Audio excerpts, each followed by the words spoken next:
Chapter 575. There was someone in the first-class toilet. Xianxia's intention to watch the show after going to the toilet fell through. Then he went to the economy class toilet. The aisle of the economy class only allowed one person to pass, so Xianxia found that the way to the toilet was blocked. Many people in the economy class straightened up and poked their heads out to watch the conflict. The two air hostesses were trying to mediate. One of the two parties involved in the conflict was the top student from Yale University in the first-class cabin, a foreigner. The other was a gentle-looking middle-aged man wearing glasses. I just went to the toilet and he kept knocking on the door. After I came out, I said a few words to him and he even pushed me.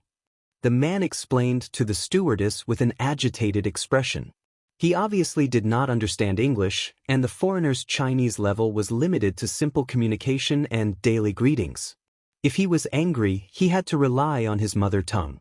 Xianxia roughly understood. The foreigner was probably in a hurry to go to the toilet. There was someone in the first class, so he came to the economy class. In the end, he found that there was still someone in the economy class, so he knocked on the door. There was nothing wrong with this person having 3 urgent needs. But his behavior of knocking on the toilet to urge him to go angered the middle-aged man in the toilet. Anyone would be angry. So the two quarreled, and it seemed that the foreigner even pushed the middle-aged man. The two air hostesses tried to communicate with the foreigner, but they could only speak a few words of English. Then a tall stewardess stood on the side and struggled to communicate with the foreigner in English. Although every airline interview had an English conversation assessment, the level was not too high. From high school to university, this was just a domestic flight. The foreigners were cursing and swearing.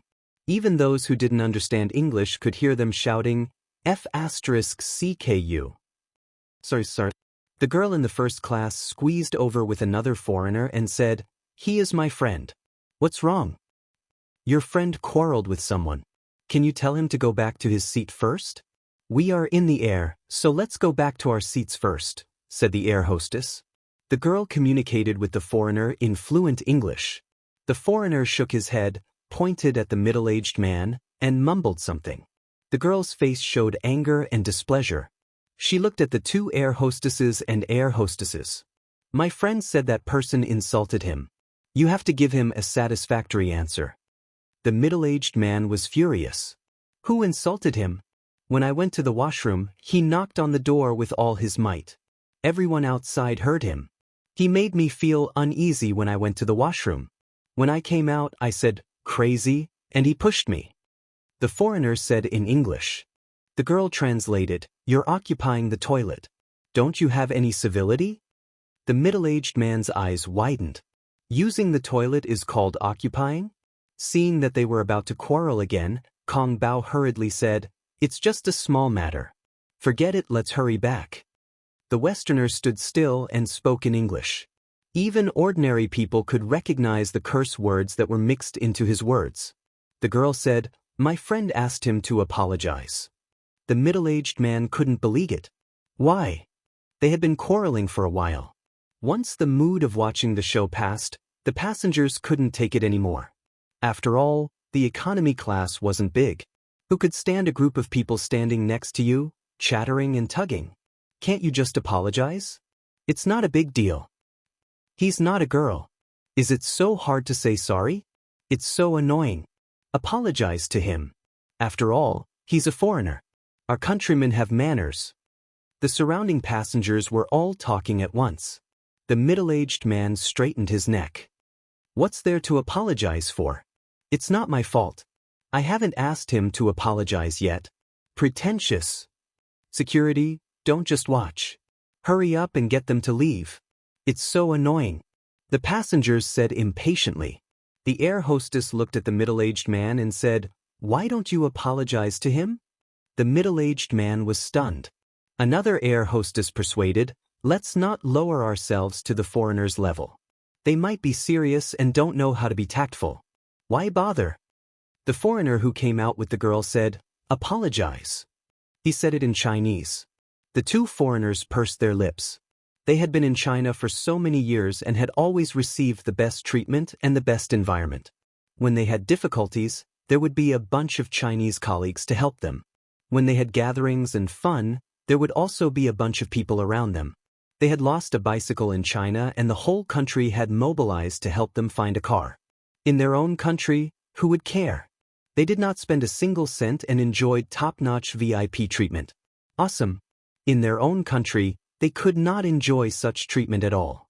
When they encountered trouble, they had to solve it themselves. If they cursed, the women in their country would despise them for being impatient. But in China, it was not like that at all. When they cursed a few times, a bunch of people would laugh and give them a thumbs up. Come on, that was clearly a swear word in their country. China was so good. Although it was a foreign country, they felt like they were the masters.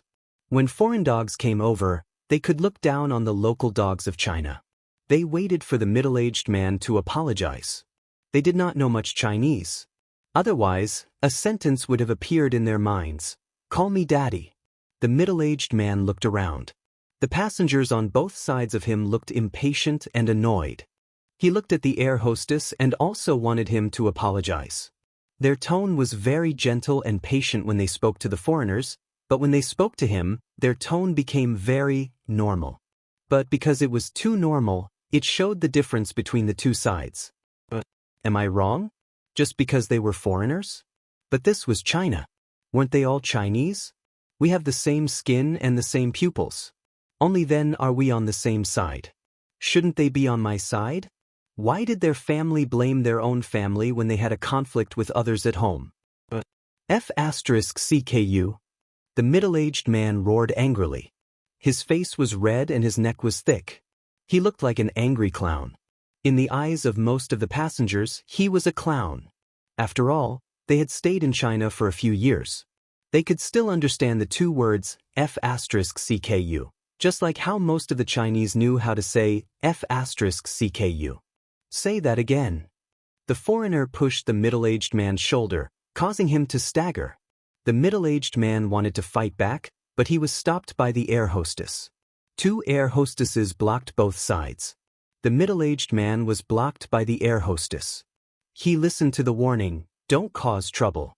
Otherwise, you will go to the police station when you get off the plane. The foreigner cursed, F***C. Then he changed to broken Chinese, F***CK your mother. As if still angry, he cursed, Chinese pig.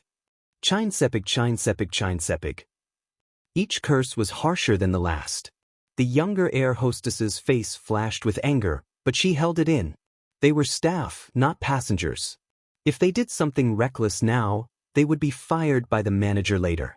It would be fine. The reason was that they treated foreign friends rudely, tarnished the country's reputation, and caused a bad impact. The surrounding passengers were angry, disdainful, and indifferent. There were all kinds of people, but no one stood out to meddle. It did not concern them, so they did not care. There were also people holding up their mobile phones to take videos. If the video was uploaded to the internet, it would cause public anger, but most people who were boiling with passion on the internet would choose to be aloof and indifferent when they encountered such a thing in reality. They were commonly known as keyboard warriors. I think you should take back what you said just now and apologize to us. A voice interrupted. It was full of energy and instantly attracted everyone's attention. It was a young man wearing a mask and sunglasses. The foreigner recognized him. He was the very rude man in the first-class cabin. His small request was rejected. This was a very ungentlemanly Chinese man. He was far inferior to his friends and colleagues in China. What does it have to do with you? His broken Chinese was domineering. Xianxia pushed the air hostess aside and stood in front of the girl and the foreigner, saying, "Because you scolded me." The foreigner did not react, and neither did the passengers. Chinese pig. Xianxia said, "Take back that sentence, apologize, and I forgive you." Looking for trouble. The foreigner was stunned at first, but he cleverly avoided the topic and said something in English. The girl beside him listened and translated. He said that the China people united to bully him. He wants to file a complaint against you. The foreigner looked at Xianxia arrogantly. According to his experience, as long as he threatened to file a complaint, most Chinese people, not including individual investors, would choose to compromise. Because foreigners like them had a high status in China, unreasonably high. If they complained together, Chinese people's complaints would be ignored, but foreigners' complaints would be taken seriously. Sir, please go back to your seat. The air hostess looked at Xianxia with dissatisfaction. Xianxia was silent for a moment. He scolded us and said that Chinese people are pigs. Sir, please go back to your seat, the air hostess repeated, and then said, we will handle it ourselves. Xianxia ignored him and looked at the foreigner. Apologize. Chinese pig. The foreigner was firm. I'm warning you, others will attack you, the air hostess warned. But as soon as he finished speaking, the foreigner next to him was kicked away. He crashed into the passenger seat on the side, and in an instant, there were screams. Xianxia pounced, pressed the guy against the passenger, and punched him. 2 air hostesses went to stop him. Like the police subduing a criminal, they pressed down on his shoulders and tried to twist his hands behind his back. Unfortunately, their strength was not comparable to Xianxia's. Instead, they staggered. It was chaos. Many people took out their phones to take videos. Another foreigner saw the situation and went to help. Taking advantage of Xianxia's unpreparedness, he launched a sneak attack and punched him in the head. It hurt a little. Xianxia stood up angrily and glared at him. His sunglasses fell off, revealing half of his face. Then, for a moment, the cabin fell into a strange silence. Everyone was looking at him. Everyone was looking at him. There were all kinds of expressions. Astonishment, shock, disbelief. Their expressions froze on their faces. Especially the girl who was with the foreigner. Her mouth was wide open and her eyes were wide as she stared at him in a daze. Of the 2 air hostesses, one was still lying at the feet of the passenger, and the other was standing firmly beside Xianxia. But they all saw Xianxia's face. Xianxia. Chapter 576. As a young hunk whose popularity was comparable to the S-list, he carried the title of God of Stocks, Fast Shooter, Music Genius, and Outstanding Entrepreneur.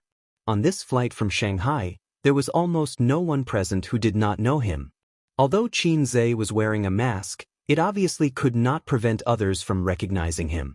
The upper half of his face was easier to recognize than the lower half because the eyes were the window to the soul and the most important part of a person's facial features. In the entire cabin, there were probably only 2 people who did not recognize him. One was lying down, and the other was standing. The one standing had his hands clenched into fists and was in a fighting posture. It seemed that he had practiced a few moves. The foreigner was tall and strong. Xianxia was already 182 meters tall, but he was still half a head shorter than him. After getting into a fighting posture, the foreigner stared at Xianxia. He thought that if he came over, he would reward him with a left hook, then a right hook, and then a gas heel. He would simply KO him. Xianxia took a step forward. The moment he stepped in, the foreigner's left hook flew over. It was fast, accurate, and ruthless. As soon as the combo started, it was interrupted. The foreigner's nose was punched. His vision turned black and his whole body fell backward. The girl behind him wanted to support him, but she could not. The 2 staggered and fell together. Xianxia knows Kung Fu. Someone among the passengers shouted. How can he beat him? It was impossible. After recovering from the shock, the air hostess quickly grabbed Xianxia's arm, one on each side. Don't do it, don't.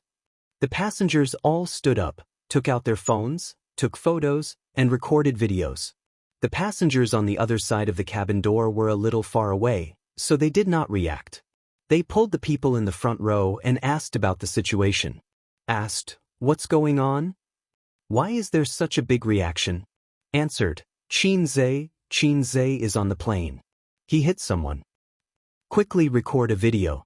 Xianxia turned his head and asked the 2 air hostesses, do you want to send me to the police station? This was what the air hostess threatened the middle-aged man just now. The 2 air protectors smiled bitterly at each other. After he finished speaking, he looked around. His gaze swept past the passengers and the phone cameras in their hands. He said loudly, since everyone has recognized me, I'll say a few words. Everyone, please be quiet. Since his identity had been exposed, he might as well say something.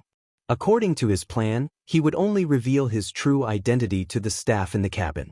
Then, Through operations, the impact of this matter was eliminated. The cabin quieted down a little. Xianxia said in a clear voice, "Just now, this foreigner shouted, 'Chinese pig.' Chinese people are pigs. I don't know how you feel, but I feel terrible. He's not only scolding that big brother, but he's also scolding me and everyone here. In our country, there's a saying that goes, 'If you don't teach, you'll be punished.' So I gave him a chance to apologize, but he didn't. Instead, he insulted us even more. I can only use my actions to tell him that Chinese people are not pigs." Clap, clap, clap. Xianxia frowned and glanced at the passengers. "But what makes me the most uncomfortable is not his insults, but your silence. Just now, I was on the side, shouting in my heart, 'Don't be silent, don't be silent, stand up and refute.' But you didn't. You listened to him call you Chinese pigs, but you just kept silent and acted as if it had nothing to do with you. If a person doesn't even have the integrity of a race, if he doesn't even have dignity, then it's too sad." Most of them were ashamed and speechless. "Very good," Xianxia said. "Lu Sun said that money can't make your knees hard. If you want to stand up again, you have to stand up from the bottom of your heart first." Lu Sun, F***ck, who's pressing down on my coffin? I'm a public figure. I know that hitting people will have a great negative impact on me, and I'll even be classified as a banned artist and banned, but I still have to do it, because someone has to stand up. Have you ever thought about what would happen if no one stood up for him? After the incident, he would talk to his companions about it and say with disdain, "Not a single Chinese person dared to stand up for me at that time. They really are like a bunch of pigs." Xianxia said in a deep voice, "Dignity is something you have to protect yourself. Face is something you have to fight for. In the future, when I meet such people who insult Chinese people, I will beat them up one by one. If I shout a section of 'I have a dream,' it will be more emotional, but that's too stupid. I'll recite it later. What if I cross to the Republic of China? Silence, silence. But this silence is different from the silence just now. That silence is indifference, and this silence is shame mixed with boiling blood. One face, each with different expressions. The middle-aged man with glasses had wet eyes, not pretentious, but moved. At the other end of the cabin, Suyu stood at the door of the first-class cabin, looking at the crowd, the man with emotion. Her eyes were unprecedentedly infatuated and adored. After that, Xianxia said to the two air hostesses, "How to deal with it, I will take the responsibility." He brushed past the infatuated stewardess and the flustered girl. As soon as he left, the two foreigners stopped pretending to be dead and angrily said to the air hostess, "Call the police when you get off the plane. I'm going to sue him." This time, the air hostess didn't answer, but called the stewardess. "Take the medicine box to stop the bleeding and rub the medicine." The foreigners repeated in Chinese, "Sue him." The air hostess ignored them. "Please go back to your seat, or we will forcibly send you back. We will help you deal with the wounds." One had a nosebleed, and the other had a bruised face. The two foreigners looked at the girl. The girl hesitated for a moment and said in English, "I think you should apologize." The foreigners were so angry that they burst out swearing. "Stupid! Son of a bitch! Go away, brainless!" In the passengers, suddenly there was a burst of curses in response to the two of them. Xianxia pulled Suyu back to the first-class cabin at the door and said with a wry smile, "It may take a while to get off the plane later. Sorry, I always make trouble." Suyu shook her head. "You hit people again, isn't it immature?" Xianxia said. "Because she is weak, women instinctively dislike violence. She feels that it is immature." Suyu hugged his waist and said softly, "Fighting also depends on the situation. Are those indifferent people outside rational? Are they men? Are they mature? As you said, they don't even have dignity, and they keep silent even when insulted. Is such a person good?" She sniffed Xianxia's breath deeply and became more and more intoxicated. "Foreigners are all like this. I have seen a lot of Chinese people who have been discriminated against inside. They not only discriminate against Chinese people, but also engage in internal strife. The discrimination against black people is very serious. But among those Chinese people who are discriminated against, few can stand up and refute. Other bases I can understand, but if you are discriminated against and insulted in your own country, what is it? Qin Zhe scratched his head in annoyance. Why can't I stand up? Su Yu said, why do you think about others, think about yourself, will you really be classified as a band artist? Qin Zhe shook his head, politically correct no. Su Yu cleverly said, oh, and continued to hug him. Not long after, she let go and rubbed her neck and waist. The door of the first-class cabin was opened at this time, and 2 foreigners and a girl came in. One of them had a hemostatic cotton in his nostrils, and the other had medicine on his face. They didn't say anything, didn't dare to speak, and sat in their seats. The girl peeked at Qin Zhe from time to time, and her expression was extremely complicated.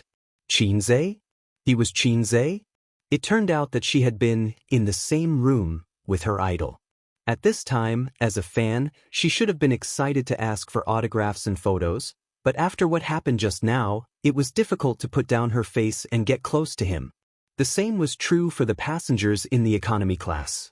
Qin Zhe's words just now made everyone's face burn. At 4:50 p.m., they arrived at Bao An Airport on time. After Qin Zhe got off the plane, he was asked by the airport staff to enter the VIP room. Qin Zhe was taken away alone. Is the police going to arrest him? Let's go and see. The passengers who took the ferry also saw that they and Qin Zhe didn't leave on the same ferry. Let's go and see after we get off. It's in that direction. The airport police station is next to it. Let's go directly. Qin Zhe waited in the VIP room for the police from the police station. He got into a fight again. The 2 middle-aged policemen who rushed over to take notes had the same thought in their minds at the same time. The incident between Qin Zhe, Zhao Yuqian, and Sun Wuda was still vivid in their minds.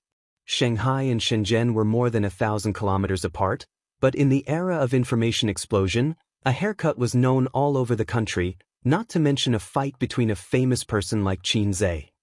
We received a report that you hit someone on the plane. The policeman said. Causing trouble on the plane was an additional crime. Conflicts between passengers were fine, but if it was a conflict with the staff on the plane, it would be serious enough to warrant immediate detention. I hit 2 foreigners. Qin Zhe said. The reason? They called Chinese pigs. The policeman was stunned. Tell me in detail. Qin Zhe recounted what happened on the plane. You didn't hurt them badly, did you? The policeman's tone was gentle. Of course not, it's just a normal fight. It doesn't constitute minor injuries. Qin Zhe said with a smile. It was like a joke, and the policeman laughed too. Some time ago, countless people were concerned about minor injuries. The 2 foreigners are next door, we'll ask them later. After the policeman finished speaking, he left the VIP room.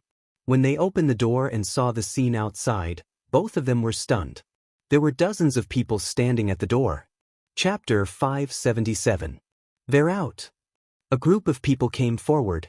Officer, it was those 2 foreigners who scolded me first. They even pushed me. They were the ones who started it. You should arrest those 2 foreigners.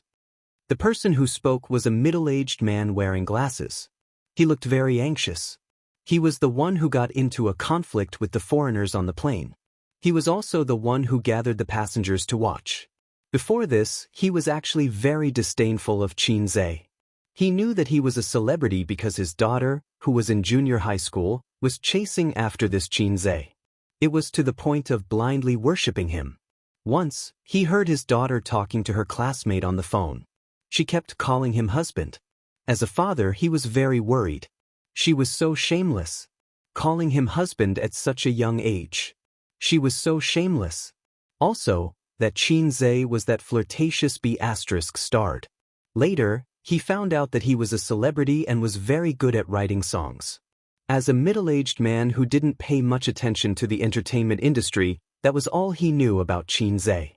A few days ago, Qin Zhe hit someone. His daughter was very worried about it. She was afraid that her idol would be banned. It was good to be banned. It was good to be banned for such a scourge of young girls. Until an hour ago, when he was insulted and humiliated by 2 foreigners on the plane, no one stood up. Only this young man stood up. He was a celebrity and a public figure, but he still stood up. This young man was different. He was different from what he thought of as a young hunk. He was different from most ordinary people. He had guts. If he was caught and banned because of this matter, he would be the first to be indignant and would stand up to speak up. The crowd behind him echoed. Are they going to arrest him? Arrest my ass. Don't let them arrest him. That's still up to you. Let's take photos of these two people first. If Xianxia is arrested, we'll post it online and let the netizens search for them. One after another, they spoke up. The two policemen looked at each other. They were a little caught off guard. They had received a report from the airport that there was a fight on the plane.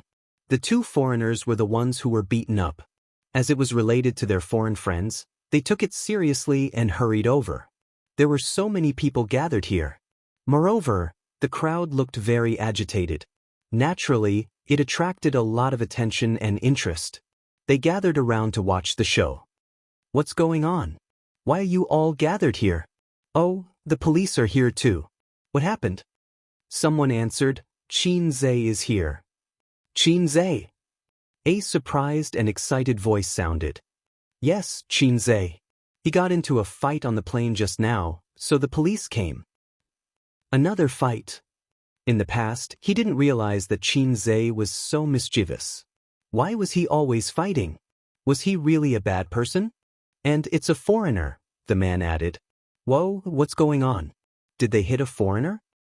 Two foreigners scolded us Chinese as pigs on the plane. If that's the case, then he deserves a beating. More and more people gathered, and the chatter became louder and louder. When the two policemen saw the situation, they said a few words in a polite manner. The general meaning was that it was a routine matter and they were just asking about it. You guys do your thing and we'll watch ours. Just pretend that we don't exist, the middle-aged man with glasses said.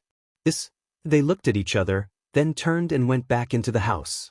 On the leather sofa in the VIP room, Suyu tilted her head on Xianxia's shoulder and looked at her mobile phone. Xianxia hugged her waist and saw the door open again, so he let go of Suyu's waist. Police comrade, is there anything else? Out of curiosity, the two policemen's eyes fell on Suyu first, then turned to Xianxia and smiled bitterly. There are a lot of people outside blocking us. We said that we didn't arrest you, but they just refused to leave. Xianxia understood and said, you go next door to make a statement first. I'll talk to them outside. He was a little surprised. After about half an hour at the airport, Xianxia went out and saw a dense group of people. He couldn't tell who were passengers on the same plane as him and who were just onlookers. Xianxia. Seeing him come out, there was a small scream and uproar in the crowd. Thank you for your concern. He bowed slightly. I'm fine and nothing will happen. After all, it doesn't constitute a minor injury. The police have come forward to mediate our conflict, and I can leave soon. Let's disperse, everyone should have something to do, so don't waste time here. Are you really all right? The middle-aged man with glasses standing in front asked. It's all right. Xianxia nodded and smiled at him. Then we'll go when it's over. The middle-aged man said. There were no people gathered here, but more gathered, just like queuing up to buy tickets, a dense crowd of people. The behavior of fans picking up at the airport is to make a show and hype, but the premise is that the star doesn't appear in a high-profile appearance. If you wear a pair of sunglasses and a mask in and out of the airport, no one will notice, but if you don't have any cover and stand in the waiting hall, you will be surrounded by onlookers. Star effect. On the other side, two foreigners with obvious scars on their bodies shouted at the police, I don't accept mediation, you have to detain him. The girl translated in Chinese. Xianxia and Suyu were also in this VIP room, sitting on the side, calm and composed. The policeman said, this is not enough to constitute detention. In addition, if you don't accept mediation, the airline will sue both of you for obstruction of public order. You will go back to the police station with me and wait for the airline's prosecution. Or, you can go to the court and sue him yourself, at the cost of accepting the airline's lawsuit at the same time. Translate for him. The girl glanced at the policeman and whispered something to the two foreigners. The bias of the police has been obvious, but you can't find any fault with the bias within the law. The two foreigners looked unwilling and finally chose to accept the compensation and apologize. The girl translated awkwardly, "They want 50,000 yuan." In fact, she didn't need to translate, Qin Zhe and Su Yu could understand. "You can go to the court and sue, I'll take it." Qin Zhe said lightly, "Go to the court and sue. I don't have time to talk nonsense with you. Even if I lose, it will only be a matter of tens of millions of yuan, but it will probably take a few months. The prosecution process, the court judgment, is too time-consuming, at least a month. Don't think that a lawsuit is a terrible thing. If it's a real fight, even if Qin Zhe loses in the end, the court's judgment is absolutely fair. A little injury may be fine the next day. How can you pay 50,000 yuan? You want to extort money? You think too much." The girl translated for the two foreigners and added her personal opinion. She felt that a lawsuit was troublesome and did not get any benefits. Su Yu took out a pink wallet from a high-end LV bag, took out 5,000 yuan, threw it on the table, and spoke English. Qin Zhe can probably understand. 5,000 yuan, you take it and you can reward me. I am not short of money. I want to go to court, and I am not afraid. The two foreigners looked up at Su Yu. It was probably the first time that they felt a sense of oppression from her. This beautiful woman suddenly became strong and fierce. They were a little confused. Looking at the police again, they were expressionless. They were a little disappointed that they didn't get the VIP treatment that they imagined. After judging the situation, they chose to accept the compensation and apology. "Apologize," crossed out. The front door was blocked, but it didn't matter. The VIP room had more than one door. It had 3 doors. Qin Zhe and Su Yu left from the side door, wearing masks and sunglasses. 2 people in a suitcase. Qin Zhe pulled, and Su Yu took his arm. The husband and wife followed, and Su Yu also put on a mask and sunglasses. Out of the waiting hall, Qin Zhe found a black commercial car on the side of the road, confirmed the license plate number, and led Su Yu to walk over. The car arrived half an hour ago. Almost as soon as Qin Zhe's front foot landed, it arrived at the airport to pick him up. It was the car called by his uncle to pick him up. In the process of Qin Zhe dealing with the foreign incident, his uncle called him several times. Qin Zhe only said that he had something to deal with and asked him to wait. For this reason, the commercial car was driven by the traffic police again and again on and off the Duga, and finally Qin Zhe and Su Yu came out. Opening the door, in the spacious car, sat the smiling uncle and an ordinary-looking middle-aged man. Qin Zhe froze in place. The man looked over. Across a pair of sunglasses, the 2 men looked at each other, and time seemed to freeze at this moment. Su Guang noticed Su Yao's tense body and involuntarily clenched fists. Su Yu also noticed Qin Zhe's stiff arm, and she was holding Qin Zhe's arm. "Ace, come in, don't stand. And President Su, long time no see, you are getting more and more beautiful." Su Guang's laughter broke the silence of the 2 men. After that, he got out of the car, took the suitcase in Qin Zhe's hand, and threw it into the back seat of the commercial car. Qin Zhe and Su Yu got in the car and sat down.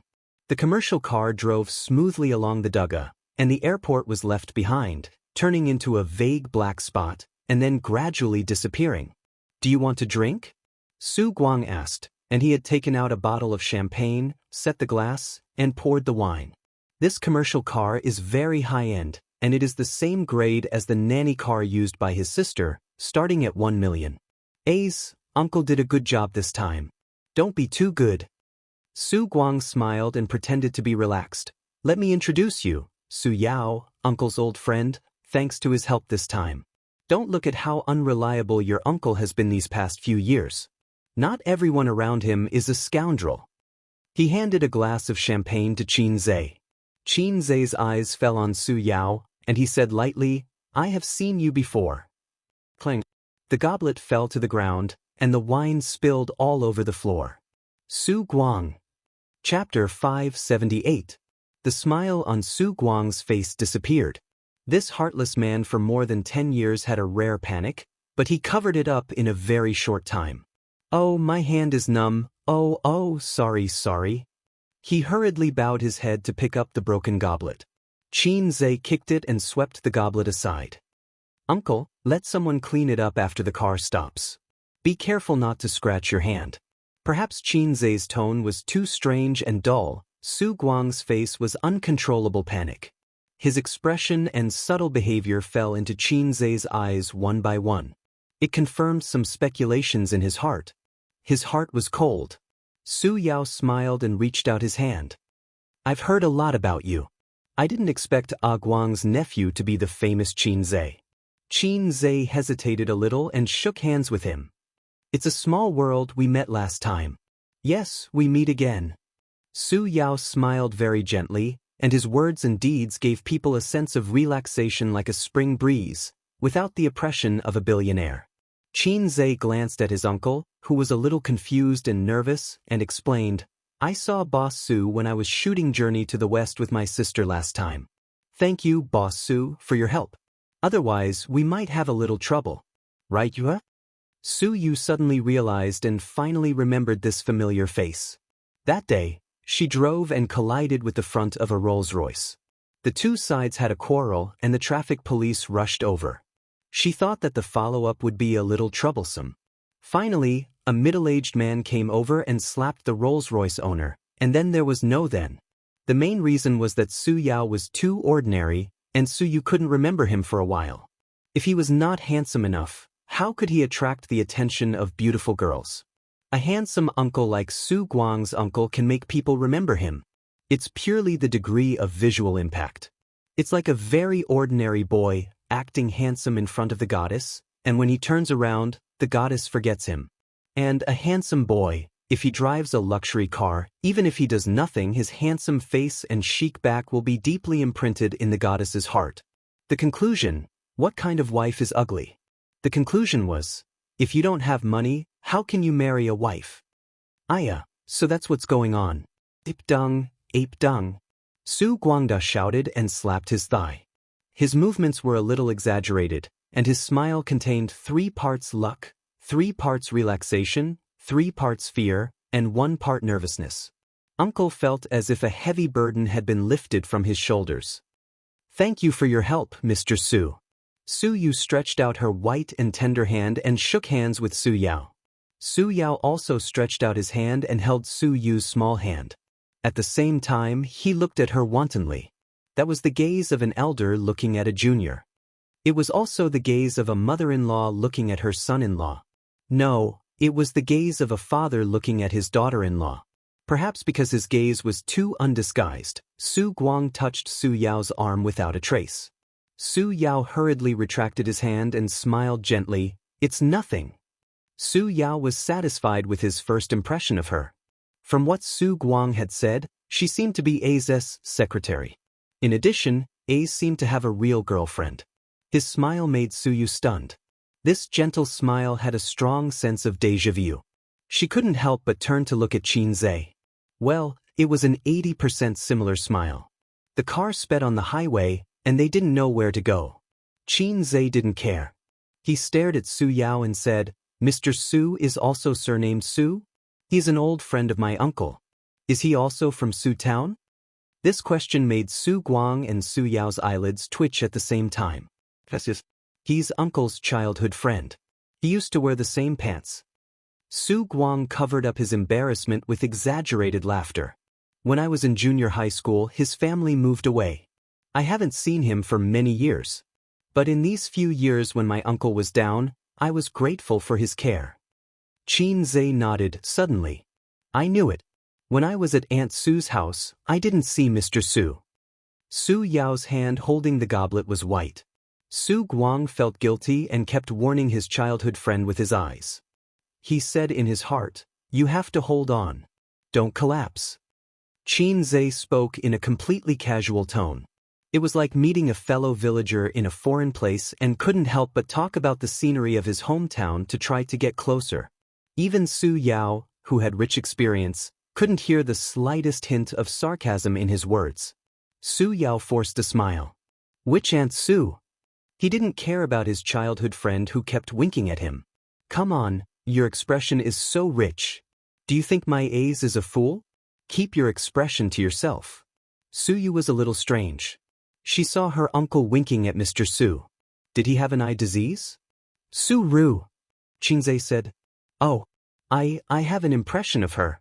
She is a very gentle sister. Su Yao smiled. It was a forced smile. This was the best time to end the topic. He really shouldn't continue to linger on it, but there was a reluctance in his heart that made him ask again, "What do you think of Su Ru?" Qin Zhe smiled and said in a normal tone, "Yes, very gentle. She is very good to me, just like my mother." Clang. After his fingertips trembled, the goblet in Su Yao's hand fell. "Su Guang, driver, drive steadily. What's the matter with the shaking? Do you want to work or not?" Su Guang was angry and turned to the driver and yelled, "Driver?" At 6 o'clock, in the afterglow of the setting sun, the business cars stopped outside a hotel. There was a social event in the evening. Qin Zhe was going to meet and eat with the boss of the VR manufacturer. Any business can be discussed at the dinner table. This is the culture of the dinner table in China. From public to private, even if they still have to negotiate and discuss in the bright meeting room, the dinner table is like a process that can never be avoided. There is nothing in the world that can't be solved at the dinner table. If there is, it is on a woman's thigh. After getting out of the car, out of some tacit understanding, Su Guang and Su Yao walked in front, Su Yu and Qin Zhe were behind, and the two sides kept a distance that they could whisper without being heard. "Does he know something? I always feel uneasy." Su Guang's voice was very weak. Su Yao was silent for a moment and said in a deep voice, "Don't think too much. What can he know? No one said anything about the past. He can't check it." Su Guang said, "But my nephew in recent years has been very strange. He used to be like an ugly duckling, but suddenly he became different." Su Yao's face was complicated, and no one knew what he was thinking. "Also, your behavior in the car was too abnormal. He will definitely pay special attention to you afterward." Su Guang regretted. "I'm so stupid. I shouldn't have promised you. Don't tell my sister about this, or I will die miserably." Su Yao shook his head. "No. In short, no matter what, you have seen him. After this meal, go back to your Win City tomorrow. Don't ask him for his number, and don't contact him privately. Otherwise, we can't be brothers." Su Guang warned. "I can't go tomorrow. I want to invest in his VR equipment factory." Su Yao said. Hearing this, Su Guang's face changed. "Don't be nervous." Su Yao shook his head. "It's not too complicated. I just want to help. I owe him too much. Just give me a chance to make up for it." Su Guang gritted his teeth. Not far behind, Su Yu hugged Qin Zhe's arm. She was tall, and she could kiss Qin Zhe's lips with a little tiptoe. She whispered in his ear, "That's Su Yao, he looks at you strangely." "What's strange?" Qin Zhe asked. Su Yu thought for a while and shook her head. "I can't say, but he has been peeping at you, peeking at you, looking at you carefully, which makes people feel uncomfortable." She hesitated for a moment. "Is he gay?" Qin Zhe, "You've been reading recently, beautiful? You even know about this?" Su Yu said, "I just finished reading a book called Devil's Patriarch. Two men lived shamelessly. That kind of life makes me shudder just thinking about it. How could you girls like it?" Qin Zhe imagined two men lying in bed, giving each other a handle. "I think it's very loving. Where's the love?" Su Yu raised her eyebrows, stretched out her hand and slapped Qin Zhe's strong buttocks, and said in a rough voice, "Good brother, do you want to do it?" Qin Zhe glanced at her chest and sneered, "Little brother, wait for me tonight." The topic of conversation inexplicably changed to a completely different topic. "I feel that if we make a gay-themed movie, it may be popular, and it will definitely be very popular with female audiences." "You're a beautiful man, why are you gay?" Chapter 579. Along with the ups and downs of the mountains, the gentle curves, a loud and clear male voice exploded. Qin Zhe was shocked at first, and then found that the voice was very familiar. Wasn't it his song, "Borrow from the Heavens for 500 Years? In front, Su Guang and Su Yao went to get their phones together. Su Guang said, "Qin Zhe, it was a déjà vu that could not be any more familiar. Every time the song of the donkey came to mind, he and his sister would subconsciously reach for their phones because their ringtones were the same. I have a little sister, but I never ride." Then the siblings hurried to get their phones. Su Yao also set this song as his ringtone? They were really good brothers and had the same taste. A middle-aged man stood at the door of the hotel with a smile on his face and came to greet Qin Zhe and others. The vice president of the VR equipment factory, surnamed Go. As soon as they met, he warmly shook hands with Qin Zhe and Su Yao, but when it came to Su Yu he smiled and nodded. Qin Zhe noticed that his eyes first fell on himself, then Su Yao and finally Su Yu. He just glanced at them. The small details were very comfortable. With Su Yu's appearance, everywhere she went was a beautiful scenery. It was normal for men to instinctively look at her a few more times. But he didn't. Bull Fox. Buy what bracelets? Life just got better, and you started to play around. Su Guang's tone was unhappy. Mom said to buy it and you bought it? How long will it take for us to earn 50,000 yuan? Sister's money is not money. What era is it? The family bracelet is not popular, and Yeye doesn't need it. Bao Bao, you don't have to worry about it. Su Guang hung up the phone. Qin Zhe asked, Grandma wants bracelets? Uncle waved his hand. Your grandma likes this. She especially likes jade. She said that she wants to buy a pair. She will wear it first and pass it to Bao Bao and Yeye in the future. In fact, she wants to wear it. My goodness, a pair of jade bracelets costs 50,000 yuan. Qin Zhe frowned and said, if Grandma wants to buy it, then buy it for her. 50,000 yuan is nothing. You can't say that. Our family has been poor for so many years. We can't squander money when we have money, right? Uncle said in a serious tone. Qin Zhe was stunned. He thought to himself, go eat each asterisk tea. What right do you have to say that? Su Yu's eyes lit up and he wrote it down in a small notebook. He would buy a pair for his grandmother later. The group of people entered the elevator, and President Go pressed the button eagerly. The elevator door closed, and the elevator rose slowly. Qin Zhe was a little angry. You don't have to pay, I'll pay. It was your family's money, said Uncle. My family doesn't have 50,000 yuan. Uncle was a hoodlum. The Su family had been very poor these years. Her aunt's salary was enough to maintain the living expenses of the family of 4. In fact, Qin Ma had transferred the tuition fees to her grandmother's account. Qin Zhe didn't know about these things until later. Qin Ma didn't tell them. Now the Qin family was not short of money. When the siblings went home on weekends, they would occasionally give Qin Ma a sum of money, tens of thousands or hundreds of thousands. Qin Ma couldn't spend it all. She would spend part of it to help her family, and the rest would be saved for her son's wife. Qin Zhe's wife's money, his mother had a copy, and his sister had a copy. He was so happy that he could marry 2 wives. Or should he save a copy with his grandfather?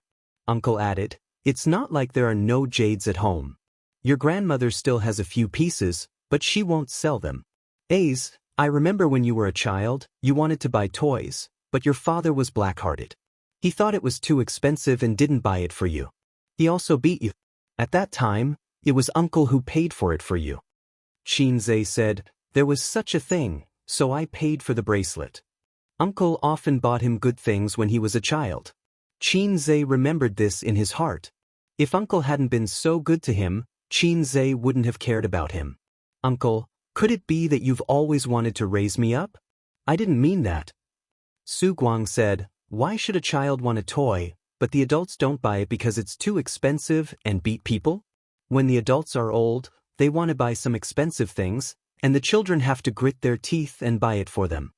Because we have to respect the elders. Qin Zhe said, don't you have to love the young? Uncle asked.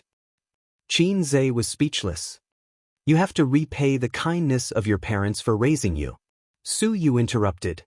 Your parents gave birth to you and raised you. When they are old, you have to raise them. Uncle said. Su Yu was speechless. Qin Zhe thought that Uncle must have been beaten by Grandpa for the same reason when he was a child. Some parents were reluctant to spend money on toys for their children. When the children cried, they would beat them. They just had to be responsible for raising them. In the future, when they were old, the children just had to be responsible for their retirement. It made sense. He was speechless. What Boss Su said makes sense, huh? Boss Go echoed on the side. I'm just saying. Su Guang said, "But my mother isn't like that. She doted on me since I was a child. I still have to buy what should be bought." After a pause, he said, "Wait a little longer." Qin Zhe's heart moved. After saying so much, he actually wanted to buy a bracelet for his old mother out of his own pocket. He didn't want to use the Qin family's money anymore. He didn't want to owe them. Although he was still supported by his nephew, it was still his own labor. Ding! The elevator opened. The layout of the 21st floor was good. The lights were bright but not dazzling. The decoration was new, and there were many guests. As soon as he entered, he could see the guests around the square black crystal table, eating and chatting. Waiters in uniforms came and went. Because of his identity, Qin Zhe wore a mask and sunglasses when he got off the car. It wasn't good to turn the shop into a fan meeting. They entered a very spacious private room. There was only one table and it was almost full. Several leaders of the VR equipment factory and 2 leaders of the inspection team that Qin Zhe hired. Beside each man, there was a young and beautiful woman accompanying them. "Sit down, don't be surprised." It was normal. What was this? The big shots were talking about business at the table, and there were female celebrities accompanying them. Qin Zhe looked at the scene in the private room and cursed in his heart. Sister owes me the identity of a big shot. The main character was here. Qin Zhe took off his sunglasses and mask. Many people in the private room were shocked. The only people present who knew that Qin Zhe was coming were the 2 leaders of the exam team, as well as the CEO and vice president of the VR factory. The others probably didn't know about Qin Zhe, especially the girl who was drinking with him. Her eyes lit up. She was surprised and excited. If it wasn't for the wrong occasion, she would probably scream. Except for one girl. When she saw Qin Zhe, she was stunned. Qin Zhe looked around and found her in the next moment. He was slightly stunned. "Boss Qin, come here, sit here." A half-bald middle-aged man got up enthusiastically and greeted Qin Zhe to take a seat. He was the boss of the VR equipment factory, surnamed Lu. "You 2 boss Su also sit together, waiting for you to start the banquet." Qin Zhe took back his gaze, responded, and couldn't help but look at the girl. "It's a small world. Remember, she said before that she was from Xianxia." Su Yu frowned slightly. "Flirting in front of me?" After taking their seats, Qin Zhe and the VR equipment factory's CEO drank and talked happily. The enthusiasm was high.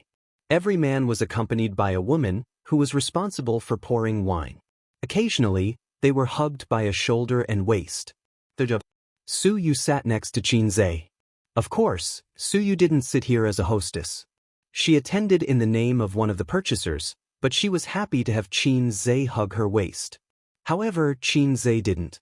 It wasn't because he was pretentious, but because of his identity. Even if they were a couple, he couldn't hug Su Yu like other men hugged hostesses. After 3 rounds of wine, Lu Zong said with emotion, "I entered this industry in 2014. At that time, the entire VR industry had just started. If you wanted to buy better equipment, you had to go abroad. Now, domestic manufacturers are not as numerous as the hairs on a cow, but at least they're not rare. VR experience halls are everywhere in big cities, and the application prospects are getting better and better. It's suitable for almost all industries and is one of the trends of future technology." His brother was very talkative, and he was a professional, so he praised the VR industry to the sky. These words were for Qin Zhe and the others to hear. It was a bit like bragging. He definitely couldn't say things like, "Oh, this industry is very competitive. I can't see the future for the time being. I can't do it anymore." Qin Zhe clinked glasses with him and smiled. "Since you can't bear to part with it, why did Lu Zong sell it?" Lu Zong sighed. "The investors withdrew their investment.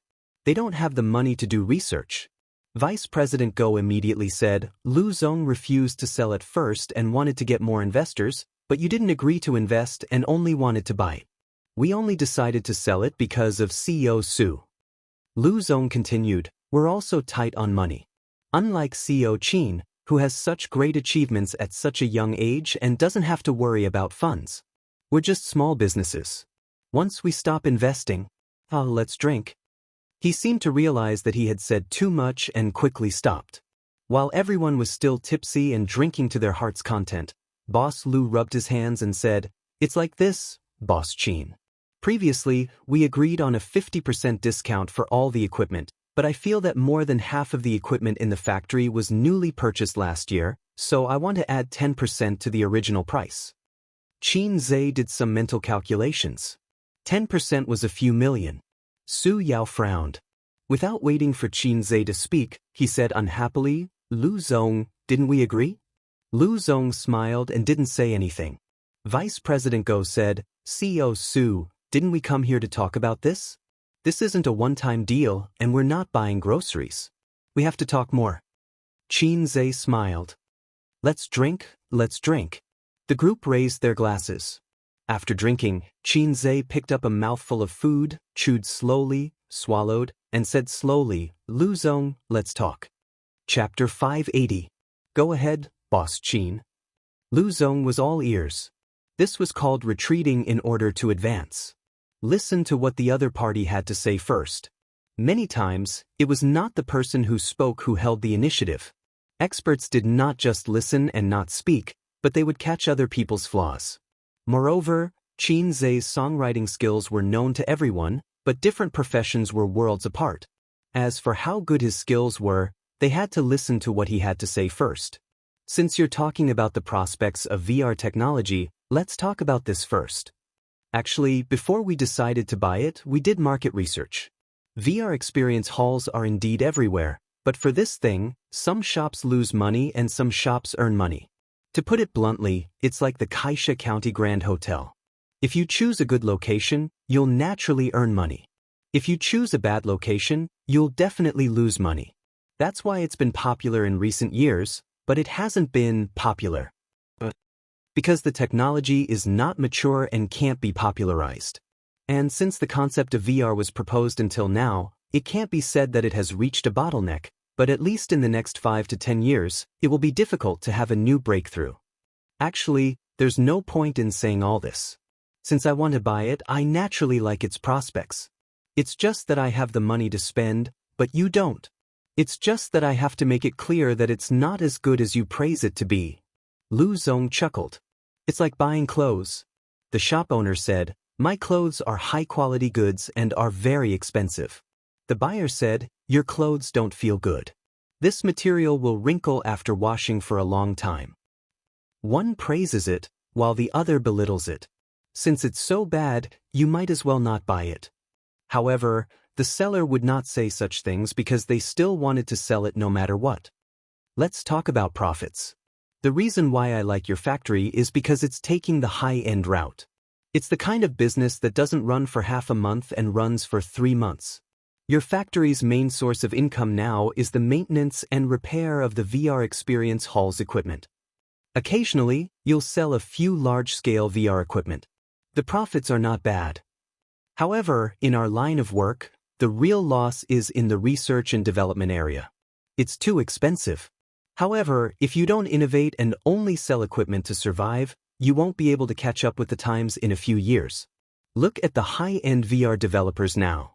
They all have big financial backers behind them. Lu Zong, it's precisely because it's taking the high-end route, isn't it? Value is relative. Qin Zhe said, "Let's put it this way. The demand for equipment in the experience centers is already saturated. It's not like the big hotels in Xianxia, which are everywhere. One street can have 2. It would be considered good if there were 10 VR experience halls in the entire CBD area. And these 10 families might not even buy a new set of equipment for an entire year." It was precisely because he encountered such a development bottleneck that Lu Zong gave up the idea of continuing to wade in muddy waters. Am I right? Lu Zong and Mr. Go looked at each other and gasped. He was an expert. He had done some research on it. He had earned quite a bit of money over the years, but his development had indeed reached a bottleneck. If he continued in this line of work, it would only become more and more difficult. To them, the peak of their strength had already passed, and the next step was a long downhill slope. Thus, they had the idea of retreating safely. Qin Zhe said, "Actually, the best choice for us is to directly transport the equipment back to Shanghai and set up the factory in Shanghai. You also know that my roots are in Shanghai. Shenzhen is too far away, and it's not easy to manage. So, you'll have to pay for the severance of your employees yourself. Lu Zong's expression changed slightly. This was a huge expense. There was a contract. If he did not pay the severance, he would be sued. He could not be like Huang He and run away with his sister-in-law, right? And this sister-in-law of his wife. He could not help but look at the delicate woman beside him. His sister-in-law was a top graduate from Shanghai. She had worked in Shanghai for half a year. After breaking up with her boyfriend, she returned to Shenzhen and was currently his secretary in his office. His wife had specially arranged for her to be his secretary. His wife gave her sister to him, killing two birds with one stone. Not only did he remove the threat of the secretary, but he also arranged for a spy.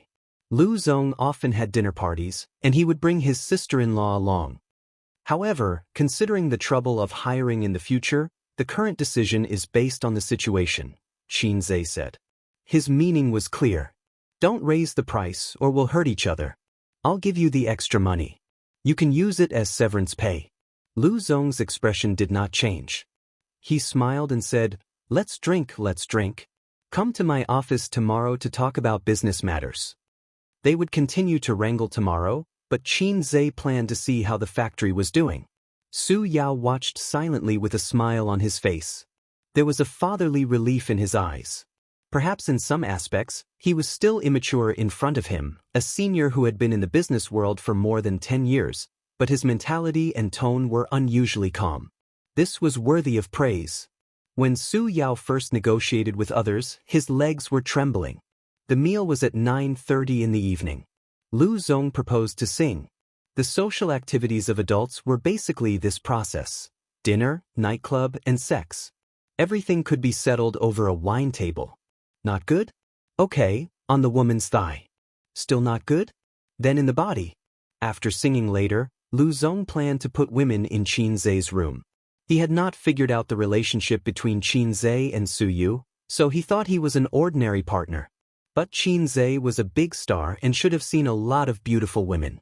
He was thinking about where to find the best quality women. He had to choose the best Korean semi-permanent, or he would not be able to serve this great god. I'm singing so I won't go. Xianxia smiled and said, it's not convenient with my identity. Lu Zong said, I'll send you upstairs. Thank you. The hotel room was upstairs. By the way, this was a 5-star hotel.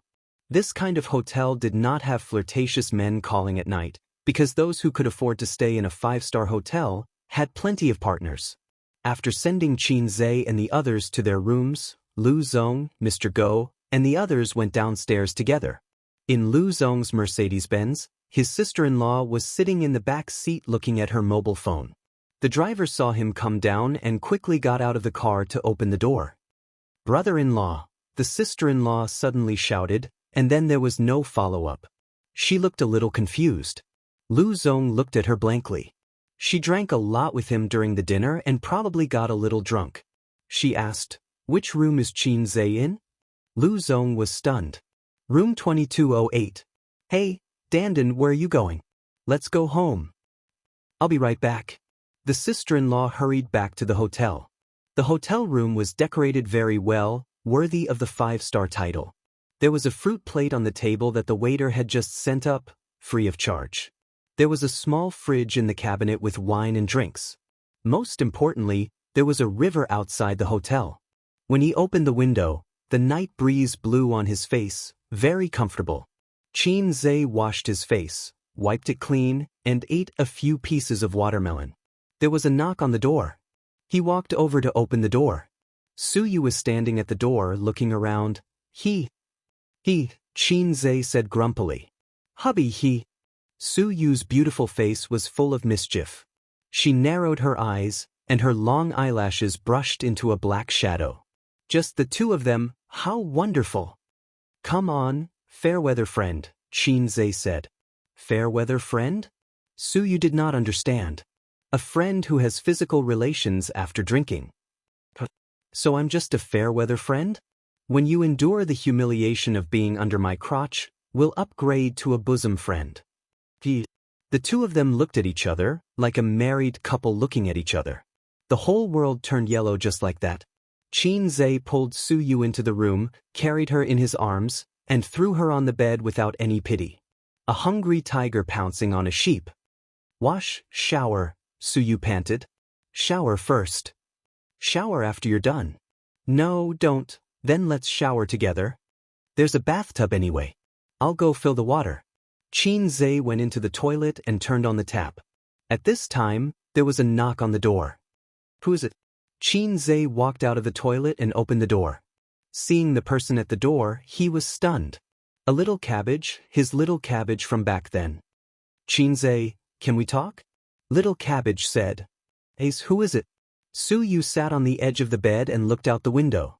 Little cabbage's gaze swept over Qin Zhe's shoulder, and the two women's eyes met. Little cabbage said, I haven't seen you in many years. Can we talk alone? Qin Zhe looked at her subtle and complicated expression, sighed in his heart, and nodded. Chapter 581. Su Yu, who was temporarily sent away, made a face at the door and then went back to her own room. The ordinary-looking woman in the room seemed to be an old acquaintance of A's. She didn't ask about their relationship. She looked ordinary and was a hostess. Su Yu didn't put her in her eyes at all. As for why she sent her away when she met an old acquaintance, Su Yu didn't think about it for the time being. She went back to her room to brush her teeth. She didn't want to take a shower. There would be a couple bath later. Business trips were the happiest. Without the two ferocious women, Wang Zijin and Qin Baobao, she was relaxed and carefree. In the room, Qin Zhe sat on the bed and Xiao Baikai sat on the sofa. They said they wanted to talk, but when it came to it, they didn't know how to start. Xiao Baikai was called Wang Dandan. She and Wang Zijin were from the same family 500 years ago. Qin Zhe always felt that he had an inseparable relationship with old Wang next door. Wang Dandan used to be from next door. It was a little awkward. He suddenly remembered a joke on the internet. A few years later, he met his first girlfriend in Dingguan. For only 500 yuan, he could kiss her and have sex with her. This was an absurd reality. Since Wang Dandan was a hostess, there was nothing wrong with this analogy.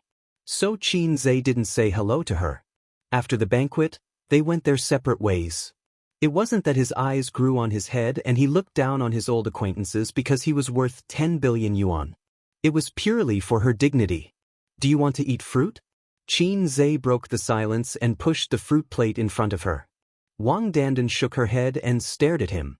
You're more handsome than before. Did you have plastic surgery? Qin Zhe said, it's a genetic mutation. Wang Dandan laughed. You're still as naughty as before. How have you been these years? Qin Zhe hesitated for a moment. Why did you go back to Xianxia? After breaking up with you, I had another boyfriend. After breaking up with him, I went back to Xianxia. It's not worse than Shanghai and my family is here. Wang Dandan said. Qin Zhe remembered that she used to like going to Shanghai. When he was chasing her, she said that her house was 150 square meters. Time always changed people and things. Perhaps she had changed. Now that he looked at this little cabbage again, it was even more beautiful than before. She had put on some light makeup, and the charm between her brows was a little alluring. I used to be a little cabbage, but I've become so flirtatious in the eyes of others. Maybe it's not just one person. Qin Zhe was a little melancholy. Although the two of them were only in a pure relationship, after all, she was my first love. She was my first love who I had eaten together with, watched movies with, and held hands with. His girlfriend from junior high was not counted. Right now? Qin Zhe hesitated, not sure if he should say it. I'm working in my brother-in-law's factory now.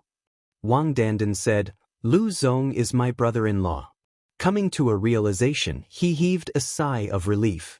Fortunately, a joke was still a joke. That's your girlfriend, Wang Dandan said. Yes. Qin Zhe said jokingly, don't spread it, or I'll be in the headlines tomorrow. Even if I say that I'm Qin Zhe's first love, no one will believe me. Wang Dandan smiled. However, there was something very complicated in her smile. What about you now? Do you have a boyfriend now? Qin Zhe asked. Qin Zhe said, oh, That was all he could do. After a short silence, Wang Dandan finally revealed her true intentions. Why don't you explain? There was a strong sense of unwillingness in her voice. Wang Dandan probably liked Xianxia before. Otherwise, she would not have agreed to be his girlfriend. When Xianxia chased her, she also felt that although this boy was not particularly handsome, he was worth looking at. He was a local of Shanghai, and he was also interesting. She had originally planned to find a Prince Charming in university, but for some reason, she agreed to be his girlfriend. They had been together for about a month. Although Xianxia was not particularly outstanding, he was quite good in all aspects. He especially knew how to take care of people, was very considerate, and doted on her. Then, out of nowhere, a flirtatious slut popped out. It was too flirtatious, and Wang Dandan was so ashamed that she did not say anything at that time. She turned around and left. She deleted his friend list, blocked his call, and blocked his call. Wang Dandan was sad for a few days. Her roommates in the dormitory said that her boyfriend was not handsome and his grades were average. If they broke up, they could find someone better. Wang Dandan thought that it made sense, and she was not sad anymore. Later, she dated a new boyfriend. He was more handsome than Xianxia, and his grades were better than Xianxia's. Unfortunately, he was not from Shanghai, and he did not have a 150 square meter house. But at least he had potential. 2 years later, in the summer, a female artist in the entertainment industry suddenly rose to fame. She became the darling of the music industry, and because of her, the most famous fast shooter in history was born, Xianxia. Her ex-boyfriend. She watched him build a skyscraper, entertain guests, and be worth tens of billions. Wang Dandan's heart ached so much that she could not breathe. Looking at her current situation, after graduation, she found a job that was neither good nor bad. She went to work every day and spent the rest of her time at home playing games. Potential stock? When she found out that the flirtatious slut was Xianxia's sister, Wang Dandan's mentality completely collapsed. Not long after, they broke up and returned to Shin City. Today, she met the man who helped her with her homework, brought her breakfast, and went on a date with her. She looked at him, and it was like looking at the living world from the netherworld. They were worlds apart. Just now in the car, she had held it in for a long time. She could not hold it in anymore and rushed up to him. Xianxia understood what she meant. Why not explain? He did not want his sister to be sad, of course. This was not something he could say. He smiled awkwardly. My sister said to help me check. At that time, both of them were in a state of cowardice. If Wang Dandan was not so arrogant and did not leave without any reluctance, then when they sat down for a meal, his sister would naturally not be able to continue acting and would come clean. Then, with Xianxia's character, if Wang Dandan did not say that she wanted to break up, he would not take the initiative to do so. Wang Dandan choked, and her expression dimmed. I'm leaving, she said. I'll send you. No need. She walked to the door silently, opened it, and a few seconds later, closed the door. Wang Dandan left the hotel, and her brother-in-law's Mercedes-Benz was still parked outside. She got into the car without saying a word. Her brother-in-law asked her where she was going, but she did not say anything. It was not until the driver changed the CD that Qin Bao Bao's Legend floated in the car that Wang Dandan roared like a furious lioness. Changed the song. The driver and Lu Zong were stunned. The furious Wang Dandan rushed to the front seat, took out the CD, gritted her teeth, broke it, threw it on the ground, and stomped on it. The driver kept quiet out of fear. Lu Zong frowned and looked at his sister-in-law, who had almost never lost her temper. Dandan? Wang Dandan's eyes reddened, and she gritted her teeth. Qin Bao Bao. Lu Zong? She was not convinced, not convinced. She had left impulsively, but the key to the problem should be Qin Bao Bao. Without Qin Bao Bao, she and Xianxia would not have broken up. A woman's sensitive intuition could always hit the nail on the head. If Su Yu had a chance to talk to her current ex, they would definitely find a common topic to talk about, dissing Qin Bao Bao. In fact, whether it was the two of them or Wang Zijin, as long as she was Xianxia's girlfriend, she would deeply feel Qin Bao Bao's hostility and threat. At this time, Su Yu was in Xianxia's room. After hearing the sound of the opposite door closing, She came out and happened to see Wang Danden's back. Su Yu changed into pajamas and came over, lying lazily on the bed, revealing her white and slender calves. Her 10 toes were bent, holding the quilt, and she was being molested by someone's hands. "Who was that woman just now?" Su Yu asked while enjoying herself. "My first love." Su Yu was stunned. She held down Qin Zhe's hand on her chest and glared at him. "Make it clear what first love. Wasn't your first love me? Didn't I consecrate your little brother? Are you lying to me? It's just a first love that is limited to holding hands. You didn't even give out your first kiss." Qin Zhe said, "Hey, no, my first kiss has long been taken away by some unscrupulous sister. If I had known, I would have stayed or driven her away."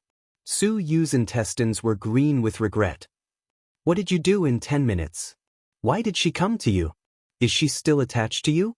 It is said that men are particularly concerned about their first love. First love is a kind of feeling that is difficult to give up. Under the feelings, the appearance can be ignored. 10 minutes, it's not enough for me to warm up," Qin Zhe said angrily. "You didn't exchange contact information, did you? In Xianxia, you are not allowed to contact her these days." Su Yu was half tough and half pleading. Qin Zhe pinched her little face. "You are different from her." Su Yu giggled. Every man says this about his ex in front of his current wife. Qin Zhe thought about it and said seriously, "Su Yu, let's break up." Su Yu's little face suddenly turned white. Su Yu grasped his hand tightly and felt heartache. "Break up? Break up?" Su Yu cried. "Then I'll die for you to see." "Well, I said it's not the same." Qin Zhe held her in his arms. "That year, my sister tested her, and she turned away." Qin Zhe told her what had happened. Su Yu was stunned at first, and then laughed. "Qin Bao Bao, this little bitch, finally did a good thing." "You are the little bitch." Qin Zhe slapped her ass. "Is the water ready?" Su Yu twisted her body in his arms. "I forgot." Qin Zhe was adjusting the water temperature in the toilet. When he was chatting with Wang Dandan, he turned off the water. He went into the toilet, turned on the hot water, and thought about the activities in a while. He was quite excited. Counting the time, he didn't make a baby with Su Yu for about half a month. Suddenly, a huge sense of weakness came, as if his body was hollowed out in an instant. Qin Zhe's knees were soft and he knelt on the ground. This familiar feeling, it was like the first time the system drew his energy. "Is it time to charge again?" "Yes, host, it's time to charge." The system's voice sounded in time. Qin Zhe held the bathtub, his arms trembling. Why do you draw so much?" As his physique became stronger, every time the system charged at most, he would feel weak, and it would not affect his normal life. But this time, he felt that his body was hollowed out. "Didn't you follow the news?" The system said, "Recently, the tax policy has changed. The individual tax point has been raised, but for you middle class and above, the tax has risen to 30% to 40%. In response to the government's call, the system will also adopt such a charging mode in the future. The final details have not come out, and they are still in a meeting to discuss, so I can't guarantee that it will not be raised or lowered in the future. In short, it's like this for now. 30% to 40%, draw so much energy, why don't you go rob?" Qin Zhe leaned on the edge of the bathtub weakly and yelled, "I beep beep beep beep, day. Can't curse." "Beep beep beep beep," the system said considerately. "Host, I automatically blocked it for you. You can curse as much as you want, the river crab beast can't hear it." Beep beep beep beep. Qin Zhe cursed happily. Chapter 582. I've never seen such a shameless system. We agreed to just take a little energy, but now it's increased to 40%, and nearly half of the energy has been taken away. There's no contract spirit at all. And I can't resist. Using my sister's catchphrase to describe it, a black-hearted maggot. This low level, it's okay if the functions are outdated, but it still has the heart to follow the trend. Then, Qin Zhe mourned for the middle class and himself for 3 seconds. A 30% to 40% tax? He was so distressed that he couldn't breathe. He had paid attention to this policy, and it was still being implemented. It would be a long time before it was officially released, but it would come sooner or later. If you earn 100,000 a month, you have to pay 30,000 to 40,000. That's awesome. To contribute to the motherland and build a harmonious society, we should all be determined to lay down our lives and shed our blood. Let's attack and offer our hearts. T. System, we agreed. How can you suddenly increase the tax? Do you want me to live? Qin Zhe's hands and feet were trembling, just like the 1000 MPE exam. Host, with your current physique, you can recover half of it by tomorrow after a night's rest. You'll be fully recovered in 3 days at most. The system said. Damn, what is this, a woman's period? Qin Zhe was indignant. The system ignored him. Qin Zhe shouted a few times, but the system still ignored him. *CK. Doubted. This feeling is so painful, so uncomfortable. Beep beep beep beep beep, I still can't curse. Qin Zhe thought for a while. Prosperity, democracy, harmony, justice? *CK beep beep beep. Qin Zhe, the system said. Host, you're so naughty, luckily I muted you in time. Qin Zhe said, damn you, let's discuss it again. The system ignored him. Su Yu wore cotton slippers and ran to the toilet door. What are you blabbering about? Why are you sitting on the ground? It's so dirty. Help me up. Qin Zhe was in his weakest state. Did you fall? Su Yu hugged Qin Zhe's arm and pulled him up, and then Qin Zhe lay on her back. Don't move. Take off your clothes and take a shower. Qin Zhe said. Su Yu blushed. Even though she had done this many times, she still couldn't help but blush. It was just like how Laozi was clearly an experienced driver, but he would always call her Yamit. Yes, the logic is the same. Su Yu took off her clothes with a red face. She was tall, and although she wasn't as hot as her sister, her proportions were very good. Especially her slender, round and white long legs, it made Qin Zhe, who had been drooling at the sight of his sister wearing pleated miniskirts since he was young, was very aroused. But today, the chickens were on holiday. Why don't you take off your clothes? Su Yu felt Qin Zhe's burning gaze. She closed her eyes in shame and felt a little good. Help me take it off, Qin Zhe said. Su Yu, his little heart thumped wildly. Was it that exciting? Ace really knew how to have fun. Her cheeks were flushed, and her hands were trembling with excitement. They stepped into the bathtub. Qin Zhe and Su Yu sat in the big bathtub. Su Yu sat behind him and was hugging Qin Zhe from behind. It was still Qin Zhe's order. He wanted to try a bath lotion for the first time. He mainly wanted to see if he could rise again today, but the ending was a little miserable. His little brother couldn't recover. Su Yu didn't know what he was planning. She just felt that today was so exciting. She even hoped that he would continue to make more excessive requests. After soaking for half an hour, it was over. Su Yu was a little confused. According to the previous rhythm, this should be bathtub. They put on bath towels, dried their hair, and the exhausted Qin Zhe fell asleep on the bed. Su Yu's hair was long. When she dried her hair and came out, Qin Zhe was lying on the bed, snoring slightly. Su Yu. She climbed into bed, sat like a duck, and woke up Qin Zhe angrily. Qin Zhe opened his eyes and looked at her blankly. What are you doing? It's not easy to come out. Su Yu bit her lip, and her beautiful face was full of blame and resentment. I'm tired. I want to sleep. Qin Zhe frowned and said in an impatient tone. Sleep your ass, get up. Su Yu pushed him hard. Qin Zhe pondered for a moment. Well, how about this? You come up by yourself, move by yourself, and lie on it yourself. You do your thing and I'll sleep mine. Su Yu thought about it, and that was the only way. Qin Zhe was so unreliable that she had to do it herself. So she sat on Qin Zhe. Left hand and right hand in slow motion. No response. Right hand and left hand in slow motion replay. Still no response. Su Yu said angrily, What's the matter with you? Qin Zhe said, Men, there are always a few days of inconvenience every month. Su Yu's mentality collapsed. At this moment, she was neither up nor down, and she was very uncomfortable. She had been looking forward to it for a long time. Even the posture and the sound of the decibel were rehearsed in her mind. her heart moved, and her beautiful face changed slightly. Did you do something indescribable with that first love? Yes, or why can't you stand up? Su Yu held 20,000 miles under the sea and said fiercely, if you dare to lie to me, I'll break it. You know my length best. What can I do in 10 minutes? But, Su Yu thought it made sense, but she couldn't explain the situation in front of her. She said, Can't you stand up? Xianxia was angry. How can a scholar's matter not stand up? This is called restraint. Like is impulse, love is restraint. Xianxia found an excuse for himself. I don't love, so I restrain, no problem. No problem, then sleep. I have to go to the factory for inspection tomorrow. He pulled Su Yu into his arms and pulled the quilt. Late at night. The room's soundproofing effect was very good.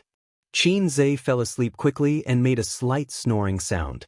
Su Yu lay in his arms, smelling the masculine smell and the fragrance of the shower gel. Xianxia's chest was uncomfortable because it was too hard, but because of this, it seemed particularly masculine. Women with big breasts, buttocks, and long legs can make men appreciate them with relish. Men with strong figures can also make women obsessed. In the darkness, the outline of Xianxia's side face could be vaguely seen, handsome and worth looking at. He was handsome, had a good figure, was talented, and was rich.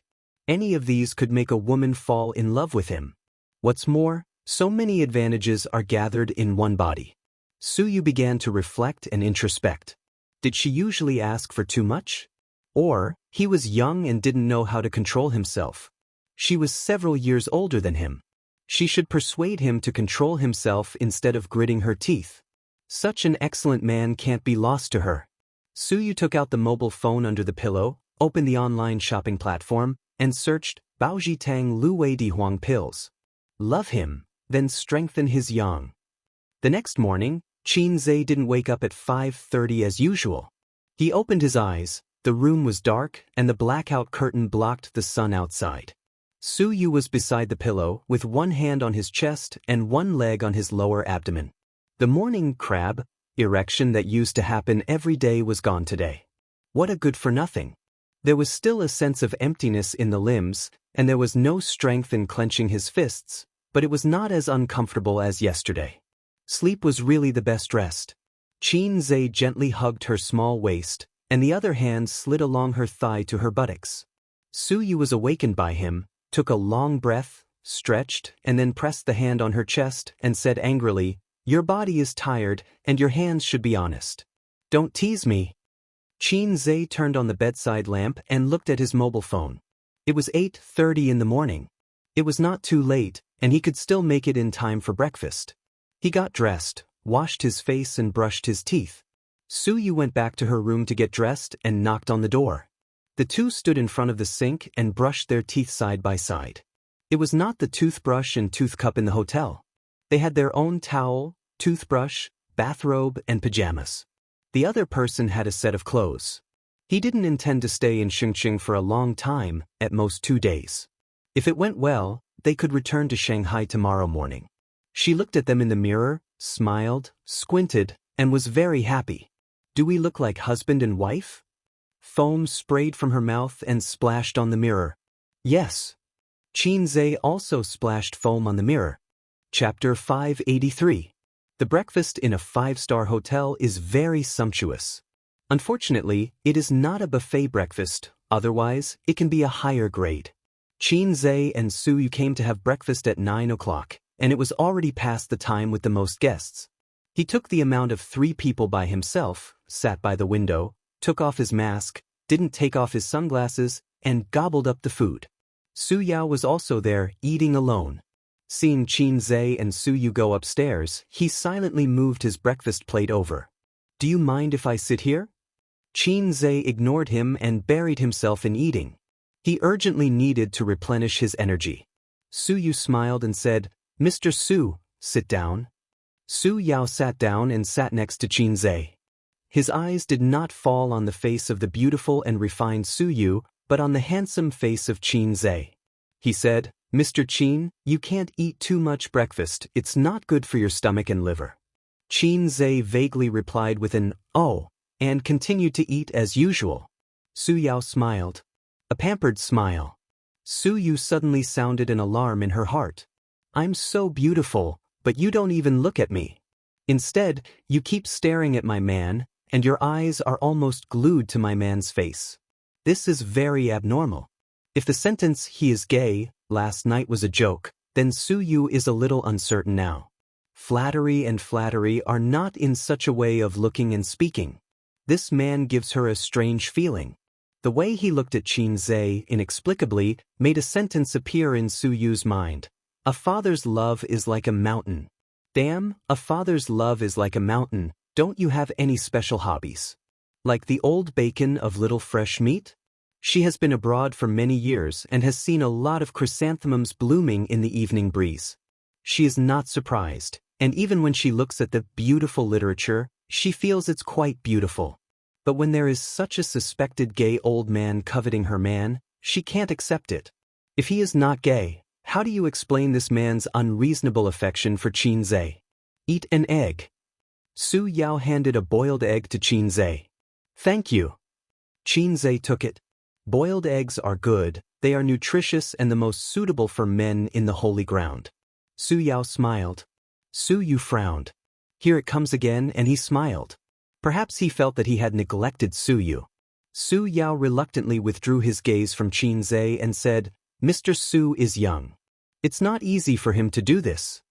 This sentence actually has a lot of connotations.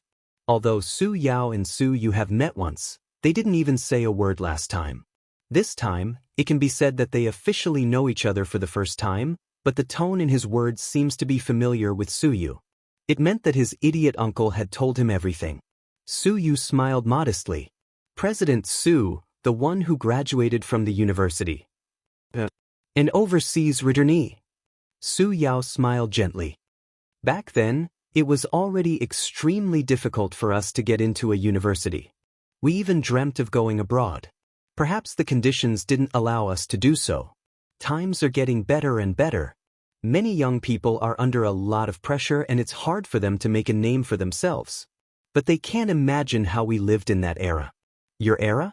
Qin Ma used to say that in her time, people were happy as long as they could eat their fill.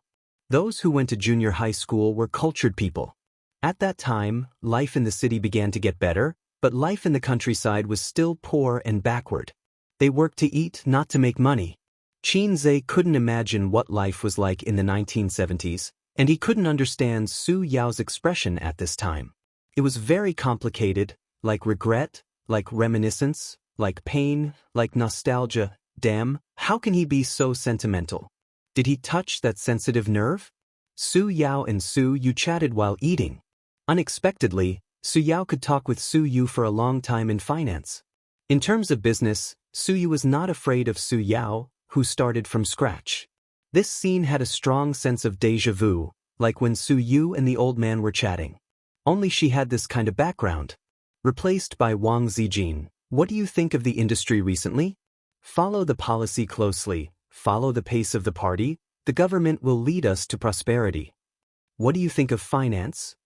Follow the policy closely, follow the pace of the party, the government will lead us to prosperity. Replaced by his sister, what do you think of the industry? Huh. What about finance? Huh. She killed the conversation in minutes. My uncle hasn't woken up yet, right?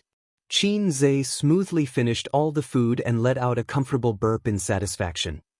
He should still be sleeping. Last night, he drank a lot. Su Yao said. Qin Zhe took out his mobile phone and dialed his number. The phone rang for a long time before it was connected. Su Guang's voice was a bit hoarse. It's almost 9:30 now, we have to go to the factory. Get up quickly and come up for breakfast. At this point, Qin Zhe paused. He could hear a woman on the other end of the line complaining after being woken up. Last night, Uncle slept with a woman. Qin Zhe felt sad at first. He could have had fun last night. Then there was anger, which was a subtle feeling. He knew a lot of experienced drivers, such as Huang Yizong and Zhao Tizhu. Both of them had families, but when it came to this kind of thing, Qin Zhe could dance with them. But his uncle was his family, and Xianxia felt uncomfortable seeing him fooling around. Who sent him the woman, Lu? Xianxia said with slight anger. It should be. Su Yao smiled bitterly. About 10 minutes later, Su Guang came up with a tired face. The dark circles under his eyes were obvious. Why don't you just die on the bed? Xianxia was so angry that he couldn't vent his anger. Su Guang said, Uncle was tired last night. Xianxia sneered. That's all you've got. Su Guang paused and said awkwardly, Lu Zong forced me to come to my room, I couldn't refuse. Don't tell your aunt. Let's eat, then lead the way for me after eating. Xianxia was too lazy to talk to him. How should he put it? Nowadays, when it came to business dealings and social interactions, it was definitely not something that could be settled by just going to a coffee shop for a chat or reading some documents in the office. Otherwise, where would the culture of dining come from? Where would the bosses come from? Every time a small leader of the bank came over, Li Linfeng would receive them. The first thing he did was to transfer the money to the employee's account in advance, and then let the employee go to the bank to withdraw the money. At least 100,000, at most hundreds of thousands. Send them to the hotel, and then have a dinner party in the evening. Eat and drink well, call a few quality women and send them to the room. This was the basic operation of business dealings. Uncle would encounter more such incidents in the future, and Xianxia would not be able to watch over him all the time. However, when this matter is settled, Uncle doesn't have to travel long distances, and then Aunt will be around, and there will be no need for these flirtatious women. Su Yu bowed her head and looked at the mobile phone silently. She was clear about this kind of thing, but she never touched it. It was inconvenient for her identity, so unless she met a particularly important client, she would personally receive it. Generally, she would hand over the general clients to the managers under her. When it came to the clients that Su Yu needed to meet in person, they didn't look at the basic operation. After all, it was a basic operation. The headlines on Weibo attracted her attention. A video on the plane, was the video of Xianxia teaching a foreigner a lesson in the cabin yesterday. Unsurprisingly, it was in the headlines again. The video was posted last night, and it went viral this morning. Search keywords, Xianxia, plane, fighting, more than a dozen videos can be searched. The video that Su Yu saw was the most comprehensive, with the most comments and forwards. In addition, she found that Qin Baobao and Wang Zijin had at her in the chat software. Click on it. Qin Baobao, why did Ace fight again? Did he get hurt, Su Yu? Wang Zijin, he said no, but did he really not fight again after that? Su Yu curled her lips. No wonder he had been holding his mobile phone to reply to messages in the elevator just now. It turned out that he was sending messages to his sisters. Su Yu, little treasure, little fairy, don't worry, everything is fine. After a while, Qin Baobao, you want to be beaten. Wang Zijin, little fairy, what the hell, anger? Su Yu imagined the eyes of the two old enemies gnashing their teeth, smiled, happily closed the chat software, returned to Weibo, and clicked on the video. She was watching from a distance and didn't see the whole process. It was good to watch the replay. The hotel's Wi-Fi was not good, and it buffered for a few seconds before it was officially played. In the picture, there was a quarrel. It was the man who had a conflict with the foreigner. The air hostess and the air hostess were persuading him. I just went to the toilet, he kept knocking on the door after I came out, I said a few words to him, he pushed me. Through the quarrel, the audience probably knew what had happened. Because of a trivial matter that may be insignificant in the eyes of countless viewers, but the development of the matter made countless people angry. Can't you just apologize? It's not a big deal. He's not a woman. Is it so hard to say sorry? It's annoying. Pretentious, what's wrong with apologizing? The attitude of the passengers around was angry. They didn't blame the foreigner, but asked the middle-aged man to apologize. And then, fuck. F***ck your mother. Chinese pig. Su Yu witnessed this scene with her own eyes at the time. Looking at it now, she still felt uncomfortable. No one stood up, not even refuted, let alone quarrel. It was probably better to have less trouble. Everyone didn't want to make trouble, and they weren't the ones scolding. Finally, at this time, someone stood up. I think you should take back what you said just now and apologize to us. In the picture, a man wearing a mask and sunglasses appeared. It's none of your business. Chinese pig. The kick that came out of nowhere caused a commotion in the crowd. Then the sunglasses fell. Even if they knew that he was Xianxia, the netizens watching the video were still very excited. Just now, this foreigner scolded, Chinese pig. Chinese are pigs. I don't know how you feel, but I feel very uncomfortable. But what makes me feel the most uncomfortable is not his insults, but your silence. I'm a public figure. I know that hitting people will bring me a lot of negative impact and even be classified as a banned artist and banned, but I still have to do it because someone has to stand up. After watching the video, Su Yu first cast a starry look at Xianxia opposite her. Then she looked at the comments. That kick made my blood boil. I want to say, let go of that foreigner and let me do it. This comment had the most likes. She scrolled down. Good fight, too excited. If I was there, I would definitely go up and fight with him. There are so many people, why didn't anyone stand up to refute? It's so uncomfortable to watch, being scolded by foreigners as pigs. Fortunately, Xianxia is here. Fortunately. I'll be his fan for life. Ha, the foreigner was beaten until he doubted his life. One punch KO, now he knows what Chinese Kung Fu is. It's so satisfying, so satisfying.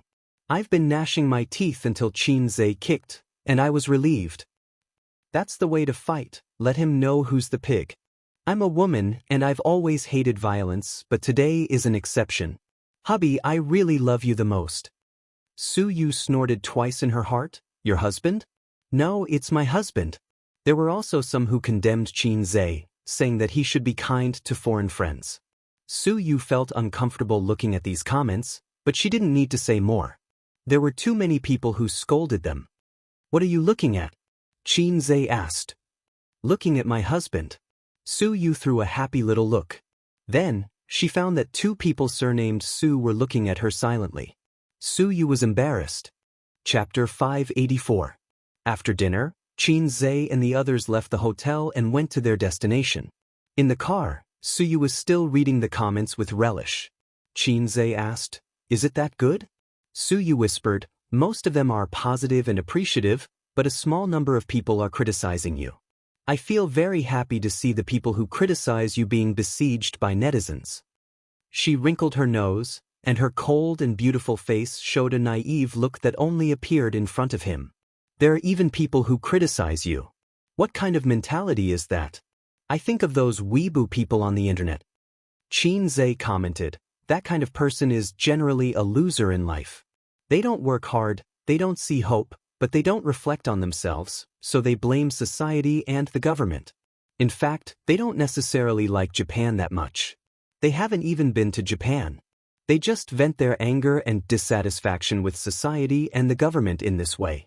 Except for those who have lived in Japan for a while. Xianxia has acquired a total of 3 companies since his meteoric rise last year, and merged them into Tianfeng Entertainment and Amethyst Technology Company, Limited. The process is probably to send a test team to collect data, and then he or Su Yu will do field inspection and one-on-one transactions, which greatly reduces the process and the transaction cost is low. After several experiences, Xianxia is familiar with it. In this regard, Su Yu taught him a lot. Shenzhen Dongfeng Virtual Reality Technology Company, Limited. The address is in an industrial park far away from the city center. There are almost no residential areas here, factories are located, and occasionally there are bank buildings in the middle. Unlike the low-end processing plants in other cities, the manufacturers here are more high-end. Dongfeng Technology does not cover a large area. Finance, sales, research and development, and production line employees, all departments add up to a total of 328 people. Entering the gate, there is a large office building. Behind the office building, there are factories, staff dormitories, and a 2-story small building that integrates equipment experience and research and development. It's already a very good scale. Virtual reality technology has only begun to become popular and rise in recent years. In daily life, there are actually a lot of it, such as the 3D glasses we wear when watching 3D movies. And 3D movies and 3D projection can actually be regarded as branches of virtual reality technology.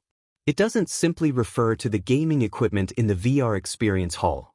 Virtual reality technology was the general direction of future technology. It would change people's lives. Because of the slow development of technology, it was difficult for it to become a hit. It has been changing society and life in a subtle way. On the 4th floor of the office building, in a large conference room, Qin Zhe and the Dongfeng leaders led by Lu Zong began to negotiate. Both sides argued for a long time, and both sides were very naughty. Splitting a company into many segments and bargaining one by one was probably the result of Dongfeng's leaders boasting and Qin Zhe's side finding fault and loopholes. In fact, it was quite boring. Qin Zhe talked for a while in the early stage, and the middle and later stage was handed over to Su Yu. He watched as she battled the group of Confucian scholars with words and was not at a disadvantage. Su Yao listened from the side and became a bystander. Su Guang wanted to speak, but before he entered, he was warned by Qin Zhe not to speak. He wasn't afraid of godly opponents, but he was afraid of lousy teammates. His uncle wasn't very reliable. Everyone with the surname Qin and the surname Su knew that he was unreliable. Qin Zhe whispered in Su Yu's ear, got up, and left the conference room. After sitting in the conference room for nearly an hour, he felt like his bladder was about to explode. He drank a cup of soy milk and a cup of coffee for breakfast. Because of his strong kidney, he had never gone to the toilet. Now he couldn't hold it in. After Qin Zhe went to the toilet, he didn't go back to the conference room. He put on a mask and sunglasses and wandered around the office building. Unknowingly, he came to the sales department.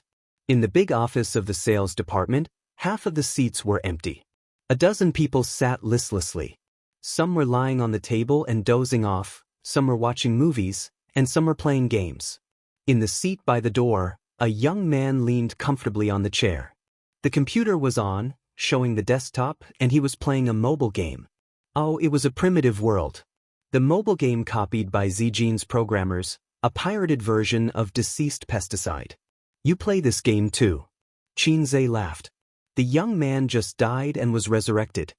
He heard the sound and looked up at him. You are? Old Shen brought me here to see the equipment. I want to open a VR experience hall, but he seems to have something to do. He went to a meeting. I wandered around and waited for him. Qin Zhe said. Old Shen was the sales manager. He was in the conference room and was qualified to participate in the negotiation, but he had no right to speak. When he introduced himself, Qin Zhe remembered it. His memory was very strong. It turned out to be a customer. The young man immediately cheered up. Shall I take you to the back to see the equipment? Qin Zhe showed an embarrassed look. I'll wait for Old Shen. The young man said, Our company is going to be sold. If you want to buy equipment, you'd better slow down. There may be a discount after a while. If you buy now, the price Old Shen will give you will definitely be 10% higher than the original price. So blatantly digging in the corner of his direct superior? Qin Zhe said in his heart, even if the company is sold, your boss is still your boss, your leader is still your leader. The young man said in a low voice, Old Shen is Lu Zong's relative. If the company is sold, he will definitely leave too. Qin Zhe's heart jumped. Your company is all about connections? The young man nodded. Many connections take the money but don't work. But the buyer doesn't know about this, so the connections can continue to stay here. Even if they are fired, they have to pay a severance fee. After all, they have signed a contract. If they buy the company, they have to inherit a lot of things. It has legal effect. I can't just deny it. You won't understand. But Old Shen is the leader. He definitely can't continue to stay in this position. Qin Zhe said, Oh, which area are you in? I play this game too. Let's play together. The young man reported his ID name. Qin Zhe logged into the game. Other than the young man, there were 3 salespeople in the office who were also playing this game. 5 people in total. I remember a few days ago when I played this game, the popularity of this game wasn't very high. It took a long time to find a match. Qin Zhe said, The advertisements are good. The web-based game is Blue Moon, and the mobile game is Chaos World. The young man said, "What do you mean?" Xianxia didn't understand. 10 mobile apps, 10 of them have advertisements for it. Video apps and movies also have advertisements for it. If you go online, you will see its advertisements in less than half a minute. It's as crazy as Blue Moon. The young man said, "I was brainwashed by the advertisements. Then I downloaded it to try it out. Heh, I found it quite interesting. The graphics are good, and there are many experts. It's not like Pesticide, where there are elementary school students everywhere." The 5 of them played together. It was quite interesting. The office was filled with slogans like, "The opposite side is red," "Gather at the river," and "Mid-lane team fight." Xianxia placed the cigarettes on the table and gave one to each person. Almost half a pack was gone. "Can I smoke?" He could already smell the faint smell of smoke. It meant that someone had smoked before, but he still had to ask. "Big chicken tyrant, good smoke."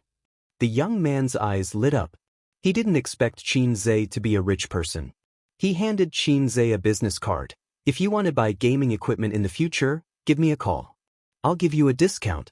It's definitely lower than the market price." Xianxia took the business card and said thanks. He looked at it. "Ouyang. He's so awesome. He's actually a boss with 2 surnames." After giving out the cigarettes, Xianxia remembered that it was inconvenient to smoke. He took off his mask. "I'm not bragging, but the whole office will explode in an instant." After a round, Xianxia said, "I'm not playing anymore. I'm going out to get some fresh air." Ouyang shouted, "I'm waiting for you." Xianxia waved his hand and left the sales department. After that, he moved to the finance department. The finance department's office was much smaller. There were about 7 or 8 people in the finance department. They were all dressed in office lady suits. They were chatting and laughing. "What's the matter?" a big sister at the door asked when she saw Xianxia. Xianxia hesitated and asked, "Are you guys usually free?" The woman looked at him strangely. "Or you? I'm just asking." "Crazy. What does it have to do with you?" Xianxia could only turn and leave. Behind him, he vaguely heard a conversation. "Who is it?" "I don't know. He's wearing sunglasses and a mask. I can't see clearly." "It's not the buyer, right?" "Impossible. He's in a meeting." "Right, you're going to South Korea this month, right? Help me buy a set of cosmetics." "No problem." It would take a few hours to negotiate. After dinner, they would probably have to continue chatting. Xianxia planned to take a look at the factory. Lu Zong claimed that the equipment was top-notch and the most advanced in the country. He had to see for himself what it was like. The factory was similar to many other industrial factories. It had a triangular steel roof. The only difference was that the environment inside was very clean. There were many pieces of equipment that Xianxia couldn't understand. There was a processing center, a welding machine, and even a CNC machine. With so many processing equipment, it meant that Dongfeng could indeed build a VR game equipment independently and did not need to find other factories to process it.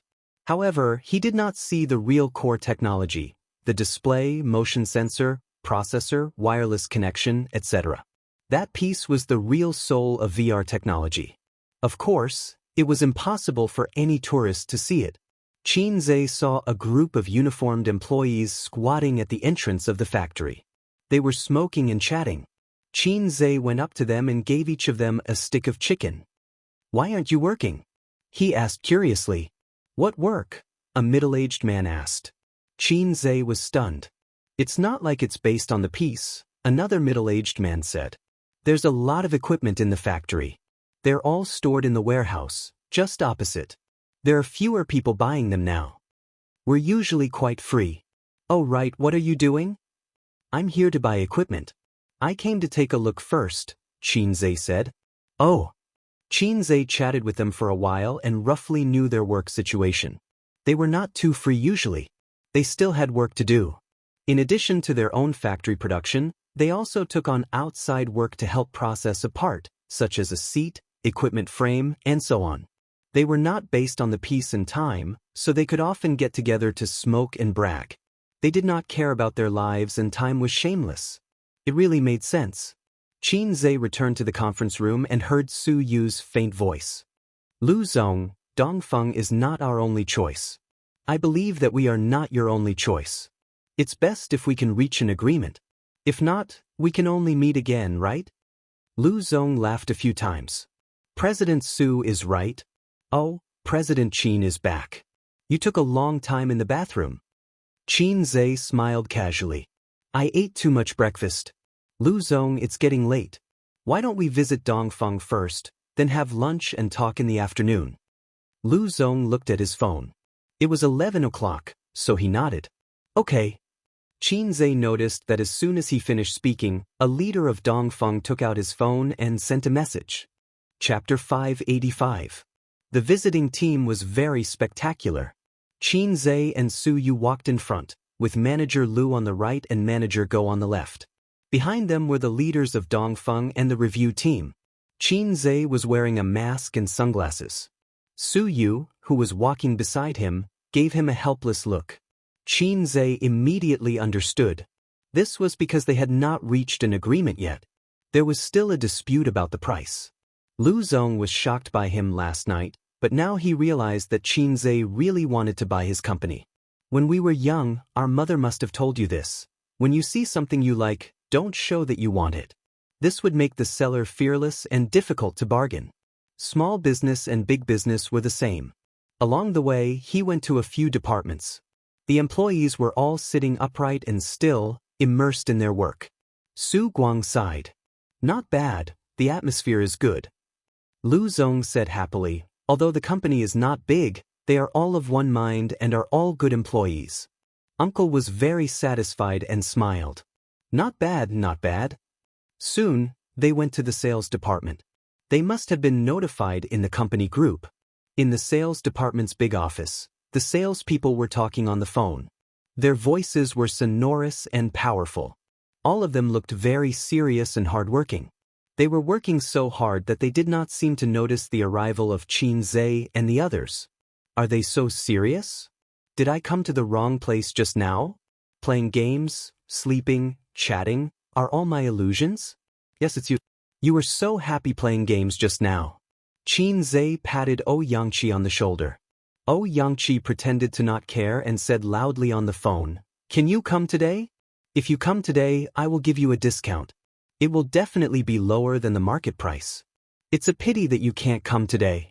Let me tell you, our Dongfeng equipment is absolutely first class. It's not worse than imported foreign equipment." The sales manager, Old Chin, coughed and said, Xianxia, I know you are working hard. Stop calling, Mr. Qin is calling you. Xianxia, okay, then come another day. I will personally introduce you. Tomorrow you. As he spoke, he turned his head and suddenly his voice stopped. Xianxia looked at Qin Zhe and then at the leaders of Dongfeng. He had a mental breakdown. Manager Chen smiled and said, although this kid's performance is average, he's really hardworking. He makes phone calls for 9 hours a day and often goes on business trips. But there are more than a dozen people like him in our office. Xianxia was speechless. The portrayal of his inner thoughts. The cold icy rain was randomly slapping his face. His face hurt. Not only him, but the other salespeople in the office also looked back. Just because they took an extra look in the crowd, their mentality collapsed. The man wearing sunglasses and a mask, wasn't he having a good time playing games with them just now? He even sent them a chicken overlord. Don't tell me this is the acquirer. This is President Qin, the purchaser of the company. Lu Zong clapped his hands. Then he realized that the air was suddenly quiet. Lu Zong frowned unhappily. Although these salespeople's performance was average, they were all old foxes. At this moment, they should have stood up and enthusiastically shouted, Boss Qin. Why are you in a daze? Qin Zhe smiled and said, Hello, everyone. Everyone was speechless. Qin Zhe said, everyone's skills are good. In the future, let's play games when you're free. Anyway, we've added each other as friends. Everyone was speechless. Xianxia covered his face and thought desperately, will I be fired? Sob, sob, sob. Qin Zhe looked at Lu Zong. Then, let's go to other places? The group of people left. but Manager Chen slowed down and didn't follow. He turned back to the office. His fingers knocked on the glass door, making a crisp sound. Manager Chen's tone was slightly angry. "What's wrong with you guys?" The strange reaction of his subordinates just now made him very unhappy. Lu Zong was definitely unhappy too. They were not sensible at all. No one answered his suffocating question. Manager Chen said angrily, "With your performance, when the company is acquired, it's still unknown whether you can stay. Who can you blame if you don't live up to expectations and lose your job?" Xianxia said guiltily, "Manager, that President Qin, he just came." Manager Chen was stunned at first, then his heart turned cold. He knew the group of people under him very well. "Then what are you doing?" Playing games." "He even played a game with us, so we didn't know that he was." Xianxia's expression was ugly. Qin Zhe once again wandered to the finance department. The big sisters were sitting quietly in front of the computer, silent. There was no longer the chatter from before. The big sister at the door heard the footsteps and looked up first. She saw Qin Zhe with a mask and sunglasses at first glance. Her face with makeup was instantly stunned. The other finance people looked over with smiles on their faces. When they saw Qin Zhe, they were also stunned. They were dumbfounded. 10 faces were dumbfounded. Qin Zhe looked at her and asked again, "Are you guys usually free?" Dongfeng's finance department manager said, "Yes, our finance department is very busy." After he finished speaking, he found that his subordinates all looked embarrassed. Lu Zong frowned and realized that things were not simple. It was too abnormal. Whether it was the sales department or the finance department. When they saw Qin Zhe, they all looked like students who were caught by the teacher eating chicken with each other. They were embarrassed and scared. After that, they toured the factory. It was the same here. The employees were not working hard or slacking off. After all, they couldn't pretend because there was no work. It's currently in the idle stage because if we reach an agreement, we have to prepare for the liquidation of assets, so the factory is now in a half-stop state, Lu Zong said. When he said that, he imperceptibly created psychological pressure on Qin Zhe's side. "Look, because of your acquisition, we have all stopped working. What a loss." If they were thin-skinned, they would feel a little guilty now. After the tour, Lu Zong treated them to lunch. They didn't go to the city center to find a high-end hotel because it was meaningless. If you drove there now, there would be a traffic jam all the way until 1 o'clock in the afternoon. In the industrial park, there were actually quite a few high-class restaurants. The restaurant that Lu Zong booked had an elegant layout. It had an antique style with screens, blue and white porcelain vases, carved tables and chairs, and a burning sandalwood in the corner of the private room. A beam of light shone down, and the smoke was straight like a line. This was called appreciating incense. The dishes were also very special. For example, a painting of the Qingming riverside was put together with various seafood, and a large ink slab was used to hold soup. During this period, before the banquet started, Lu Zong went out to answer a phone call. When he came back, he didn't look good. Both sides were old foxes. They fought a war of words at the negotiation table, but didn't mention it at the dinner table. They were harmonious and called each other brothers. After a few glasses of wine, the uncle's face started to turn red. He almost put his arm around Lu Zong's shoulder. Qin Zhe helped the uncle to the toilet to vomit. After his uncle finished vomiting, he washed his face and put a cigarette in his mouth. Looking at his bloodshot eyes in the mirror, he chuckled, "That old brat kept forcing me to drink. Yesterday, he even sent me a woman. He's hoping that I can help him." Qin Zhe said in a bad mood, "You still know. You don't understand." The uncle put his arm around Qin Zhe's shoulder. "Don't look down on me. After all, I've eaten more salt than you've eaten rice. You guys can talk. Look at how red your faces are in the meeting. At this time, I'm the lubricant in the middle to mediate. It's just like how every main character needs a comedic supporting character. Isn't that the logic? I'm the same as Jispin lubricant. It's super effective." Qin Zhe thought to himself, "Durex might be able to give you 10 times the advertising fee." The uncle was obviously drunk and didn't think through his words. The lubricant was for the convenience of friction. If there's friction between us again, the acquisition will most likely fail. From this, it can be concluded that friction equals yellow. Actually, I think that 5% is not a big deal. You don't need that much money. The uncle said. You don't understand. This company actually has a lot of flaws that you can't see. Besides, 5% is more than $1 million. So much? Then let's continue to argue. The uncle was shocked. The uncle and nephew stood in front of the urinal, comfortably relieving the pressure in their bladder. They both shook their bodies and their little brothers. Su Guang laughed and said, we're sworn brothers now. Brothers. Qin Zhe said angrily, get out, can't you be more like an uncle? He felt that he could no longer look directly at the word sworn brothers. No, it should be said that he finally understood the word officially. The banquet gradually came to an end. Boss Qin, there are a lot of fun places in Shin City. I'll get someone to take you around these few days. Lu Zong proposed a toast. He was preparing for a long battle. Lu Zong, Boss Su and I will return to Shanghai tomorrow. There are still some things there. Qin Zhe raised his glass and said, let's put the acquisition of Dongfeng aside for now. I'll look again, and you can also look again. Let's keep in touch, okay? Many people were confused, at least on Qin Zhe's side, including Su Yu and Su Guang. They were all stunned. Most of the people on Dongfeng's side were also confused. Boss Qin, you're embarrassing your brother. Lu Zong hurriedly said, if you have any opinions, we can talk about it again. You just left without saying anything. Aren't you making fun of us? That's too much. Qin Zhe said, how is it making fun of us? A good or bad product can't be judged by its appearance, and its quality can't be ignored, right? Many people were still confused, but Lu Zong understood. My flight is tomorrow night. We still have a day to talk. Let's call it a day. With the end of Qin Zhe's words, the banquet also ended. Chapter 586.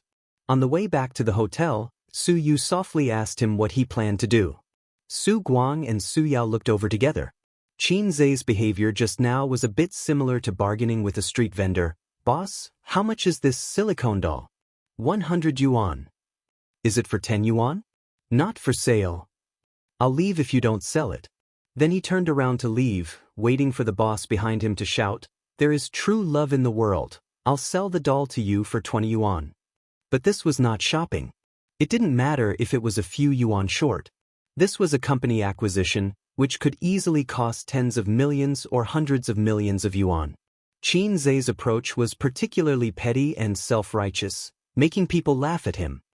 Just now, when you were in the meeting, I didn't go to the toilet. I just walked around the factory, Qin Zhe said. And then? Su Yu and the others looked at him. I had a good chat with several employees in the sales department. Qin Zhe paused and said, I also played a game. Su Yu, then I listened to the sisters in the finance department discussing Chanel bags, Estée Lauder's face cream, and Dior perfume. Finally, I discussed with the employees in the production line why the equipment in the warehouse can't be sold for the time being, Qin Zhe said. These things should have been known by Lu Zong just now. In other words, it was psychological warfare. Su Yu nodded and frowned. The inspection team didn't talk about these in detail. Su Yao said, the main responsibility of the inspection team is to evaluate. The details can be written or not written. You hired a professional inspection team. They should have received some benefits, so they didn't record it in the evaluation report. Qin Zhe said, in this way, tomorrow we will do a detailed evaluation of Dongfeng, an asset inspection, and then consider whether to buy it or not. Whether we buy it or not, we will leave at night. Qin Zhe's original plan was indeed to return to Shanghai on the third night. He and Su Yu would only stay in Shunxing for 2 days, regardless of whether the acquisition was successful or not. If it was successful, at most, they would sign the agreement first. There were a lot of processes in the middle, which could not be solved in 1 or 2 days. So they still had to come to Shunxing again after a while. If he didn't succeed, then everything would come to an end. Naturally, he would have to return. When they arrived at the entrance of the hotel, Qin Zhe did not get out of the car. Instead, he asked Su Yao, Mr. Su, can I borrow your car? Su Yao looked at him. Su Yu said, we want to go and play. Su Yao nodded. It was rare for them to come to Xianxia City, so it would be too boring to only talk about business. As one of the few first-tier cities in the country, it had too much to eat. Whether it was the prosperity of the modern city or its historical significance, it was worth visiting. Xianxia remembered that a manager of Baoza Investment once told him an interesting story. When he was young, he found a girlfriend in Beijing. Because of the long-distance relationship, they only met once a month. Every time they met, they would eat, drink, and sleep together. 3 years later, they broke up. His impression of Beijing was only which hotel was comfortable to sleep in, which hotel had the best facilities, and which hotel had the best breakfast. He had never been to the Great Wall or Fragrant Hill. He had only seen Tiananmen Square from afar a few times. A city is like a woman. If you only go in and out of one place, how can you appreciate her beauty? He had to change places to explore. The first stop was the overseas Chinese town in the east of Yantian district. On Saturday, there were more people. After the two got off the car, they asked the driver to wait in place, or they could go and play by themselves. Xianxia said that they could play by themselves, and all the expenses could be reimbursed by Mr. Su. In the hot summer, Su bought a woman's hat to shade her face, neck, and white slender arms with a layer of sunscreen. Then she held Xianxia's hand and began to wander aimlessly. Su looked at the map at the entrance of the scenic spot and said, "Let's go to Xianxia Valley first. The scenery there is good, and there are few people, so we don't have to line up. After that, we can go to the theme park." She said, "There is a wet program." "Who are you wet for?" Xianxia said angrily, "I'm not going." Xianxia Valley was an ecological park, a place to enjoy the natural scenery. For the two of them, Xianxia Valley was the best choice. Looking at the colorful flower fields and watching the blue sky and white clouds was far more interesting than waiting in a long line in the theme park. If you want to play, it's better to go back to Shanghai and go to Disneyland. Su stood by the colorful flower field and took a deep breath. She held Xianxia in one hand and opened the other hand, pretending to be facing a cool wind. In fact, both of them were hot and wet in their crotches. Suddenly, there is an impulse to live in seclusion in a beautiful place, plant a few acres of flower fields, and live a hermit's life. Su sighed, leisurely see Nanshan Mountain. Xianxia nodded. You can't ignore the very important chrysanthemum picking under the eastern fence, and the maple forest evening. The ancients have told us that the leisurely life of a hermit is comfortable. Su sighed. It's a pity that it's not convenient for you to take photos, otherwise, let's take a good photo together, and sister will not waste this trip. Xianxia laughed. Then you post to your circle of friends, today I came here for a date with my husband, and it's so cool. Su pretended not to understand. Yeah, there's a KFC over there. Let's go and have a drink. She took Xianxia and trotted all the way. They ordered 4 egg tarts, 2 mashed potatoes, 2 cups of iced cola, and a hamburger. The KFC was overcrowded, and the air conditioning in the hot summer brought tourists the motivation to live. Xianxia glanced at the KFC, and then observed the tourists outside through the glass wall.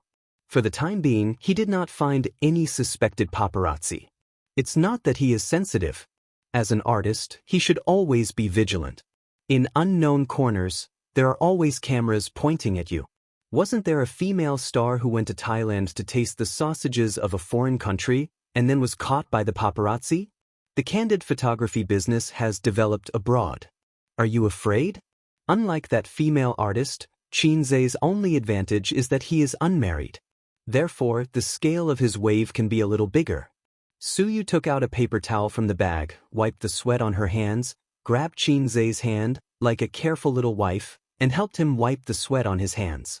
Xianxia took back his gaze blankly, and his eyes fell on Su, and he suddenly understood. He can feel Su's care and gentleness. From childhood to now, he still plays the role of a house husband, and there is a little soft emotion in his heart. In this situation, replace Su with his sister. His sister will wipe her sweaty little hands on his clothes, and then with a little pride in the corner of her eyes and eyebrows, which is in line with their playful style. Wang Zijin will be more pretentious. She will stretch out her small hand and let Xianxia help her wipe the sweat on her hands, and enjoy the love of her boyfriend. Only Su Yu has the lowest requirements, but she is sincere to him. Su Yu crumpled the paper towel into a ball, put it aside, and took a sip of cola. Let's eat. In fact, he didn't eat much at noon. Entertainment is the main body, and eating is subsidiary.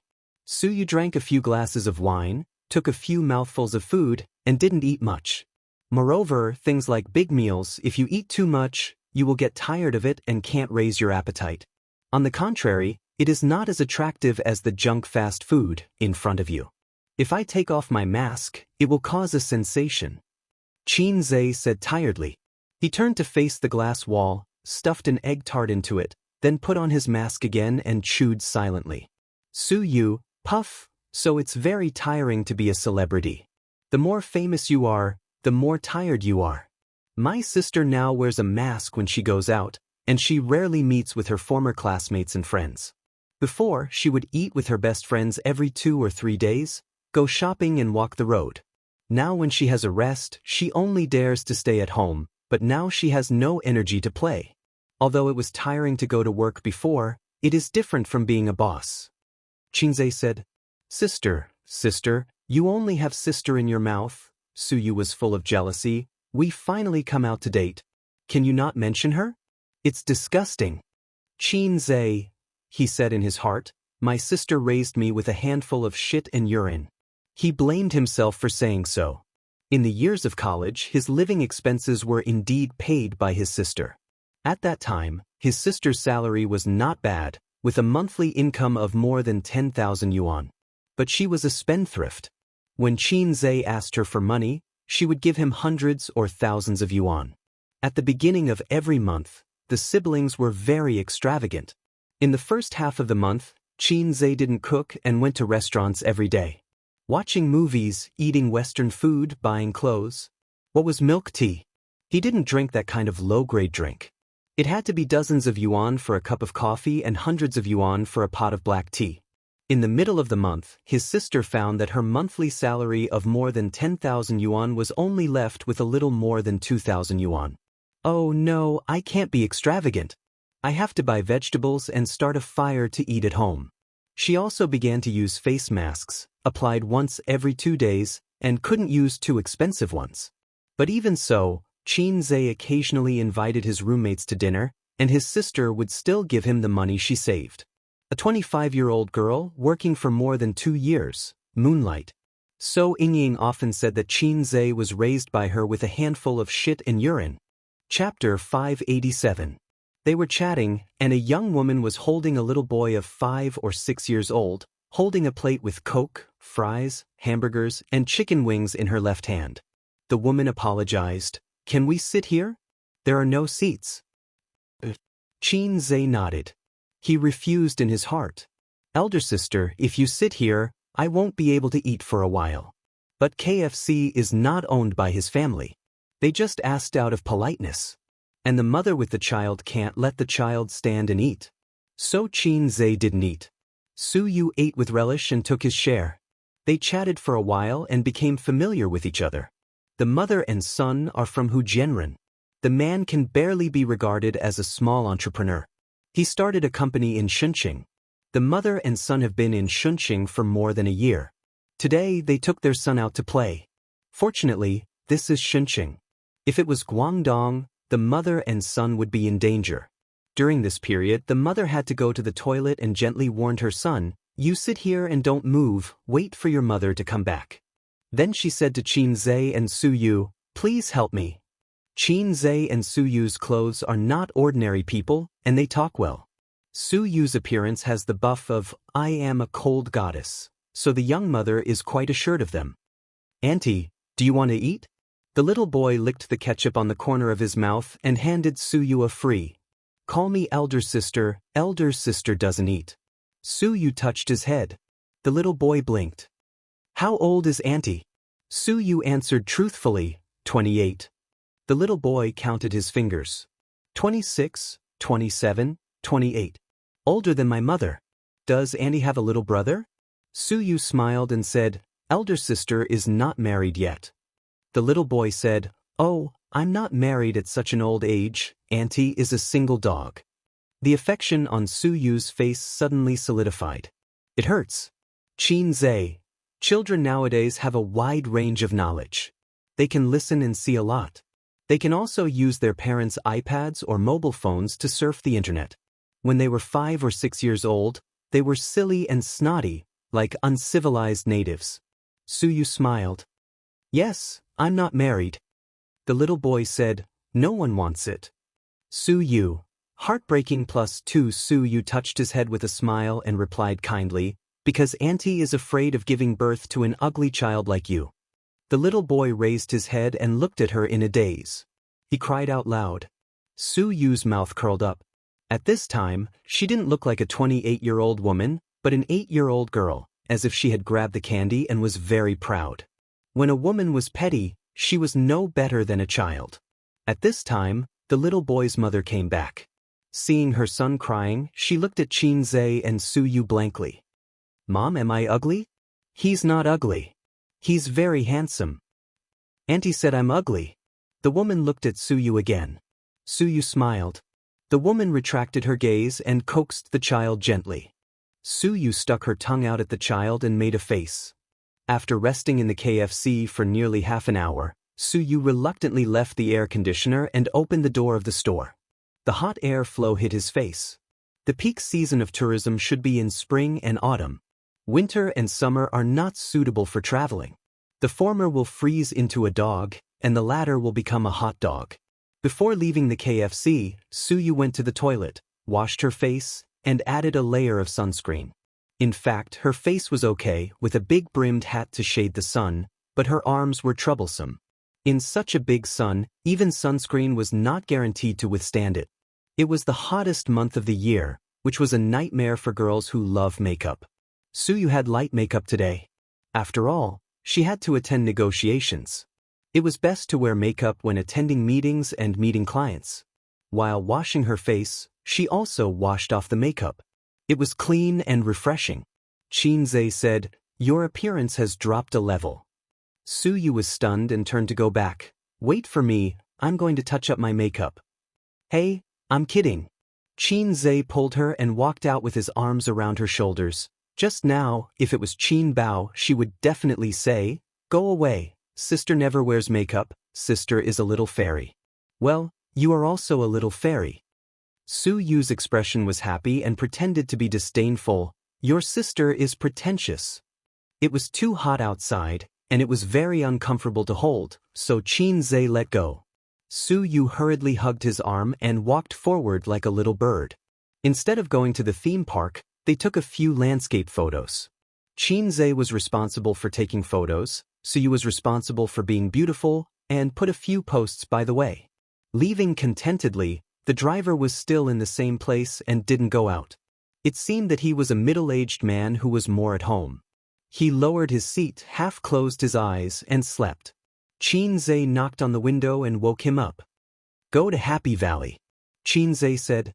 Opening the door, getting in the car, and enjoying the cool air conditioning, Xianxia and Su Yu couldn't help but want to groan. Good parents are not as good as the air conditioning. Going to Happy Valley was suggested by Su Yu, because she felt that it was very romantic to sit on the Ferris wheel with the person she liked. The 3 artifacts of romance: fireworks, rails, and Ferris wheel. Xianxia, on the other hand, was imagining a lot of Ferris wheels in his head. Every cartoonist is a good person, and good people have a peaceful life. The Ferris wheel is a very conducive place for men and women to talk and communicate. But when they arrived at Happy Valley, they found that there was no Ferris wheel at all. Su Yu expressed disappointment, and even her enthusiasm was depressed. "The Ferris wheel is actually not fun, it's boring," Xianxia comforted her. "There are a lot of fun things here, but there are more people. It's hard to stand in line on a hot day. Why don't we pick 1 or 2 to play with?" "Then I want to play with the pendulum and roller coaster," Su Yu said immediately. He looked at Su Yu with blaming eyes. "You know I have acrophobia. You did it on purpose. Why are you so happy?" But when she looked at him like a kitten, Xianxia's heart softened. Gritting his teeth, he said, "Okay." "Really, can I?" Su Yu was overjoyed. Xianxia nodded hard. Su Yu hugged his neck and kissed him through the mask. Qin Zhe said in his heart, I will close my eyes all the way. For a person with acrophobia, the most terrifying process of the roller coaster is not the sudden fall, nor the tortuous process, but the beginning of the slow rise. Looking at the ground getting farther and farther, watching the body slowly rising, the blue sky, white clouds, and the sun shining. Then suddenly, you may fall to your death. Qin Zhe's heart was pounding, his legs were soft, and there was an illusion of myocardial infarction. Coming down from the roller coaster, Qin Zhe walked a little bit. He didn't look in the mirror, but he knew that his face must be pale. Are you okay? Are you okay? The excitement and stimulation on Su Yu's face have not faded. While she was happy, she casually cared for Qin Zhe. Qin Zhe shook his head. After that, they came to the pendulum line. There were a lot of people, but it was much better than the mine car and the drop tower. Su Yu listened to the screams from the drop tower and was quite moved. Ace, let's go to the drop tower? I will jump now for you. Qin Zhe stared fiercely. 15 minutes later, it was their turn. The pendulum was more exciting than the roller coaster. Even if Qin Zhe closed his eyes, he could feel his body being thrown up again and again. It seemed that he would be thrown out by the huge inertia at any time. Trembling, he came down from the pendulum. He was tired and did not like it. At this time, it was already dusk. Su Yu was in high spirits. Hey, husband, let's go to the drop tower? Qin Zhe did not even have the mood to scold her. He dragged her away. When passing by the drop tower, he hesitated for a moment and gritted his teeth. I'm going all out today. If his sister asked for it, she would not ask for it. She also had acrophobia. Wang Zijin did not like this kind of exciting game. Only Su Yu, he could not refuse today. Thinking of Su Yu's careful and gentle movements when wiping his hands, thinking of her kitten-like eager and timid eyes, in this world, only strong wine and beautiful women can't be ignored. Like the roller coaster, the drop tower slowly rose into the sky, and it was higher than the roller coaster. Qin Zhe looked at the crowd under his feet, which was as small as ants, and his heart was fiercely clenched. He felt that he was crazy today to play this kind of thing with Su Yu. He was higher than the third floor, and when he looked down, his legs would be soft. Su Yu held Qin Zhe's hand and said, Ace, today, let's jump together and die for love. With that, she looked like she was going to die tragically. Qin Zhe, and you wait for me at night. In fact, I'm very scared. Su Yu glanced down a little timidly and said, I'm actually afraid of playing this kind of exciting game. I always feel that it's so high. What if there's a malfunction? I'll really fall to my death. Qin Zhe's face turned white. Don't put the flag in my face, Teddy. But the more scared I am, the more I want to play. It's like watching a horror movie. I'm obviously scared to death, but I can't help but watch it. So you said, no problem, you're a masochist. Don't think about it. Qin Zhe just wanted to speak, and the elevator suddenly fell straight down, free falling.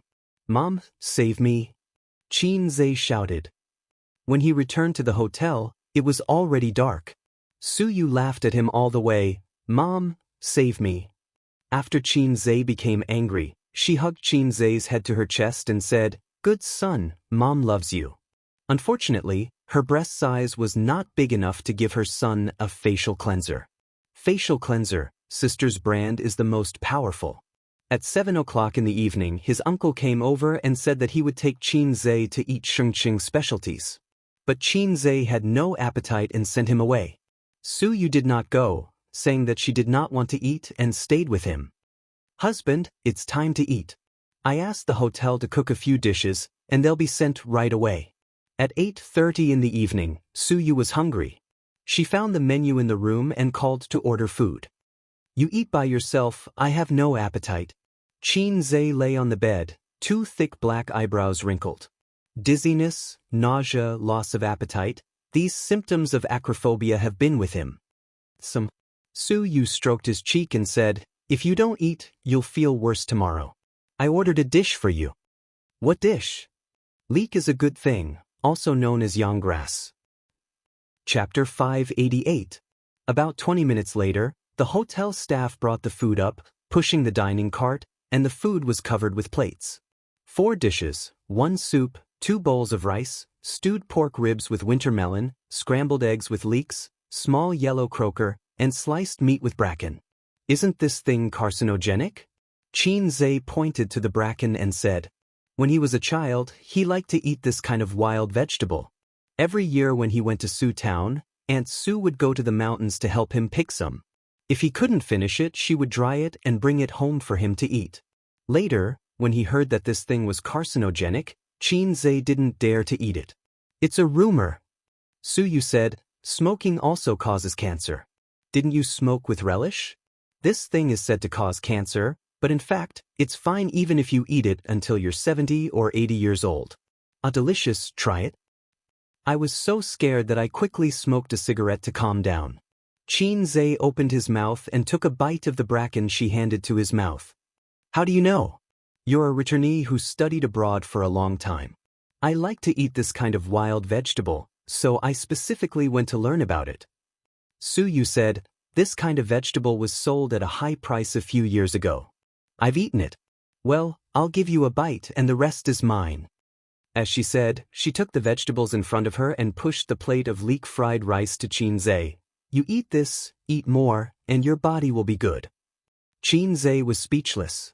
Have I been reduced to the embarrassing situation of relying on leeks to regain my masculinity? Are you kidding me? Do I need to nourish my teddy kidney? I'm Xianxia. Do I need things like leeks? Even if I starve to death, I won't eat this kind of thing. Eat, it's delicious, although it's not as good as your cooking. Suyu ate in small bites.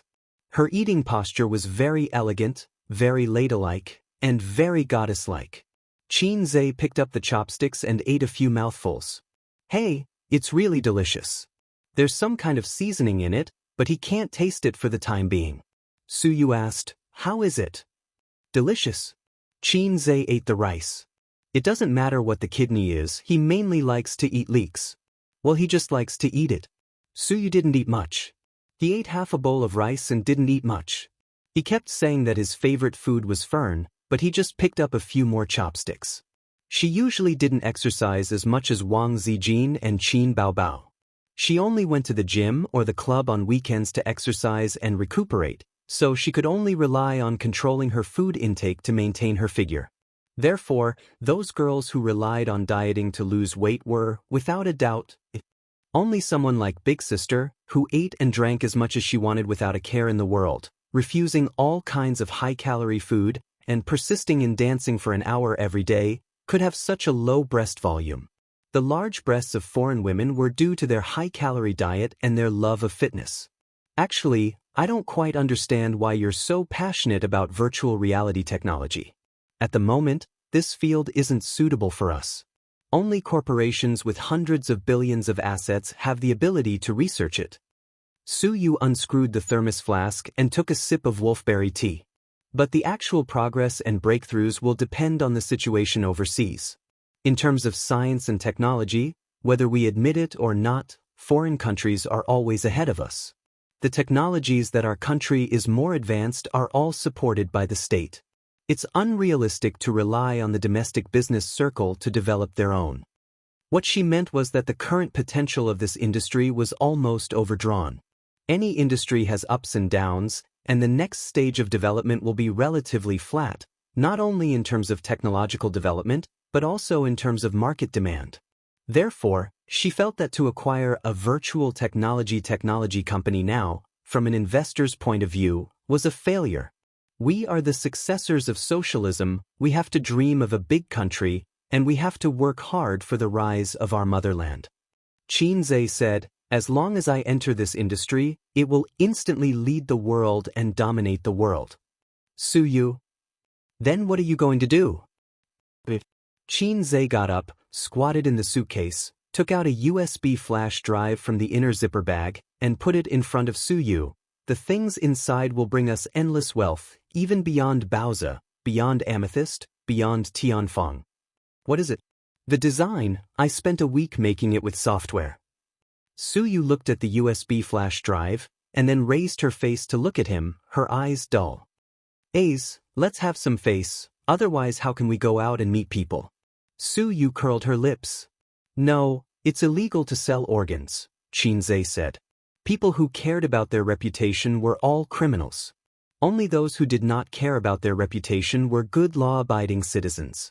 Even if Su Yu was his little fan sister, she just thought he was joking. The things in the USB flash drive were copied from the mall. The system was so low that everything needed Xianxia to do it himself. Because there was only data, there was no substance. Xianxia, an undergraduate student in the Department of Finance, became a semi-professional drawing student.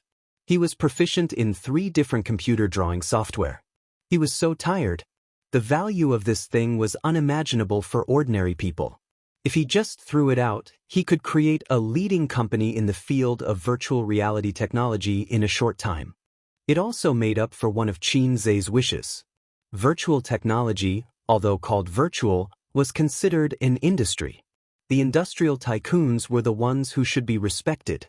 Xianxia, as an undergraduate student in the Department of Finance, had a deep understanding of this. If China's industry was as prosperous as it was 10 years ago, the country would not be overwhelmed by the pressure of the economic downturn.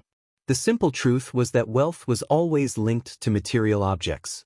Those internet tycoons, who made money by games and software, were not ashamed. Especially Brother Ma, who was condemned by thousands of people, were not ashamed. Hurry up and sell the company to me, let me bear thousands of curses. The current Xianxia, compared with those top tycoons, was a lot worse. But in terms of net assets, he was very good. He had no debt, and did not have much cost, and those tycoons only relied on cash. The gap between the two sides was not that big. But in terms of capital, Xianxia could only type GG now. Are you full? Call the waiter to come up and clean up. Xianxia said, I want another bite. Su Yu had an idea. Let's eat. Su Yu came over, her red lips were printed on Xianxia's face, and she took a bite. I'm full. She touched her belly. Xianxia was stunned and reacted, thinking that Su Yu was flirting with him. Oh, they were an old couple who were familiar with each other's depth, and she was still doing this. Too cute. So, Xianxia threw a big tablet hand over. You smeared oil on my face, and I have to wash my face. My head hurts. Su Yu, specialty restaurant. Su Yao and Su Guang, the 2 brothers, drank and talked happily. One was happy and carefree. The other was silent and serious. They were 2 years apart, and Su Yao was 7 years younger than Qin Ma. He was only 40 this year, and Su Guang was 38. But he looked at least 10 years older than Su Guang. His mature and restrained temperament was one reason, and the main reason was that he had a vertical line between his eyebrows. It was caused by long-term frowning, so Su Yao looked bitter and hateful. Come on, let's toast. Su Guang raised his glass and touched Su Yao's. A small glass of white wine, drained in one gulp. His uncle had been wandering outside in the past few years, and he didn't learn any great skills, but his alcohol tolerance was really good.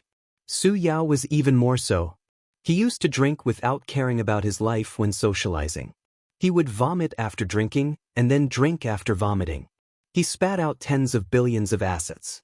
After he became successful, he rarely drank.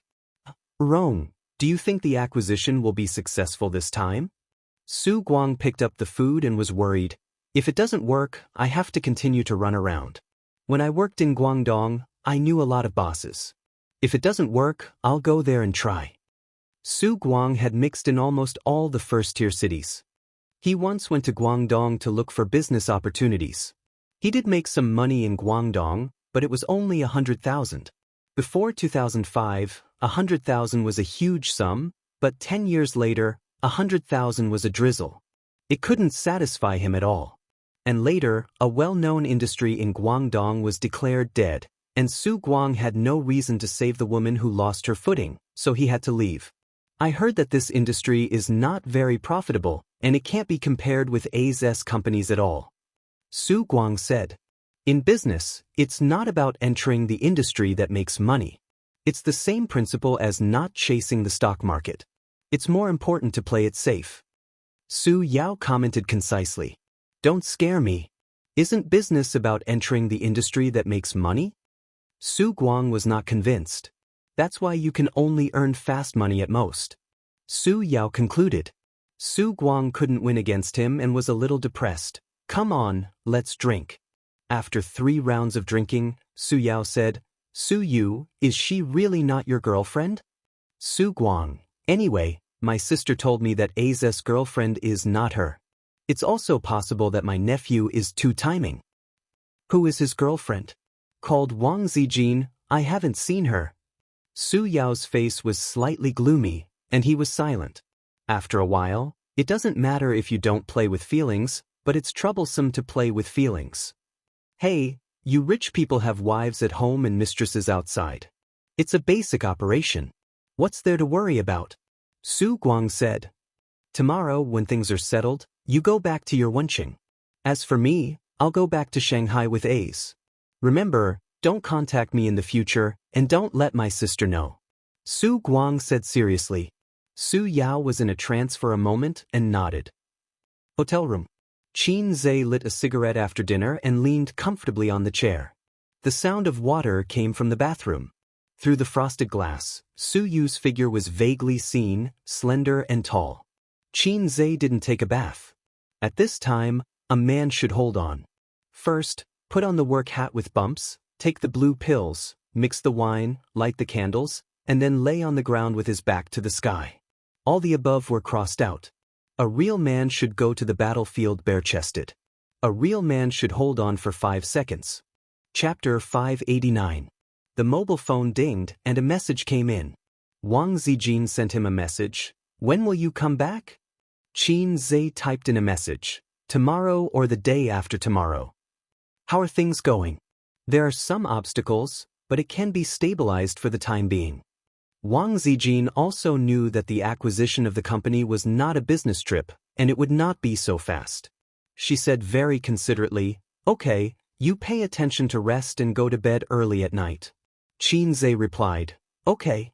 Wang Zijin sent a message, Love you, moi. A few minutes later, Wang Zijin sent another message, Aren't you going to reply, angry? Qin Zhe, W. Wang Zijin, Qin Zhe, look at it upside down. A few seconds later, Wang Zijin sent a series of blushing pictures. So good, wait for you to come back, sister will cook for you. In fact, I not only have a way to coax my sister, but I'm best at flirting with my sister. Qin Zhe was floating. Wang Zijin, like Qin Bao Bao, began to try to cook. Oh, it's impossible to cook, only cooking can be done because it's simple. Su Yu took a bath, washed her hair, washed her face, and brushed her teeth, which took a total of 30 minutes. Women took a particularly long bath, whether it was Su Yu, his sister, or Wang Zijin. It was as short as 10 minutes, and as long as half an hour. Qin Zhe was bored and logged into the corporate chat software that he hadn't used for a long time. Most of the chat records were from the chat group, so he didn't need to look at them. But a friend sent him a message, How is the company recently? ID, Human Filth Warehouse. This was a friend he met when he was trading stocks last year. This guy was twice as old as Qin Zhe. Now he was an uncle. It was said that he was also a god of stocks when he was young, so he chatted very well with Qin Zhe. They didn't have much contact, but Qin Zhe found that this guy was very rich, and he was a hidden rich man. But this is nothing. After all, I, Hei's king, have the system, and sooner or later I will be richer than him. How could a person without cheats compare to a cheater?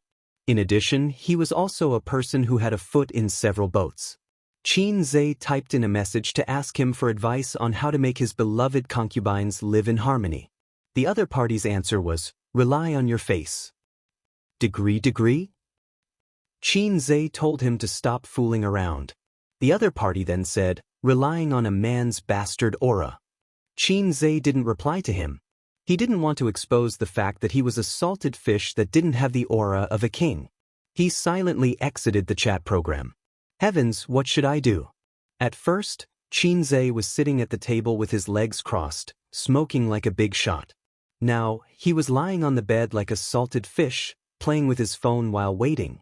He also smoked while he was at it.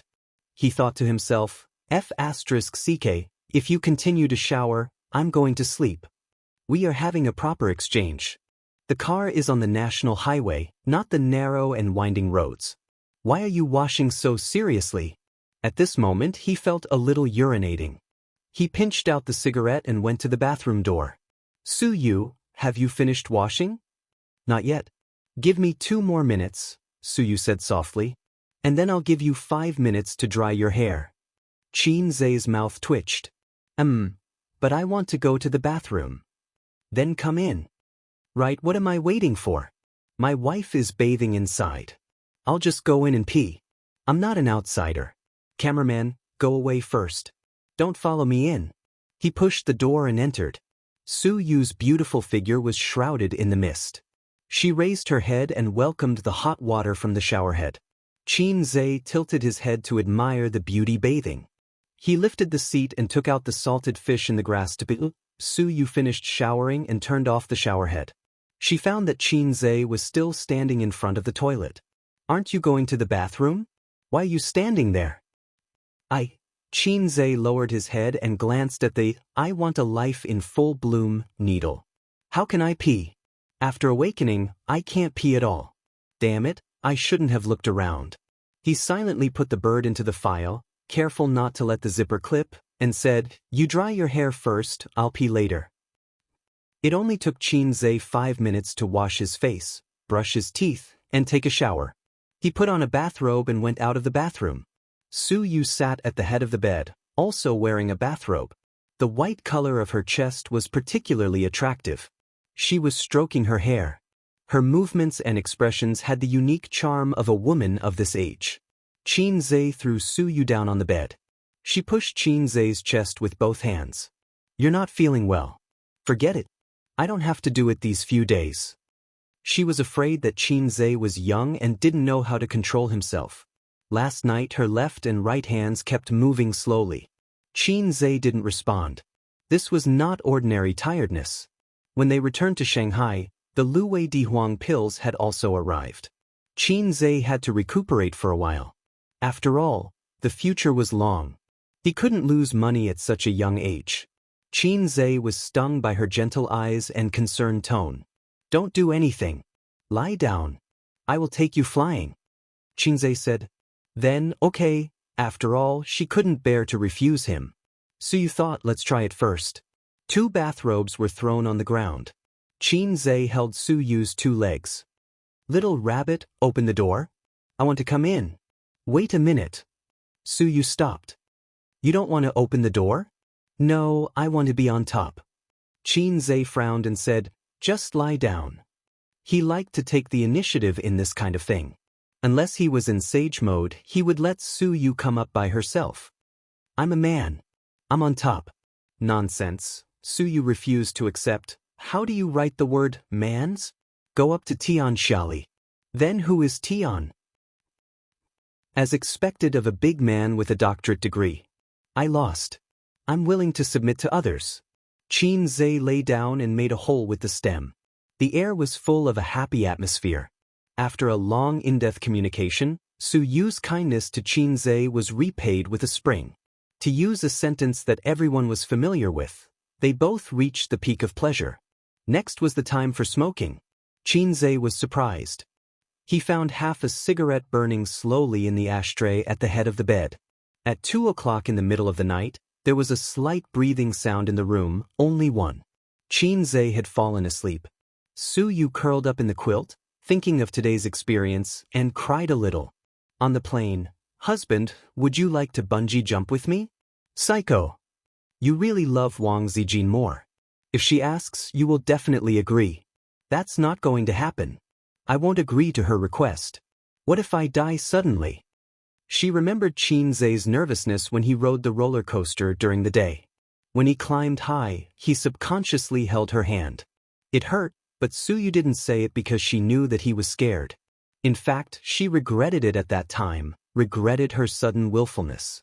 She remembered Qin Zai's hesitation when he passed the drop tower and his eyes after he decided to die. She remembered Qin Zai's slightly trembling voice and his tense body. She remembered Qin Zai's, "Mom, save me." Tears couldn't help but burst out. In life, I can meet someone I like and like me. Fortunately. The next day, Qin Zai woke up first. His waist was not sore and his legs were not painful. He was full of energy. Suyu was next to him, sleeping soundly. Her hair was fluffy and messy, covering her face. She was tossed around last night. Finally, she knew that Qinzhe's body was not in deficit at all. It was still the familiar strength and the original size. At 1 o'clock in the morning, she slept without taking a shower. He pushed aside Suyu's hair and kissed her on the face. Her smooth skin. A woman of her age can have such good skin. She worked hard to maintain it. For women who don't know how to take care of themselves, 30 or 40 is the most attractive age for women who know how to cultivate themselves and increase their internal and external cultivation. For example, Sister Man Ba, I can't think about other women at this time, or I will be particularly bad. Qinzhe put on casual pants, t-shirt, and tiptoed to close the door. He ran 10 laps around the hotel. The sun at 8:30 was already a little scorching. Sweat fell like rain. Qinzhe sent a text message to Suyu and asked her if she got up. If Suyu replied, he would go upstairs and wait for a few minutes. There was no news. So he continued to run around the hotel. After running 2 laps, Qinzhe couldn't bear the sultry heat. He returned to the hotel lobby, found a soft chair to sit down, and browsed the news and Weibo. Today's hot topic #XX died at 76 #I just woke up. Are you still running? Chapter 590. Qinzhe was taken aback and was caught off guard. How could such a famous person just disappear like that? It was not that Qinzhe had never seen the news of a great scientist passing away. He had seen a lot of them in China. It was only when the news of their passing came out that Qinzhe said, "Oh, so there was such a great scientist." Actually, he did not feel anything because he had never heard of it. It was as if he had seen an unrelated stranger pass away. But this paralyzed scientist, Qinzhe had known him since junior high school. He was in his physics textbook. In his ignorant heart at that time, this was an existence that was on par with Madame Curie and Einstein, although he later found out that it was not the case. Another mark of that era was gone. He felt an inexplicable melancholy in his heart, as if he saw his youth passing away. When Qinzhe was looking at Huijing's life story and academic contributions, the system suddenly said, "Oh, the great physicist, the universe researcher. In front of me, there is someone who dares to call himself a universe researcher.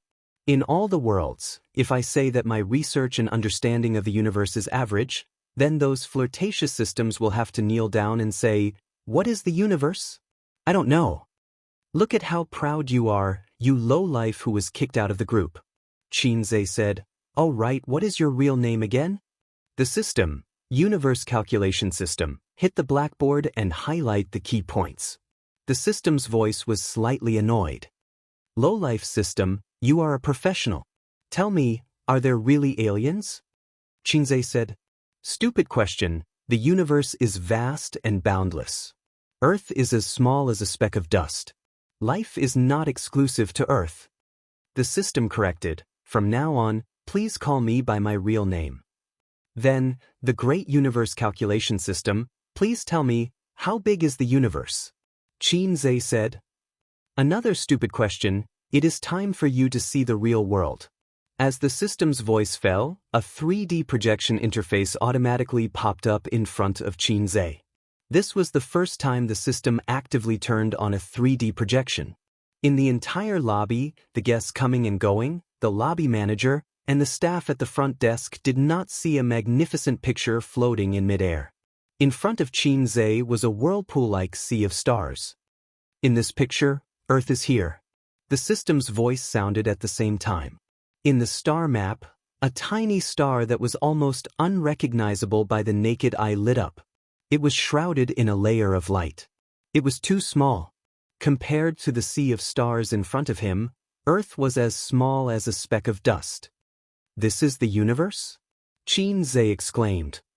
"Universe?" The system sneered, "Do you see that faint light? That's the range of the Earth's magnetic field." This meant that any aliens that might exist in the universe would not be able to discover Earth if they lived outside this range. Beyond the reach of human beings, everything is silent.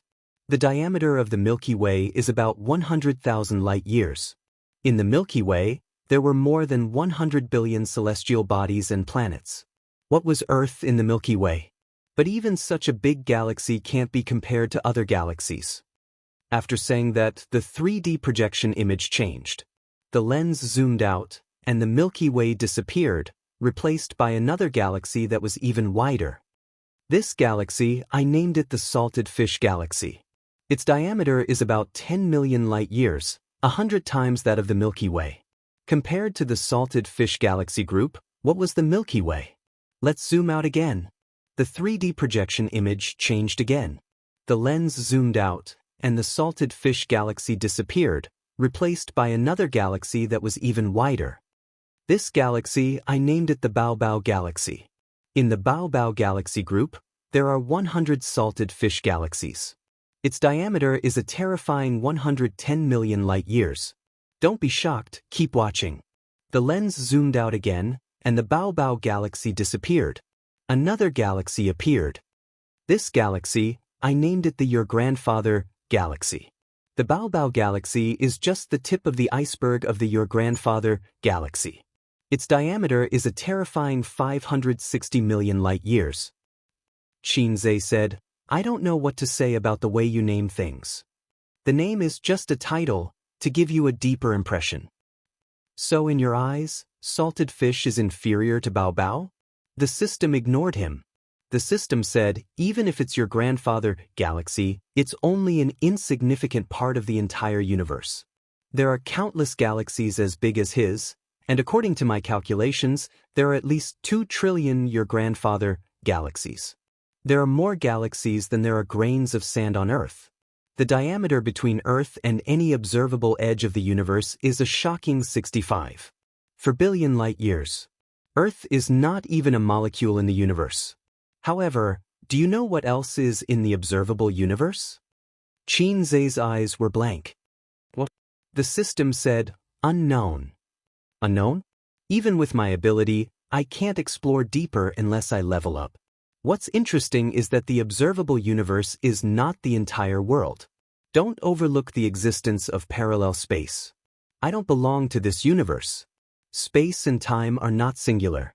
Theoretically speaking, space can be stacked infinitely, but time has countless parallel lines.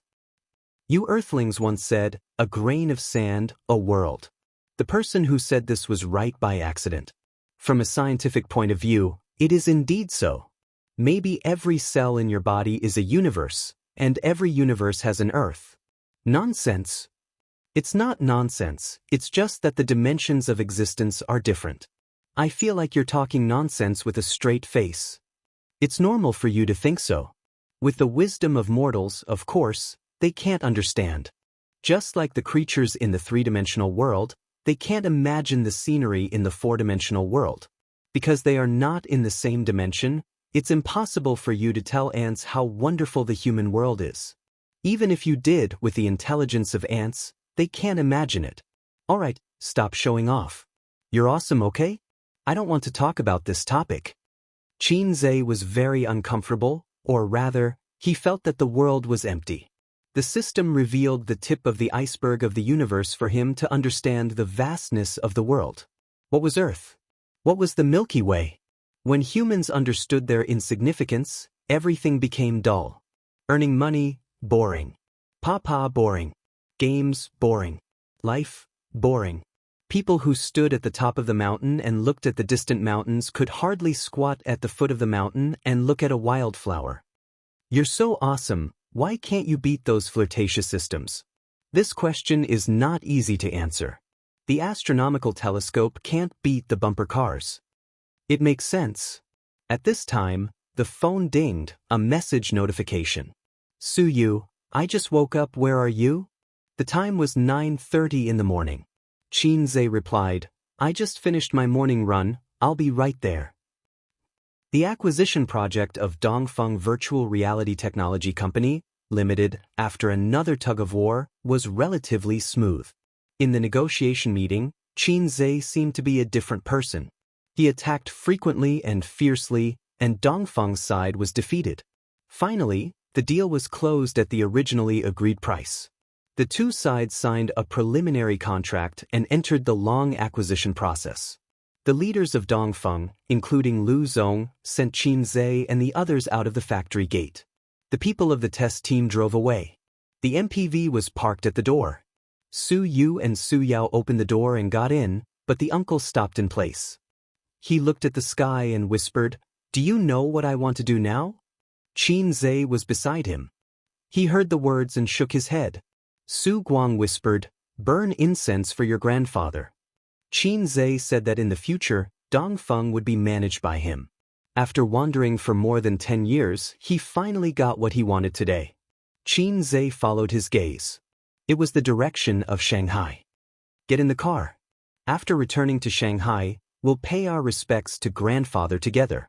Qin Zhe patted his uncle's shoulder. The two got in the car together. "It's my first time doing business, Mr. Su. Do you have any suggestions?" In the MPV, Qin Zhe was drinking whiskey. He withdrew his gaze from the window and fell on Su Yao. "Your uncle is actually experienced in the management of the factory, and the original staff of Dongfeng will not change, so as long as it's the same, it's fine." Su Yao said, "There are too many connections in Dongfeng. What should be cleaned up should be cleaned up. In addition, the manager position needs to be re-recruited. The original staff of Dongfeng will all be dismissed." Su Yu said, "What about the core technology?" Qin Zhe asked. Su Yao was stunned. Although Dongfeng took the high-tech route, it was not a research institute. How could the core technology be kept secret? However, he still answered seriously, "You can learn from lazy mobile phone and register patents crazily. From the core technology to the software icon, register patents for everything. And the production and R&D personnel of the core technology will sign a long-term labor contract. Those who leak will bear the legal consequences, starting from 3 years." Qin Zhe answered subconsciously, "The death penalty is not a loss." Su Yao? Su Yu and Su Guang also looked at him. Qin Zhe smiled awkwardly. "Sorry, it was a slip of the tongue. Is Mr. Su interested in investing? With your participation, we will be able to move faster and more steadily." Qin Zhe said. Su Yu was stunned. Su Guang and Su Yao had different expressions. The former's face changed slightly, while the latter was excited. Su Yao, who had experienced great storms, couldn't help but tremble at this time. He quickly took a sip of wine and took the opportunity to stabilize his mood. Then he said, "You say." Qin Zhe said, "You will pay a part of the acquisition money and take shares according to the proportion. Then I will send my uncle to manage and operate Dongfeng. You will also send a professional team." Su Yao, "I didn't ask." Cough. Su Guang interrupted with a heavy cough and said, "We will talk about cooperation when we have time." "Ace, did you buy a ticket?" Qin Zhe said, "Yes, 11 o'clock at noon, Shaoshan Airport. I asked Su Yu to buy it for you." "Shaoshan Airport?" Su Guang was stunned. "You bought the wrong ticket. We should go to Hongqiao or Pudong Airport." "I didn't buy the wrong ticket." Qin Zhe looked at the wine in the glass. "Uncle, I want to go back to Su Town." "Mr. Su, why don't you go together?" Chapter 591. What scares me the most is the sudden silence. Qin Zhe asked, and the lyrics of the song appeared in his mind. The two men sat there like clay statues, their expressions frozen. Their eyes were fixed on Qin Zhe. Some of them were in a daze, while others were in shock. Su Yao's hands were trembling slightly, while his uncle's mouth was slightly agape. The same lyrics could be used to describe their feelings at the moment. What scares me the most is the sudden tumbling of memories. Why do you suddenly want to go back to Shujia town? Su Guang suppressed his emotions and laughed to cover up his loss of composure. It's not Qingming Festival or the New Year. It's too early to visit the grave, isn't it, Su Yao? Su Yao nodded slightly. His emotions were far more turbulent than Su Guang's, but he was more composed. Even if he wanted to say, go, let's go together. Every year, when he visited the grave, he stood alone in front of it. No one knew how cold his heart was. I haven't visited Auntie Su in years. I don't have time for the New Year or Qingming Festival. I'll be busier in the future, so I want to visit her today. Qin Zhe's tone was gentle and calm. Mr. Su, you're also from Shujia town. Do you know Auntie Su? After hesitating for a while, Su Yao finally nodded with difficulty and said, all right. What's so good about that? Su Guang touched Su Yao's ankle with the back of his foot and coughed. Ace, how about this? Go back to Shanghai first and ask your mom to come with you another day. Qin Zhe shook his head. Su Guang gritted his teeth. Then you go. I won't go. I'll go back to Shanghai first. He couldn't go back to Shujia town. No matter what Qin Zhe was up to, he couldn't go back, and he couldn't let Su Yao go with him. When they separated, he would text Su Yao and ask him to find an excuse. I can't be the general manager, Qin Zhe said lightly. Su Guang was speechless. You win. At the airport, Qin Zhe and the other three sat in the seats of Starbucks with a cup of coffee in front of each of them. This thing could only be considered a high-class drink. There was less coffee and more milk, and there was also a mess of flavors and other flavorings. There was a coffee machine at home. Qin Baobao asked a friend to bring some high-quality coffee beans from abroad for Qin Zhe to drink when he stayed up late. His sister would usually drink it too. When she first bought it, she would brew coffee every day. Once the novelty wore off, she would not do it herself anymore. If she wanted to drink it, she would ask Qin Zhe to brew a cup for her. At this time, Wang Zijin would say, Ace, help me take out the tea tray. I'll make Jin Jun Mei for you. Qin Zhe didn't like this kind of tea. He felt that it had been hyped up by the Wui Mountain black tea, just like those shameless articles on the internet that followed the trend and even more shamelessly plagiarized articles. After drinking a few mouthfuls of coffee, Su Guang said that he needed to go to the toilet, and Su Yao went with him. At the airport, he could always see a few graceful women. In the summer, they wore denim shorts, and their white and tender legs were pleasing to the eye. Especially a long-haired girl with an oval face who had walked past before. With those two legs, Qin Zhe's harsh vision, which had been influenced by his sister for years, could not find fault with them. Su Yu pinched his earlobe and said, Do you want me to dig out your eyes and send them to that girl? If Su Yu got up and walked around, she could also harvest a cluster of amazing eyes, which would only be more amazing than the girl just now. Sitting here at this time, there were several young people and uncles on the side who peeped at her intentionally or unintentionally. Do you know why this society is dirty and ugly everywhere? Qin Zhe said helplessly. I don't know. It's because there are too many narrow-minded women like you, blocking men's eyes to find beauty. Su Yu hit him and asked, Who is Aunt Su?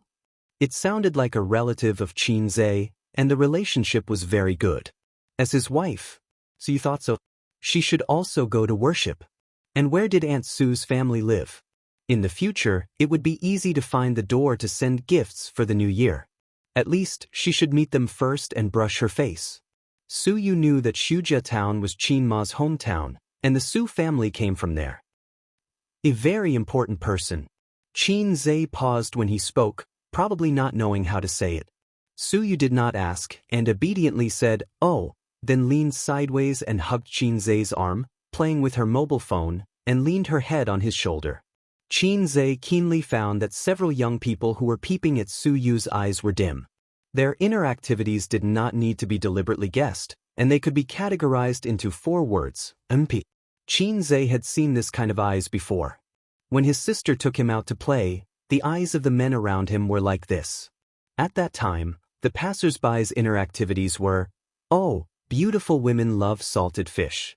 In the toilet, Su Guang and Su Yao stood in front of the urinal, stepping on both sides of the Yellow River. The two of them were true sworn brothers who had grown up together since they were young. When the 2 spillers beside him shook their bodies comfortably and left, Su Guang whispered, I'm very weak now. You said that Ace suddenly wanted to worship Sister Ru. What happened? Did he know something? Su Yao said, Little. Sister Lan confessed? Confess my ass. Su Guang looked at the direction of the door and lowered his voice again. She will never confess.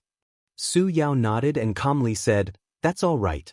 Let's not talk about what happened more than 20 years ago. Under the premise of no files and records, the government can't find out, let alone him. That's the truth, but why did he propose to go to the tomb now and drag you in? Su Guang was worried. 2 reasons. Su Yao left the urinal, went to the sink, washed his hands slowly, and then took out a tissue to wipe. First, it was a coincidence.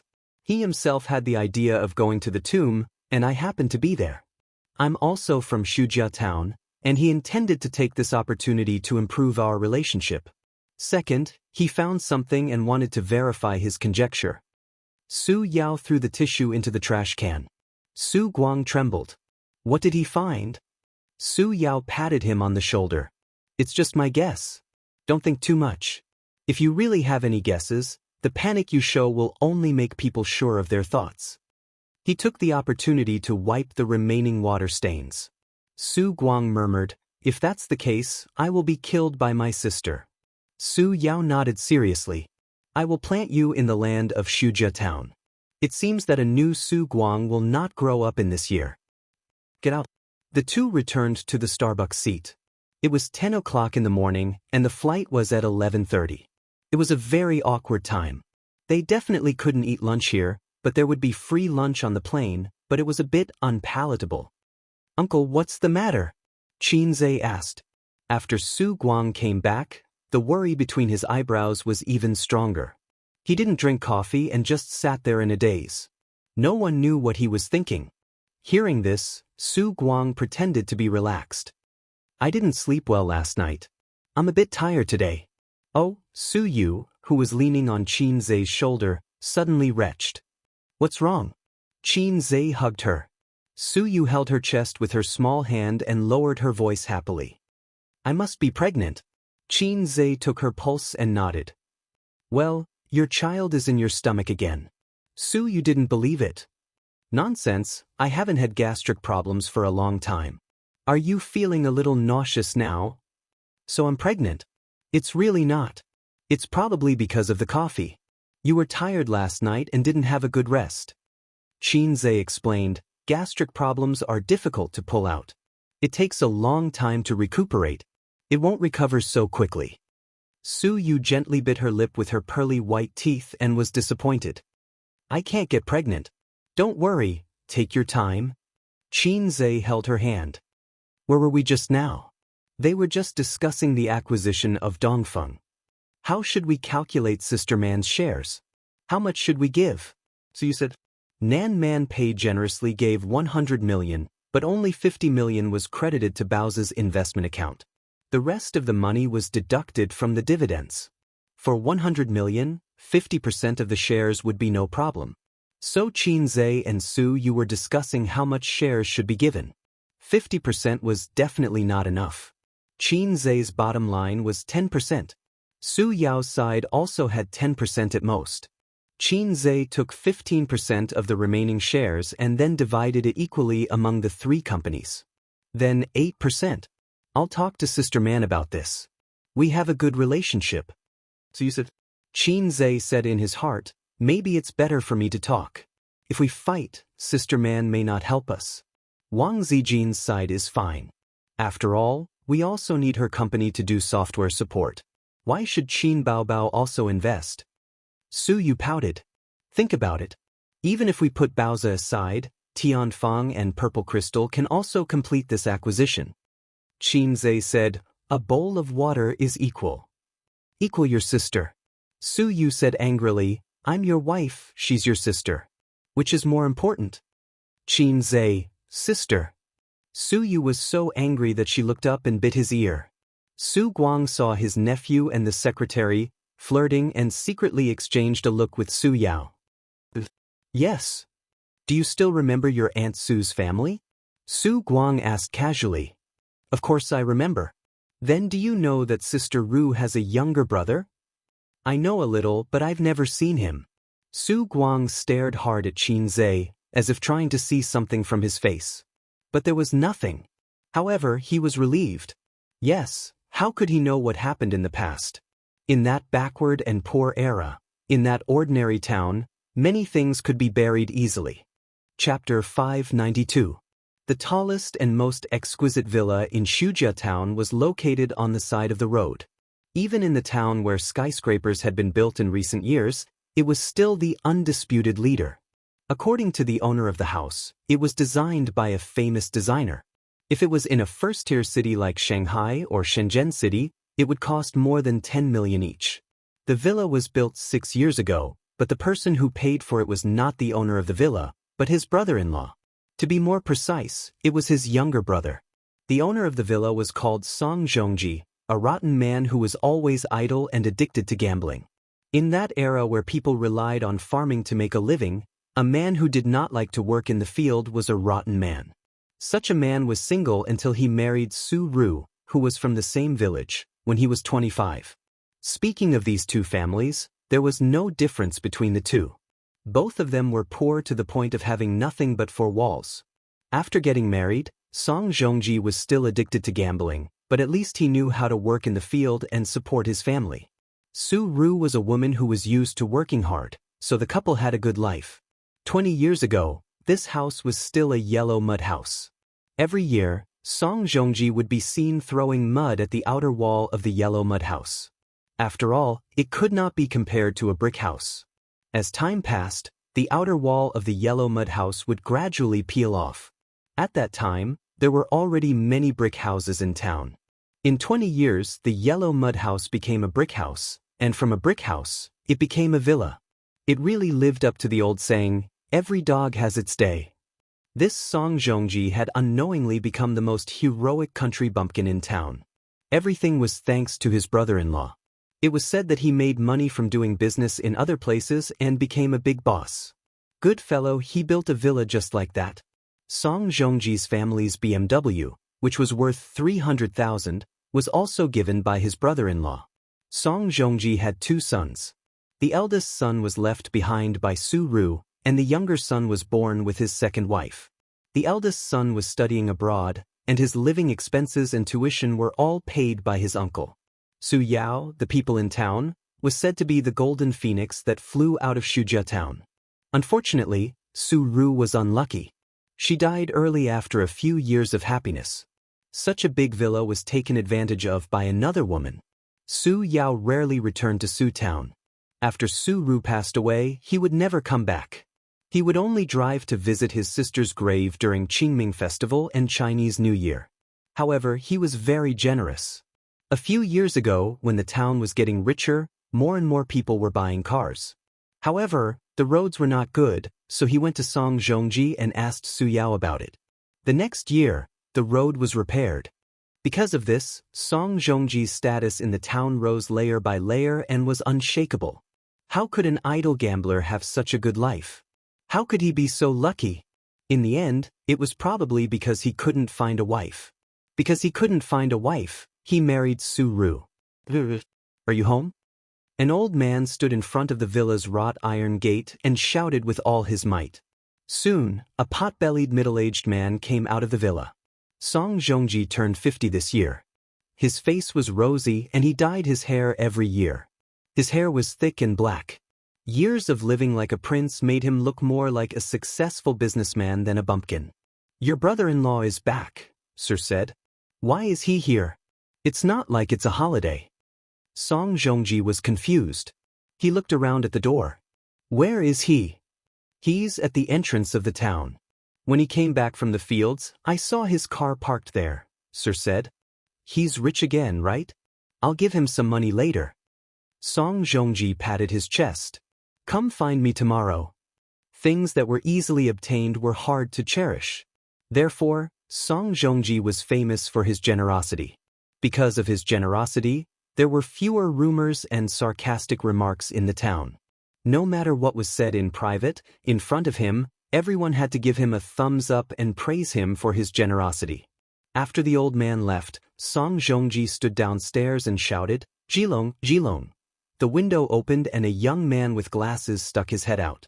He said irritably, "What are you shouting for? You're like a country bumpkin."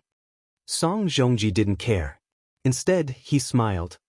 "Come down, your uncle is here. He's with your mother. Let's go." The young man quickly went downstairs. He was wearing short-sleeved pants and a pair of sandals. It was summer vacation. He came back from abroad. He was glamorous outside but slovenly at home. He complained as he walked. "Uncle, why did you come at this time? I'm playing with a 98K. I feel like I can eat chicken today. But he respected and was afraid of his serious uncle. He could only endure not eating chicken. After the father and son left, a woman came out of the house. She was eating melon seeds. She spat out the shell far away and said sarcastically, "Dead for more than 10 years, still haunting." Xianxia and the other 3 walked on the yellow road in the mountains. On both sides were rolling tea forests. The cemetery of Wuxia town was in the tea forest. It was the hottest time of the day. No one picked tea. The green tea leaves reflected the sun. The mountains were silent and far away from the hustle and bustle. Coupled with a cemetery, it was a bit like a horror movie. Suyu was wearing a big brimmed hat. He was sweating from the heat and his hair was stuck to his cheeks. "Why don't you sweat?" Suyu wiped his sweat with a tissue. "If I don't exercise, I generally don't sweat." Xianxia said, "The weaker the body, the easier it is to sweat. For example, a man with kidney deficiency will sweat a few pounds after eating soup noodles." "Boss Su, you haven't been back for a long time." Under the sun, Xianxia squinted and looked at the cemetery. "It's been a long time. Even if I come back, I'll stop here." Su Yao also squinted. Xianxia laughed. "Not returning to your hometown is like walking at night." Su Yao said in a deep voice, "I don't have the face to come back."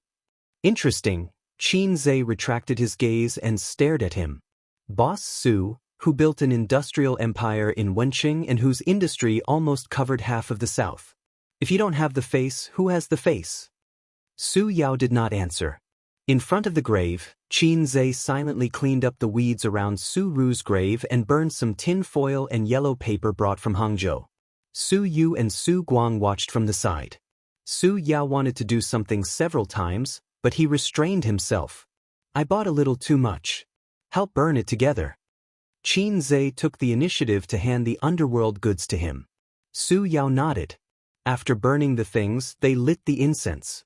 The 4 held the incense and worshipped. The position was very interesting. Xianxia stood at the front, Su Guang and Su Yao stood on his left and right, and Su Yu stood a little further away.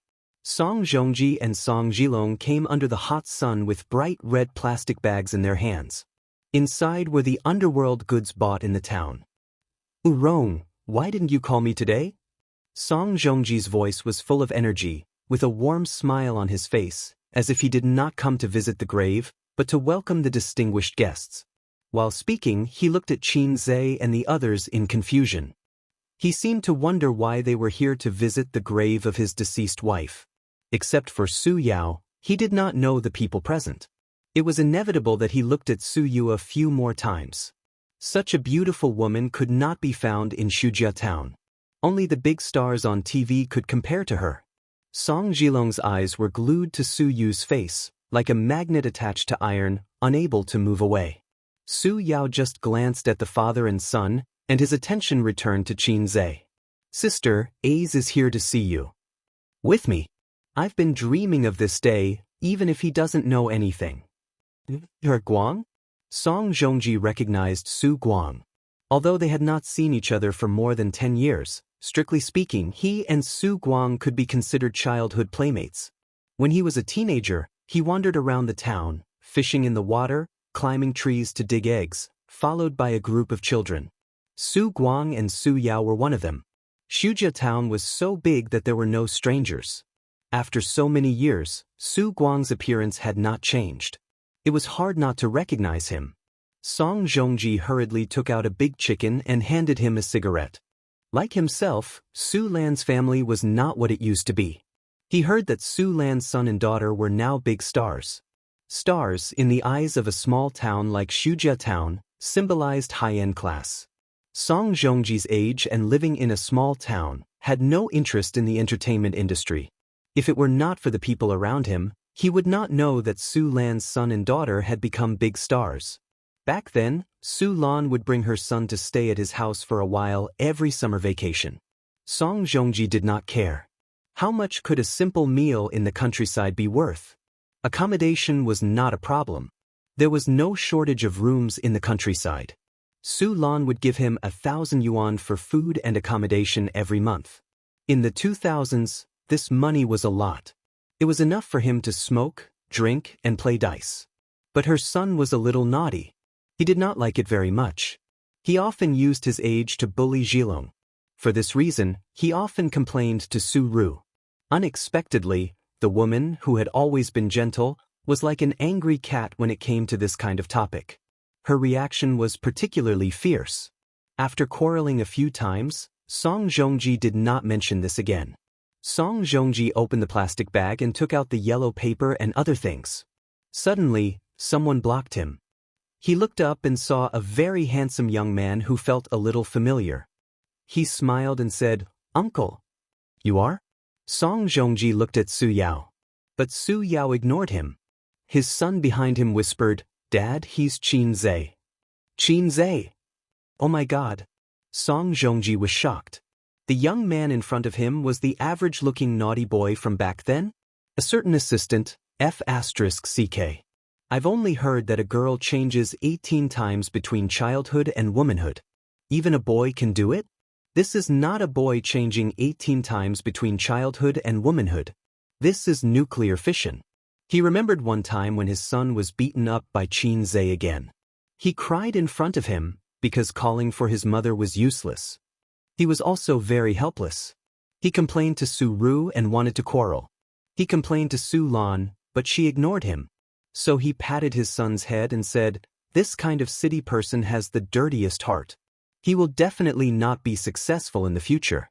He will definitely not be as handsome as you." Now, when he looked at Qin Zhe and then at his slovenly son, he felt a pain in his face. Song Zhongji smiled awkwardly. He remembered that he used to glare at little Qin Zhe in private, trying to scare this little kid from the city. He wanted him to be more obedient and stop beating his son. He did not have the courage to beat him. It was $1,000. It's rare for me to visit Auntie Sue. There are some things I want to say to her alone. You two go back first. Or you can come back after we leave. Qin Zhe said. His voice was very gentle, but his tone was not gentle at all. It was not a negotiation, but an order. Song Zhongji did not mind. His experience when he was young had made this man abandon his so-called dignity. He was very smooth. These days, young people with a little bit of culture like to think highly of themselves and highlight their individuality. They despise things like celebrities the most. This sentence, in the ears of Song Zhilong, who studied abroad, was particularly harsh. It was especially high and mighty, crushing his dignity. At this moment, he finally remembered the fear of being beaten by Qin Zhe and the shame of being an obedient little brother. He did not have a good impression of Qin Zhe. Based on the unhappy memories of his childhood, not only was he often bullied by Qin Zhe, but also his mother's almost unreasonable favoritism. Every year, the city kid would come to his house, wearing beautiful clothes that made him envious. Between his words, there was always a sense of superiority. I never eat this kind of 2-cent popsicle. Rat poop, I've long been tired of eating it. Look at you with relish. I don't want to drink this kind of soda. I only drink AD calcium milk. Do you like that little flower next door? She's so ugly. My sister is much prettier than her. It was infuriating. And just now, when they were paying respects to their mother, this person stood at the front. Even his uncle was a position lower than him. But the way his uncle looked at him made Song Zhilong feel even more unbalanced. One had to know that his uncle was so good to him that even his cousins were not as good as him. But he had never seen his uncle look at him with that kind of eyes. But Song Zhilong said angrily, "Why? This is my mother's grave. Why should we leave? Who do you think you are? You're still as high and mighty as ever. But I'm a top student studying abroad. My uncle is a big boss with a net worth of tens of billions. I'm not worse than you. Get out." Qin Zhe seemed to have lost what little patience he had left and shouted. Song Zhilong felt a strange pressure that made him instinctively timid. But he stiffened his neck and did not move. Su Yao frowned and said in an unhappy tone, "You go first." Song Zhilong. He felt so sad. He was like a soldier charging at the front who suddenly turned around and found that his general had surrendered to the enemy. "I'm your nephew. Am I not better than this guy?" "Uncle." Xianxia called out as he watched the father and son walk further and further away from him. Su Guang nodded. Xianxia ignored him. He turned to Su Yao and asked, "Should I call you uncle, or should I call you something else?" Su Yao felt as if he was struck by lightning. Su Guang sat on the ground.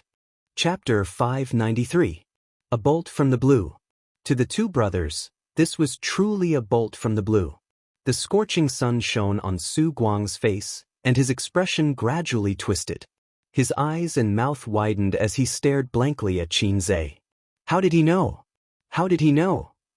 His heart felt like it was being squeezed by an invisible hand. It was the despair of a family on the brink of collapse after the mother found out that the father had a mistress. This analogy was not very appropriate, but it was very apartment. If Xianxia really knew what happened back then, his sister Su Lan's family would fall apart. Su Guang panicked. He felt that he was to blame. No matter when Xianxia found out, he had contributed greatly to this confession. If his sister knew, she would never forgive him.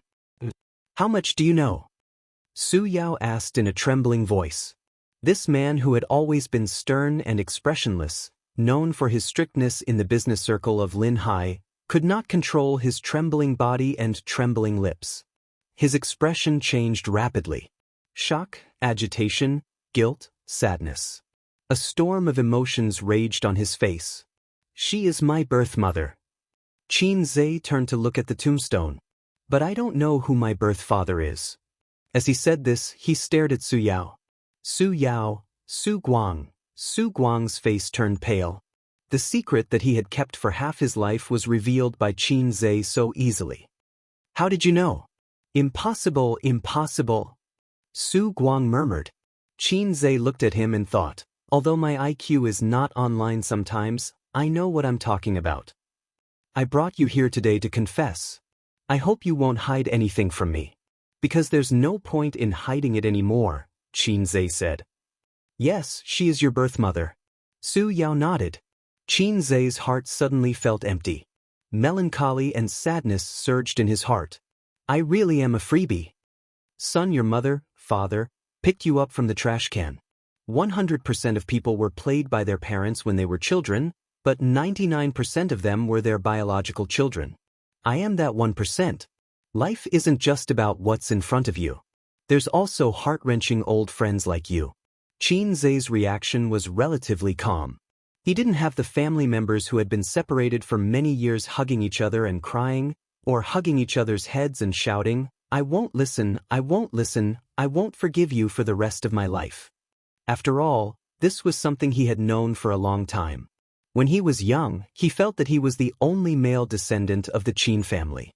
How could he not be his biological son? His sister must have been adopted. She was so pretty, she deserved to be picked up. I'm his biological son, so the old man beats me with all his might. The more Papa hits me, the deeper he loves me. It was all an illusion. Later on, as he grew older, there were some things that he had to face. Xianxia began to investigate this matter. "Were you the one who hinted to him? Was it you?" Su Guang was like an enraged lion as he pounced on Su Yao and tightened his collar as he roared, "Su Yao, who did you do all this for? Who was the one who selfishly sacrificed himself for his own future?" He punched Su Yao in the face. Su Yao staggered back a few steps and fell to the ground. "Xianxia, no way, is it really what I think?" Su Yu was stunned the whole time. She was stunned. Xianxia's biological mother was not Auntie Qin?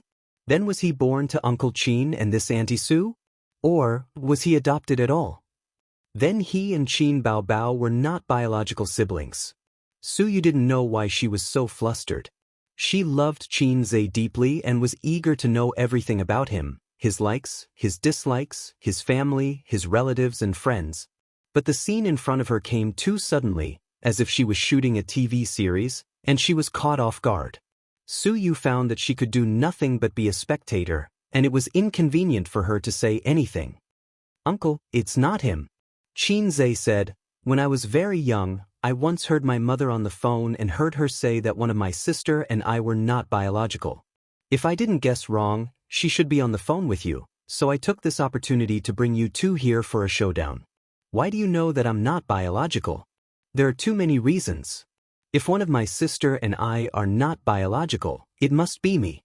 She's so beautiful, and she looks more like you. But I'm not handsome at all.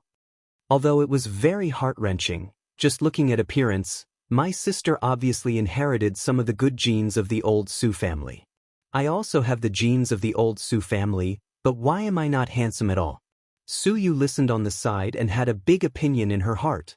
You're lying, you're obviously very handsome. Auntie Su is too good to me, so good that it doesn't make sense. Even if she has a good relationship with my mother, how can she favor other people's children more? There's only one possibility: I was born to her, and she feels guilty about me. And my mother comes back every year. Grandfather moved out of Xianxia town for many years. Her hometown is here, but her family is in Shanghai. Why does she come back every year? In fact, she brought me back to see her. She was referring to Su Ru. One last thing, last October, I saw my mother and Su Yao together at Hongqiao Airport. I didn't know him at that time, so I sent someone to investigate. Only then did I know that there was such a person and his relationship with Auntie Su. Nan Man Pei helped him investigate. That day, Qin Zhe really confirmed his identity as a phone charger. His mentality collapsed for a long time and he almost had sex. Su Yao was stunned. He did go to Shanghai last year, but he only contacted Xiaolon. It turned out that Qin Zhe was also there that day. Su Guang stood there, his face full of disappointment, like a defeated dog at a dead end. Then, who is my biological father? Qin Zhe stared at Su Yao. Su Guang looked at Su Yao silently. In an instant, it was as if the eyes of the whole world fell on him. Su Yao looked sad. He opened his mouth and said bitterly, "I don't know." Qin Zhe? You don't know? How could you not know? You must be lying. Su Yao said, I'm your uncle, but I really don't know who your biological father is. I don't believe you, Qin Zhe said. He didn't know why, but he felt very disappointed. It was as if a shining role model had collapsed. However, when he thought of his biological mother's ending and the current Su Yao, he heaved a sigh of relief. It was fine if he didn't want a failed role model. But it didn't make sense. If it was just his uncle, many of his actions didn't make sense. What's with your knot in your heart? What's with your obsession? Why did you come all the way to find my mother? You're just my uncle. You're not my father. Why are you in such a hurry to let me acknowledge my ancestors? Qin Zhe saw the small actions of his uncle and Su Yao these few days, but he pretended not to know. Su Yao wanted to lay his cards on the table and let him know who his biological mother was. His uncle tried to stop him and threaten him with all kinds of eyes. When Qin Zhe exposed this layer of window paper, this man's expression was especially agitated. It was just that his uncle's words couldn't be justified. If Arong doesn't know who your biological father is, then no one does. Sister Ru never said that when she was pregnant, Arong threw a tantrum and forced her to ask who the man was, but she didn't say. Your mother also asked.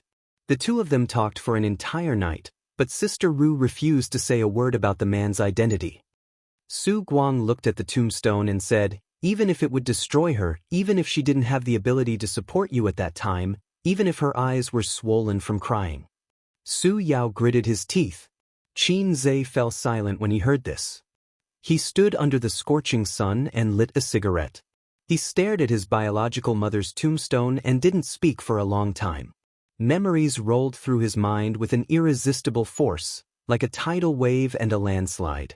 Her mother said that Xianxia town was a very beautiful place with beautiful mountains and clear waters. Nature always produced endless delicacies and beautiful scenery. There were good sisters who grew up with her there. Every summer vacation, her mother would bring Qin Zhe back to Xianxia town for a vacation. The old bus drove on the bumpy asphalt road, raising a cloud of dust. Qin Zhe sat on his mother's lap and looked out of the window.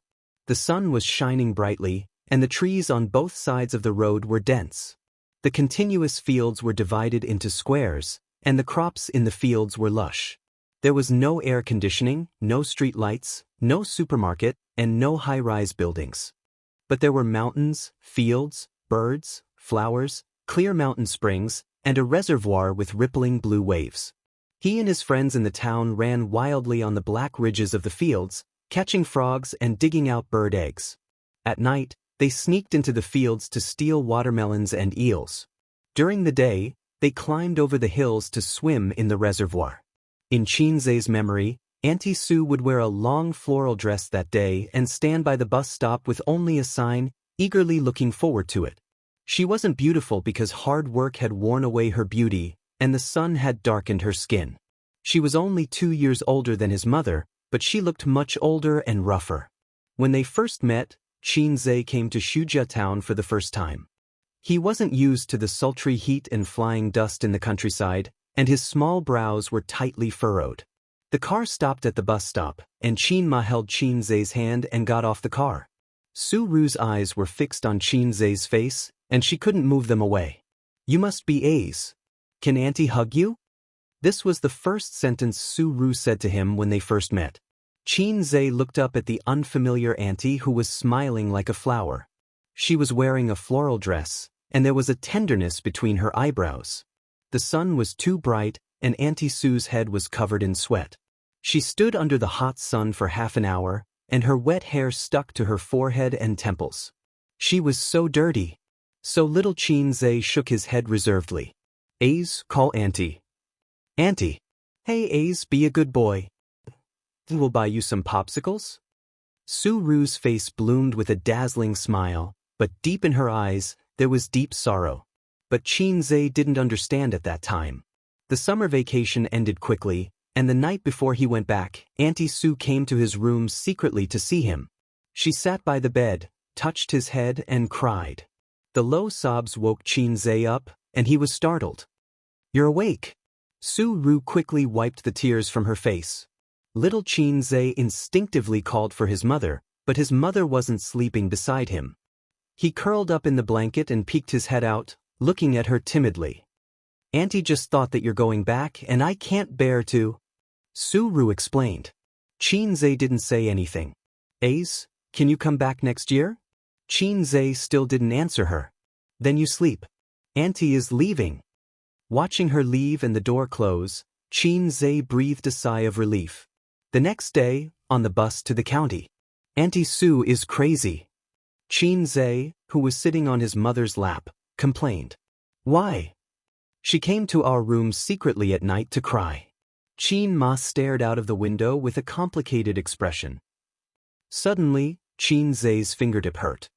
His hand trembled, and the cigarette butt fell to the ground. "What happened back then?" Xianxia looked at Su Yao. "Can you tell me?"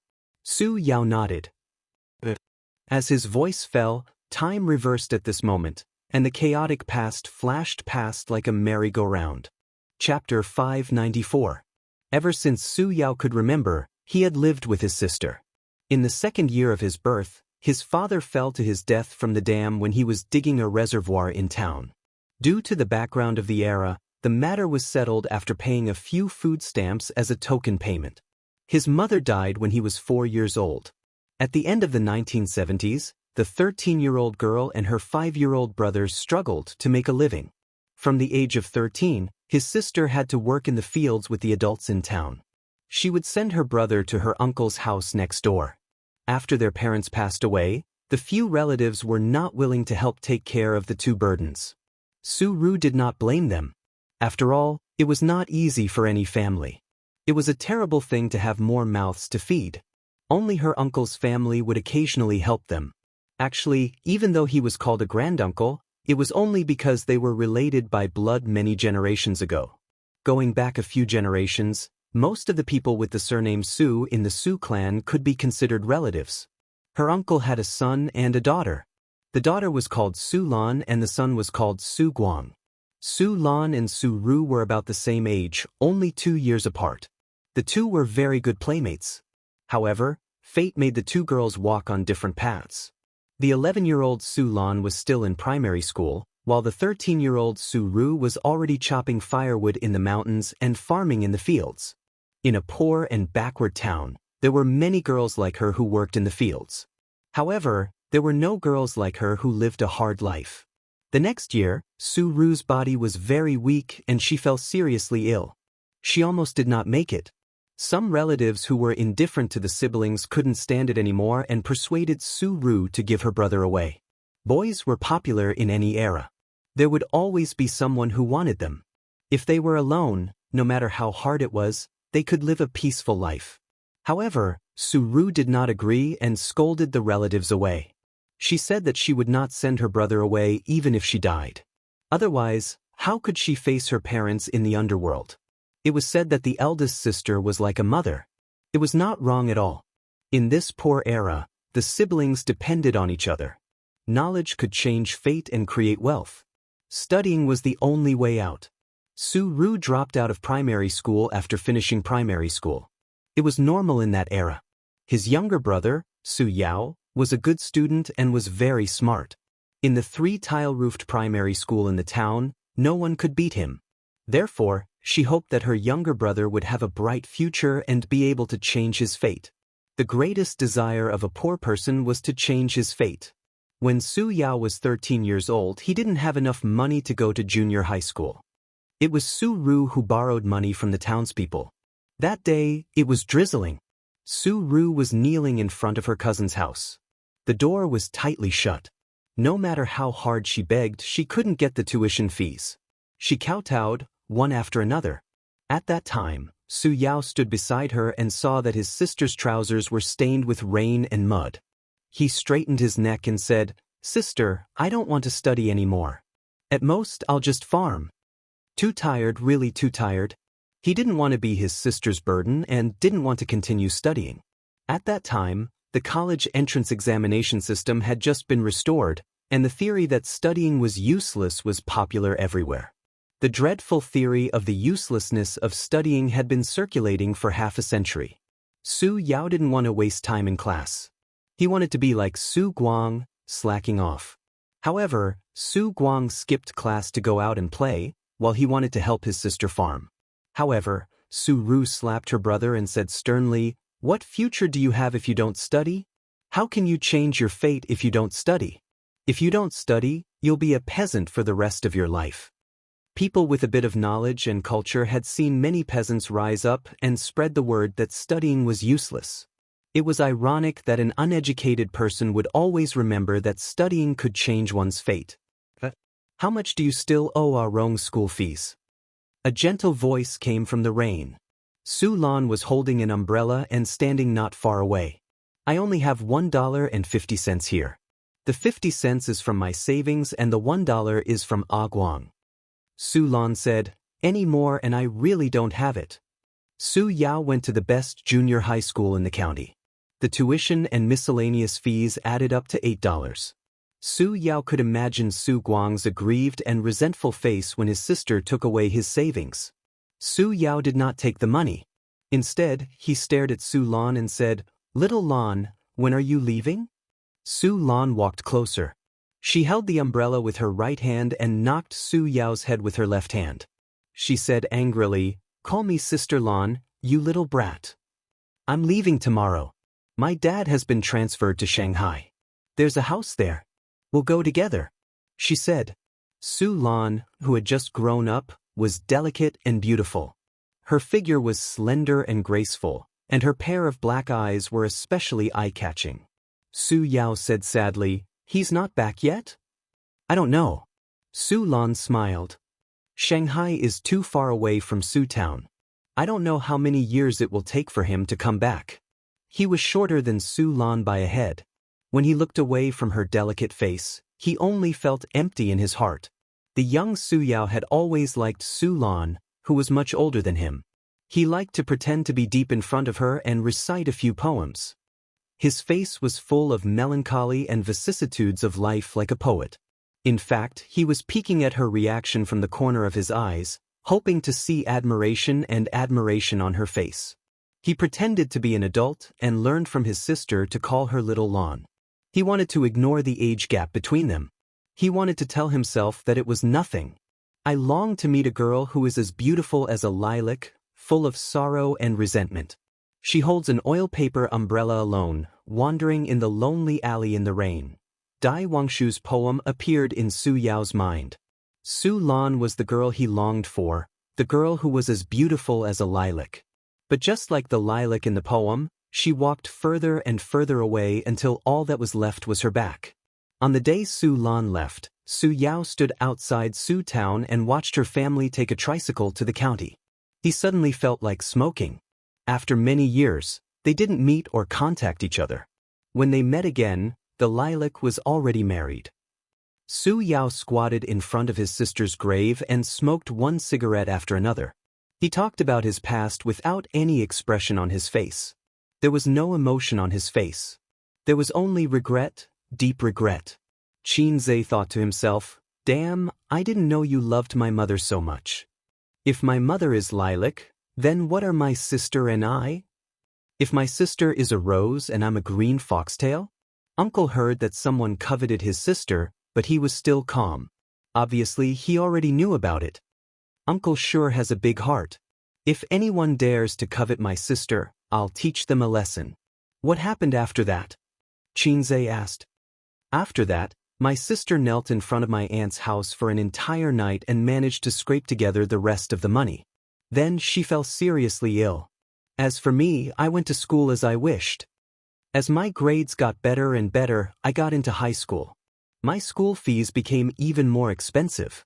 My sister thought that if she continued farming, she wouldn't be able to afford my education.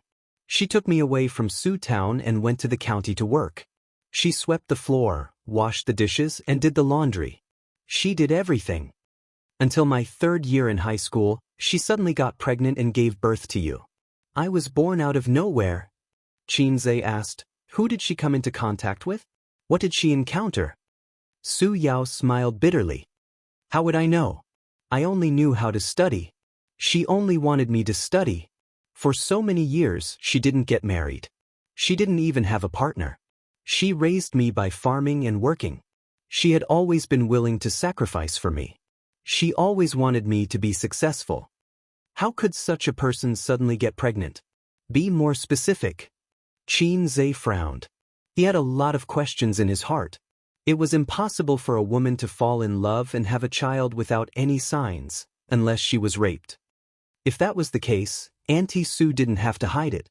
Even if it was shameful because of the age, at least she wouldn't hide it from her only brother.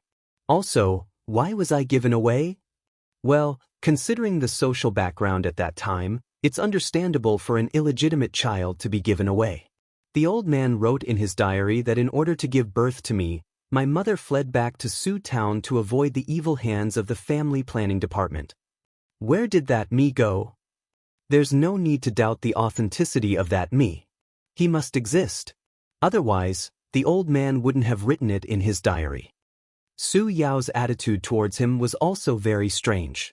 The self-blame, remorse, and guilt he showed were far beyond what an uncle should have. He's not my uncle. Those who don't know him would think that he's my father. This can't be explained clearly. Even if Su Yao and Auntie Su relied on each other and had a deep relationship, at most he would hate that man. Maybe he would hate me too. There's one last question. Why did my mother stop him from seeing me? Was it because she didn't want to be disturbed in her quiet life? I'm not a child. I'm a thinking and rational adult. I won't break down easily because of this. I might even happily hold my sister's hand and walk into the Civil Affairs Bureau. There were too many things that Su Yao didn't say. Su Yao lit a cigarette and looked at his sister's tombstone. Actually, I have an idea in my heart. I have been thinking about it for so many years.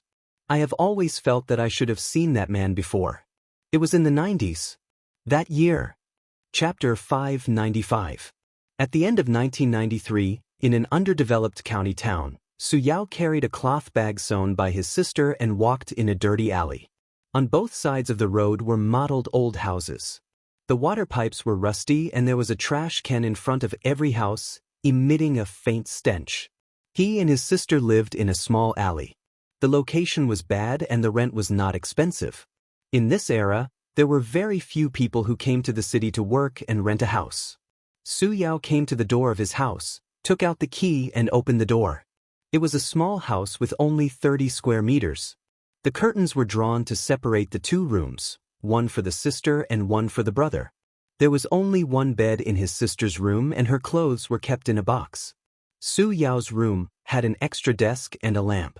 When she bought the desk and lamp for him, his sister was distressed for a long time, but she still bought it. The meal was cooked in the corridor. There was a small stove, a pot, and coal to cook. It was simple and crude. The better families had already bought a gas stove, but Su Yao and his sister could not afford it. Usually, at this time, his sister would be cooking in the corridor and Su Yao, who came home from school, would make some handicrafts. It was a private job that his sister took after work. She could earn a few yuan every day. Sister? Su Yao entered the house and shouted. His sister was not in the room. She might have found some work outside. She often did this. Every day, she would walk around the county town and take on all kinds of jobs. As long as she could earn money, she could also do what men could do. Su Yao put down his bag and saw a bag of unfinished handicrafts beside his sister's bed. She should have come back. Did she go out to buy groceries? He was in a good mood today because he got the first place in the school test results. The teachers liked this plainly dressed student very much. He was hardworking and serious. They said that he was a good seedling who could enter university. At that time, the teachers were so simple and honest. They could not wait to pour out their hearts and lungs to their students. When they met a motivated student, they liked him more than their own son. At that time, the female students were also very pure. They liked straight-A students and boys who were motivated. Even if Su Yao looked very ordinary, there were many girls who sent him love letters in private. It was different from the later love letters. The current love letter was very reserved and reserved. First, he wrote a modern poem about a famous person.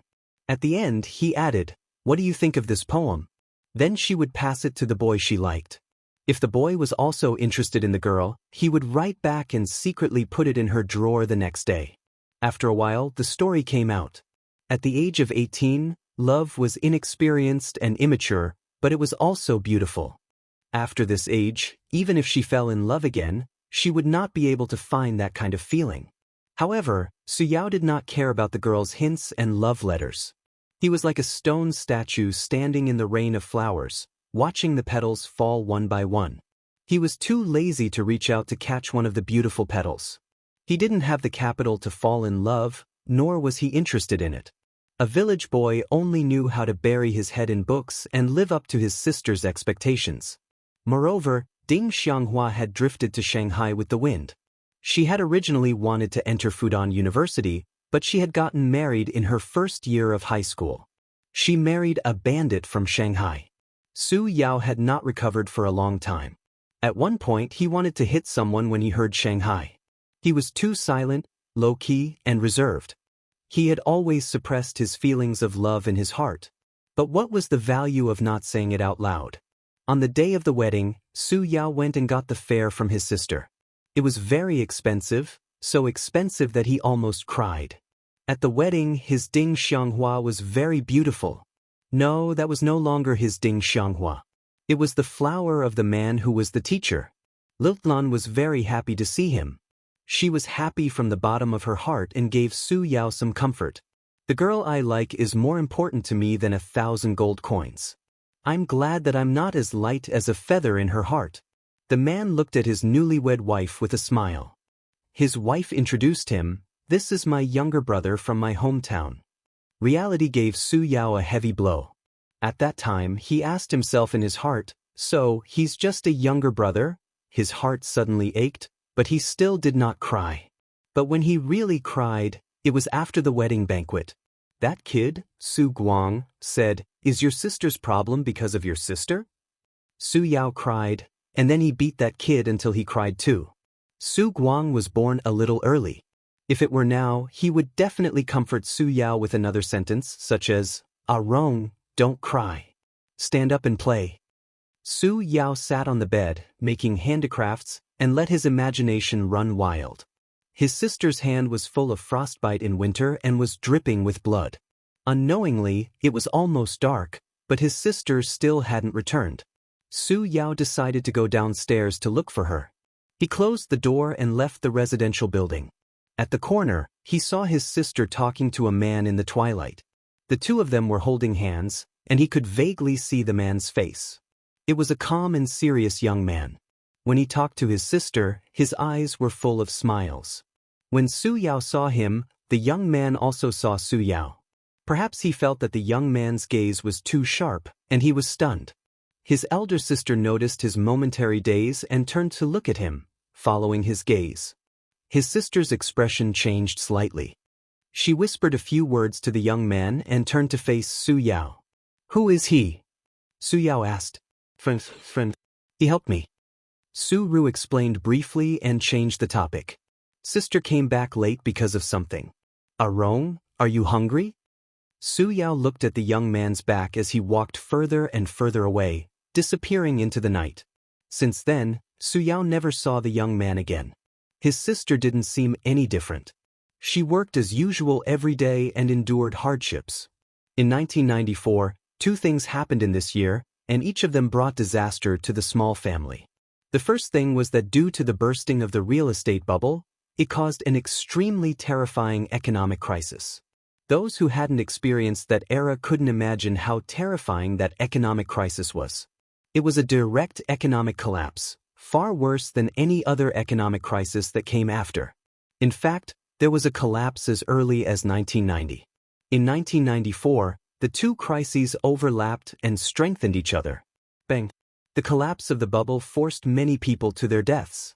Although this crisis was stabilized in a relatively short period of time, it caused a huge impact during this period. The small county didn't suffer much from the aftermath, but the lives of the citizens did become tight. As a result, Su Ru couldn't earn money and her life became difficult. The second thing was that Su Ru was pregnant. That day, Su Yao was still in school, immersed in a sea of questions, preparing for the college entrance examination. His sister asked someone to call the head teacher's office and said that she was sick and hospitalized. Su Yao rushed to the hospital and learned from the doctor that his sister was pregnant. It was a bolt from the blue. "Don't work too hard. Your body is important. Go home and rest well." The doctor complained to Su Yao. "You're her husband, right? Why don't you care about her at all?" The doctor didn't lie. His sister, who recovered from the shock, interrupted in embarrassment. "He's my brother." Su Yao developed early. While his peers were excited about the thicker hair in their pants, he already looked like an adult. At least, he didn't look like a high school student. The doctor was also embarrassed and asked, "Then he's your husband?" There was silence. The brother and sister were silent. Back home, as if nothing had happened, his sister sat on the bed doing handicrafts while Su Yao sat at the table writing papers. Clack. The ballpoint pen slammed on the table. The sound wasn't loud, but Su Ru was shocked. Her hand trembled. Su Yao stood up with a gloomy face. He looked straight into his sister's eyes and asked, "Who is that man?" Su Ru didn't speak. Su Yao didn't speak either. His eyes gradually turned red. "Arong, don't worry. Is it that man? Is it that man?" Su Yao said loudly. His sister responded with silence. All of a sudden, it was as if a barrel of explosives had been ignited. "You've been lying in the hospital for so long. He didn't come. Did you not contact him, or did he refuse to come?" Su Yao grabbed his sister's hand and walked out of the door. "Go and call him. Call him now." "I'm not going," his sister said. Su Yao was stunned and instantly exploded. He shouted, "You're shameless. We're poor, but we can't lose our dignity. No matter how poor we are, we have to know how to love ourselves. If a woman doesn't even love herself, then she has nothing. What are you going to do now? Can you raise a child? When you were undoing your belt, did you think about what you're going to do in the future? Do you know that you're going to get married? Your life is ruined." In the dim room, the youth was hysterical. His face was red and his eyes were crazy. That day, he said many things that went too far. Every word was like a knife that stabbed into his sister's heart. Su Yao was mad. He hated that man, and hated his sister for not loving herself. His sister sat by the bed with her head lowered and tears streaming down her face. She was a woman after all, a weak woman.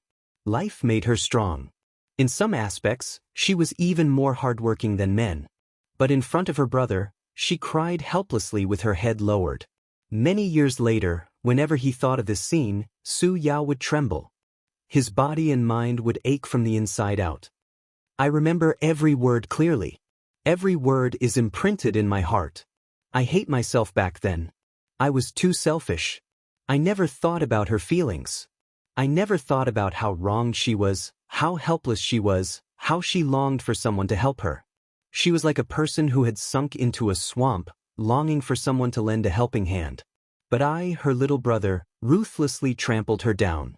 Su Yao cried bitterly. He lost his father when he was 2 and his mother when he was 4. His sister raised him painstakingly. She was a teenage girl, but the calluses on her hands made her look like a man who had worked hard for years. His sister worked hard to support him. His breakfast every day was porridge with 3 steamed buns. Why 3 steamed buns? That was for lunch. She had eaten steamed buns with salted vegetables for many years.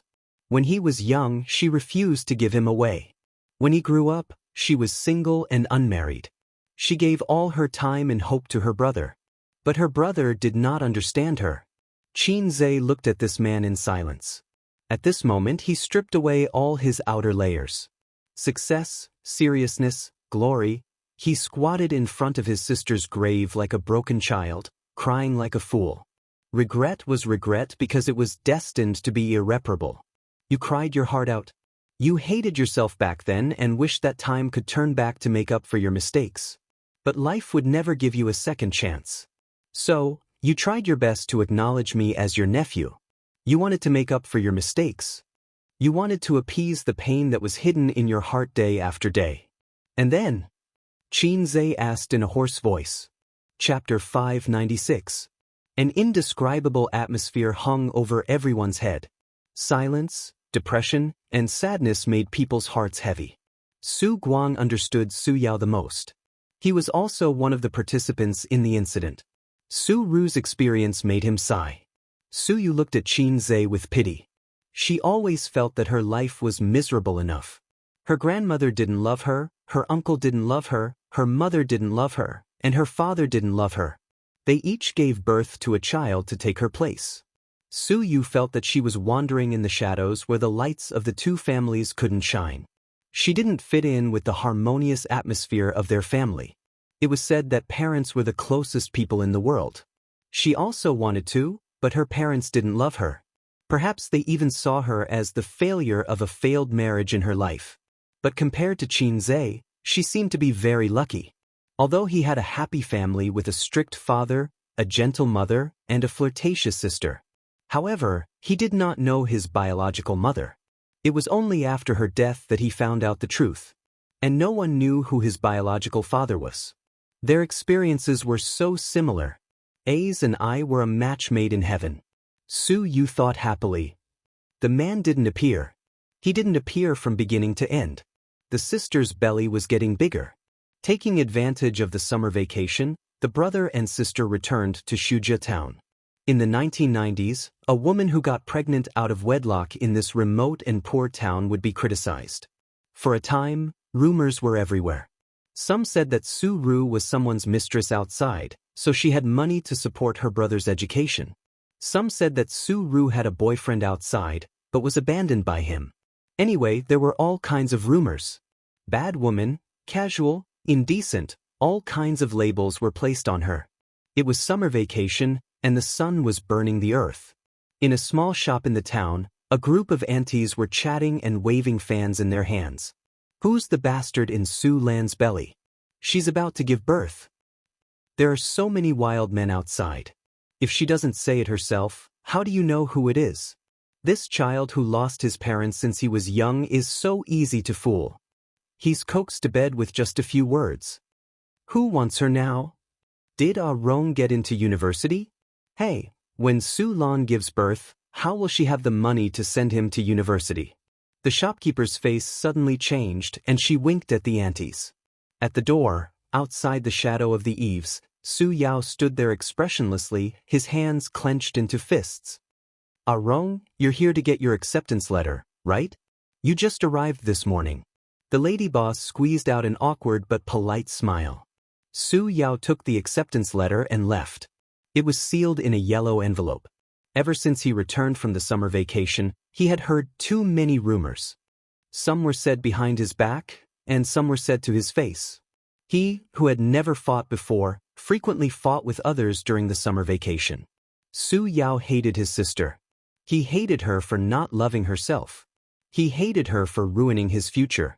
That kind of exasperation for not living up to expectations tormented him every day. He hated the man who didn't recognize him even more. Even though he didn't know who he was, his sister still refused to tell him. No wonder there were so many rumors in town. The old bus slowly drove over. It drove steadily on the newly paved road 2 years ago and finally stopped at the bus stop. A young man and a young woman with a big belly got off the bus. They were Su Guang and Su Lan, who had left their hometown many years ago. Hi, Rong. Su Guang waved with a smile. The aunties in the shop stuck their heads out and looked around. Su Yao looked at Su Lan deeply. After so many years, he finally saw her again. The current Su Lan had lost the innocence of a young girl. She had become round and full. She had the grace of a young woman. Why are you in town? Didn't you and Sister Ru move to the county? Oh, my sister is pregnant. She came back to hide. Those sons of the family planning department are useless. They sent my sister to the hospital and want to have an abortion. Look at how big her belly is. Can she have an abortion? A bunch of inhumane animals. My brother-in-law didn't come, so I sent my sister back. Anyway, my dad said that it doesn't matter if I go to work or not. I just know how to slack off. It's better to come back with my sister. Su Guang was as lively as ever. He chattered non-stop along the way. Stop talking. Su Lan reprimanded her brother. Then she looked at Su Yao and asked gently, "What's wrong, Rong?" She was always so gentle and considerate. She could easily see the gloominess in his eyes. In an instant his eyes turned red. Su Yao said, "My sister is pregnant." That night, Su Lan and Su Ru talked until late into the night. 2 pregnant women, 2 best friends. They had been separated for many years. One was married and had a happy child. The other was pregnant out of wedlock and was criticized. Just like their childhood experiences, the difference was like heaven and earth. Su Ru looked at Su Lan. She was like a little girl selling matches looking at the warm stove and delicious Christmas dinner through the window. 2 worlds. Who's the father of the child? Under the dim light, lying on the same bed, Su Lan asked softly. Su Ru hesitated for a while and didn't say anything. Su Lan gently stroked her best friend's belly. It was bigger than hers, so the due date was definitely earlier. The child can be born without a father, but what about when he grows up? Other children have a father, but he doesn't. Su Lan said, "My Bao Bao likes her father a lot. She's always with her father. It's very tough for a child from a single-parent family. You've been there, so you should know." Seeing that she was still silent, Su Lan said earnestly, "Aren't you tired of carrying everything yourself? Even if he doesn't want you or the child, at least he can ask for compensation. Your life will be better." What about Rong? He was accepted by Zhejiang University. You've worked hard for so many years and finally saw hope. Are you going to give up halfway? You said that studying can change one's fate. You're just 1 step away. Are you not going to take it? Also, what about your future? You're not young anymore. How are you going to get married with a child? How is she going to get married? In this era, who would want a woman who had a child before getting married? Who would want her? After a long while, Su Ru said, "He just left because he had something to do." Do you believe that? Su Lan asked. There was silence again. Let's not talk about this. Su Ru forced a smile and said, "Why are you pregnant again? They're so strict now. I heard that there were 5-month-old women in town who were caught and aborted. They almost lost both their lives." Su Lan said helplessly, "My one wants a son. His father wants it too. They feel that without a son, the Qin family's line will end. Don't think that he dotes on his daughter very much now. After knowing that I'm pregnant, he's so happy. He's usually an old-fashioned person, jumping around like a child." Su Lan's tone was reproachful and helpless, but her face was full of happiness. It pierced Su Ru's heart deeply. "Actually, I can think of a way to pay for Rong's school fees. If it doesn't work, I'll ask my father for it. After all, Rong calls him granduncle. Su Lan sighed. But actually at that time, Su Lan and her family were at their worst. Old Master Su was a leader, but the leader's daughter had to give birth to an unwanted child. The reason why the Su family looked down on the Qin family was because the Qin family was shabby and poor. How rich can your husband be? The poorest are teachers, right? Su Ru said, I'll think of a way to pay for Rong's school fees. As his elder sister, it's my duty to take care of my younger brother. Xiao Lan, this is my last dignity. Yes, this was her last dignity. Yes, an elder sister was like a mother. It was her duty. Hearing this, Qin Zhe's heart was filled with melancholy and sadness. Regardless of whether Auntie Su still had hope for that man, the outcome was still destined. That man did not come, and she had no choice but to separate from her biological son and marry someone else. Actually, her tragic life was destined from the beginning. In his mind, he could not help but think of the song he wrote for his sister. I once loved such a man, he said that I was the most beautiful woman in the world. I kept that innocence for him, closed the door to love others. It was also this man that I loved so deeply, he turned me into the stupidest woman in the world. Did you also love a man like this? Did you have hope for him? Did you have a vision for him? But you were turned into the stupidest woman. Auntie Su? Then who is the child my mother gave birth to? Qinzhe asked. From the bottom of his heart, this matter had come to an end. He knew his background, and it was a burden that had been lifted. He had gotten what he wanted. He could not bear to look back on the past, so he let it go with the wind. But Qinzhe could not hold back his curiosity and asked another question. Su Guang shook his body exaggeratedly, as if he had fallen over. According to them, I should have been born earlier than me. October was my birthday, but it was not really my birthday. Where did I go? Was I eaten by the people of Guangdong? Chapter 597. She didn't say. She seems to have expectations for that man, but she doesn't have confidence in herself. Don't blame your sister. She's been suffering.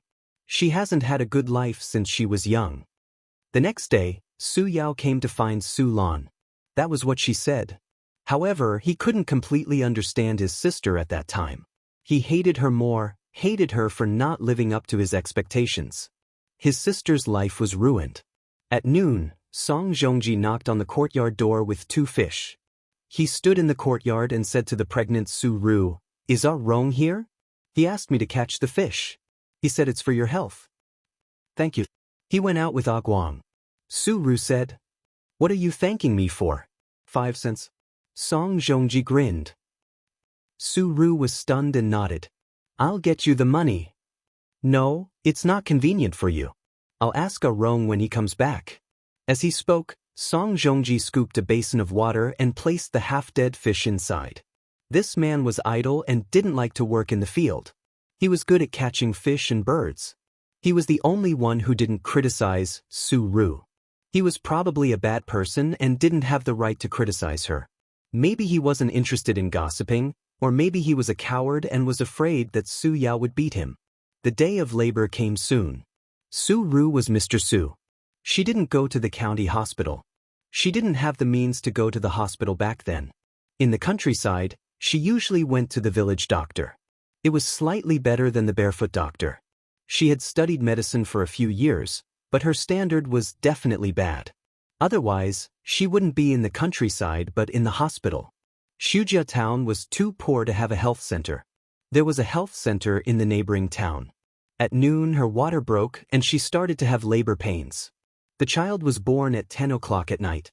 It was a boy. Everything was settled. It was the first time in her life that she was a mother. Su Ru threw away all her worries and only the love of a mother was left. Su Yao felt that he should hate this child.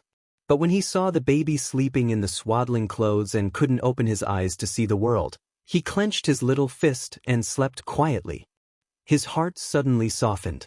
Due to malnutrition, the baby was only 2.4 kilograms at birth, which was medium small. The baby is so cute. Have you given him a name? Su Lan, who was pregnant, watched from the side with a smile on her face. Su Ru shook her head and helplessly said, Rong refused to help. He still has a thorn in his heart. Su Lan said angrily, "Ignore him. I've prepared a few names. Do you want to choose one?" "What name?" "Qin Hao Qin Xiaofan." "Just pick one and change it to Su," Su Lan said excitedly. "Su Xiaofan doesn't sound good. How about Su Hao?" Su Ru nodded and smiled. "All right. By the way, I brought milk powder over. You can use it first. When I give birth to Bao Bao, I produce more milk, so you shouldn't be short of milk," Su Lan said. As Su Ru's bones were severely damaged and she was malnourished for a long time, she did not have much milk. Since it was related to her son's rations, she didn't refuse in the end. A very realistic and serious problem was placed in front of them. The brother and sister, who had depended on each other since they were young, still depended on each other for survival. Moreover, they had an additional life. Her sister, who had carried the burden of the family on her own, was weak after giving birth. It was difficult for her to continue living. Raising a child was not easy. According to later statistics, more than 40 million children died in the 90s. That night, Su Ru looked at her child and said nothing. The next morning, she called Su Yao to her room alone and asked him, "Do you miss university?" Su Yao was speechless. His gaze fell on the baby's face. The baby was sleeping, but suddenly his small body trembled. He whimpered a few times like a mosquito. Su Ru quickly comforted the child. "Don't worry about him. Tell me, do you miss him?" Su Ru said, "Yes." Su Yao said, "He wanted it. He wanted it more than ever. Studying can change one's fate. It can also restore one's dignity. He longed for success. He longed to escape poverty. He longed to regain his sister's lost dignity." Su Ru nodded. A few days passed like this. One night, Su Ru was suddenly woken up by urgent knocking on the door. The baby was crying loudly. "Rong, Sister Ru," Su Guang said with a sobbing voice. "My sister fell down." He knocked on the door with all his might. Su Ru sat up in shock. Her sleepiness disappeared. Before she could call for help, Su Yao from the next room had already rushed into the courtyard. When she opened the door, Su Guang was standing there with a panicked expression. "What happened?" "My sister slipped when she went to the toilet at night. She was covered in blood." Su Ru heard it and her face turned pale. She couldn't care less about comforting the child and shouted, "Rong, Rong." No one answered her. Su Yao had already rushed out of the house with Su Guang. The next day at 5 o'clock in the morning, Su Ru, who hadn't slept the whole night, finally waited for her brother to come back. "We took her to the health center. Xiao Lan was already unconscious and couldn't give birth naturally. They said there was no way. The fetus might be injured and asked us to send her to the hospital. The health center car took us to the county. The hospital gave her a cesarean section. The baby was alive when it came out, but it didn't survive for more than 2 hours. The doctors couldn't save it, they went." Su Yao's eyes were bloodshot. "Where's Xiao Lan?" Su Ru cried. "She hasn't woken up yet.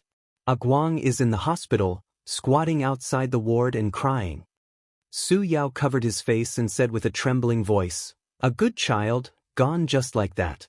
After a while, Su Ru said, "Rong, let's go to the county now." It was 6 o'clock in the morning when they arrived at the hospital. There weren't many people in the hospital and the air was filled with the smell of disinfectant. 1 or 2 patients could be seen on the benches in the corridor with intravenous drips. The nurse on the night shift looked exhausted. In the small ward, Su Ru saw Su Lan. She had already woken up and was staring at the ceiling with her eyes wide open like a lifeless paper flower. Su Guang's eyes were red as he sat by the bed.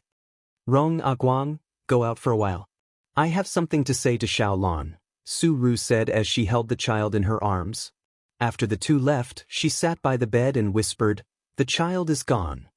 This sentence seemed to awaken Su Lan, who was on the verge of despair. Her face was expressionless as her eyelashes trembled. Then she started crying. She cried heartbroken like a mother who had lost her child. "There's nothing that can't be overcome," Su Ru said. "After so many years, it's all because of this sentence that I can survive until now. Every time I feel despair, I will think of Rong and there will be hope in my heart. You still have Bao Bao. You can't break down." Guang said, "It's a son," Su Lan said softly. There was a strange silence in her expression. My first child was a girl. Although he didn't say anything, I knew he wanted a son. I thought that since I married into the Qin family, I should give birth to a child for him to carry on the family line. The child is gone, and the investigation is so strict now. My father doesn't want me to have another child. I quarreled with my parents. A person like him, without this child, even if he wants a son, he won't let me have another child. Guang said it's a son. He has always wanted a son. I can't lose this child, I can't lose his. So my child. At first, she could speak calmly, but gradually, her emotions became agitated. Su Lan's body twitched as she cried, and her words were incoherent. Su Ru placed the baby in her arms beside her and said in a low voice, "From now on, he will be your son." Her voice was very soft, and the expression on her face was very complicated. Reluctance and pain intertwined. Su Lan stopped crying and looked at her without saying a word. "He will be your son," Su Ru repeated. "Are you comforting me?" "No, I'm serious," Su Ru said. "Why?" Rong said he wants to go to university. I can't afford his education, let alone raise this child. Who can a woman with such a bad reputation like me marry? Su Ru smiled sadly. The child and Rong are my burdens. I can't bear the fate of both of them at the same time. I have to give up one of them. Su Ru's fingertips trembled as she stroked the child's cheek. Perhaps in your eyes, the birth of this child is a mistake. Then between the two, I choose Rong. I will bear my mistakes. I will bear all the pain and regret in the future alone. At least I can still face my parents. You are right. The child can't live without a father. Little Lan, you can give him a better family and a better environment to grow up in. He can grow up without worries and won't have to worry about being called a bastard when he grows up. Your husband wants a son. You can imagine how sad he will be when he learns of this bad news. Are you also afraid that because of this matter, it will become a knot between you two? Su Ru's face was covered in tears. Little Lan, just treat it as us saving each other. Su Lan reached out, wanting to touch the child, but the moment she touched him, she retracted her hand as if she had been electrocuted. She was stunned for a moment. Sister Ru, from today onwards, this child is mine and has nothing to do with your family. I will raise him, give him the best environment, and raise him as my own son. You and Rong can't go back on your word in the future. Okay, Su Ru said. As soon as she said this word, her entire body collapsed. What do you need me to do for you? When he grows up, bring him to Su Town to visit me every summer. Outside the door, two youths stood there. Why are you two standing at the door? The doctor in a white coat walked to the door of the ward. The two youths were in tears, and the doctor wasn't surprised at all. He pushed the door open and glanced at the ward, holding a stack of reports in his hand. You came last night, right? The doctor last night got off work, and I'm in charge of your ward. My condolences, I'll register you again. What's your name? Su Lan opened her mouth. Su Ru said, Su Ru. Su Ru, right? The doctor wrote a few notes. In a while, I'll get the nurse to take you for a checkup. After a miscarriage, you have to pay more attention to your body, or else you'll have a lingering illness. Soon, rumors began to spread throughout the Su town. Su Ru's child died prematurely, and the bastard she was carrying outside had a short life. Su Lan, who came to Su town to recuperate, gave birth to a fat boy after a month of recuperation in the hospital. Later, Su Ru got married to the man who had never commented on her, a man who didn't do a proper job. A woman who got pregnant out of wedlock, a man who ate and was lazy. Wasn't it a good match? Many days ago, the day after Su Yao said that he wanted to go to university, Song Zhongji sent fish again. Rong asked you to send fish again? Su Ru said awkwardly, I'm sorry, we don't have much money at home. After sitting around and eating for so long, they really didn't have much money. It's free. We're from the same hometown. It's just 2 fish. Song Zhongji said, aren't you pregnant? You have to nourish your body. After all, we've known each other since we were young. Su Ru was stunned and hesitated. Do you have a girlfriend now? Who's willing to marry me? Song Zhongji scratched his head. Then do you have money for a wife? Why did she ask this? It was a little strange. Song Zhongji said, don't think that I like to gamble, but no matter if I win or lose, I'll save some money. As I save, I'll have money for a wife. Then are you willing to marry me? I won't raise someone else's son. Don't worry, I'll give the child away. Really? But you have to help me support our Rong studies. For Suru, instead of giving it to someone else, giving it to her best friend who grew up with her was the best ending. Song Zhongji was a man of his word. A weak man had his advantages. On the day Su Lan left, Su Yao stood outside the town and watched the bus leave. He, who had never smoked, squatted by the side of the road and smoked an entire pack of cigarettes. Later on, Su Yao went to college as he wished and became successful as he wished. But he couldn't pay back the debt he owed his sister in this lifetime. He regretted that morning countless times, regretting that he said, yes. In the years after that, he rarely stepped into Su Town. He married a rich lady in Wen City and settled down in Wen City. Everyone in Su Town said that this chicken flew to the branch and became a golden phoenix, forgetting his roots. In fact, he was afraid to face his sister. Every time he saw his sister's aging face, he would think of that unbearable past. On the day she passed away, she said a lot to me. She said that she didn't disappoint her parents and that I finally stood out. But I knew that what she wanted to say the most was A's. We worked hard to change our fate, but I couldn't change the past in my life. Su Yao sat in front of the grave. His expensive suit was covered in dust. After my sister died, my biggest wish in life wasn't to stand out, but to bring you here one day, point at this tombstone, and tell you that she was your biological mother. This was her biggest wish before she died. She didn't say it, but I knew. It was because of me that you and your son were separated for more than 20 years. It was all my fault. It was my responsibility. This was the biggest pain in his life. Therefore, he went crazy and wanted Qin Zhe to acknowledge his ancestors in order to make up for his past mistakes. He wanted to make his conscience feel better. But we promised Xiao Lan that we wouldn't talk about this in our lives. As long as she doesn't agree, I won't tell her. Qin Zhe said bitterly, that means my dad doesn't know about this. That's not important. Su Yao said, Ace, you can't tell your dad the truth. It might be your mom's fault for hiding it from him, but this kind of thing can only be kept a secret. The longer it goes, the more you can't tell him. Su Guang's voice was almost pleading. This was very important, very important. Qin Zhe said in his heart. He had read the old man's diary and knew what was going on. But he hoped that the old man knew about this but kept it to himself and pretended that he had a son. Think about it, any man would know that the son he raised for more than 20 years was not his. His mentality would explode. The situation would get out of control. What would happen to Mom? What would happen to me and my sister? I'm sorry, I don't know who your biological father is. Su Yao said dejectedly. It's okay. Just pretend that he's dead. Qin Zhe's tone was calm. I only have one father. His name is Qin Zhenjiang. And Zhilong. What does it have to do with me? Qin Zhe interrupted him. I don't have any brothers, only my sister. I can accept what happened back then and face my biological mother calmly. I can also face you, my uncle, calmly, but that's all. I have my life, I have my family. There's no need to cut off contact, but I hope you won't take the initiative to disturb my life in the future, especially in front of my mom. Su Yao nodded. After crying and untying the knot in his heart for many years, he felt much more relaxed. Can you call her mom?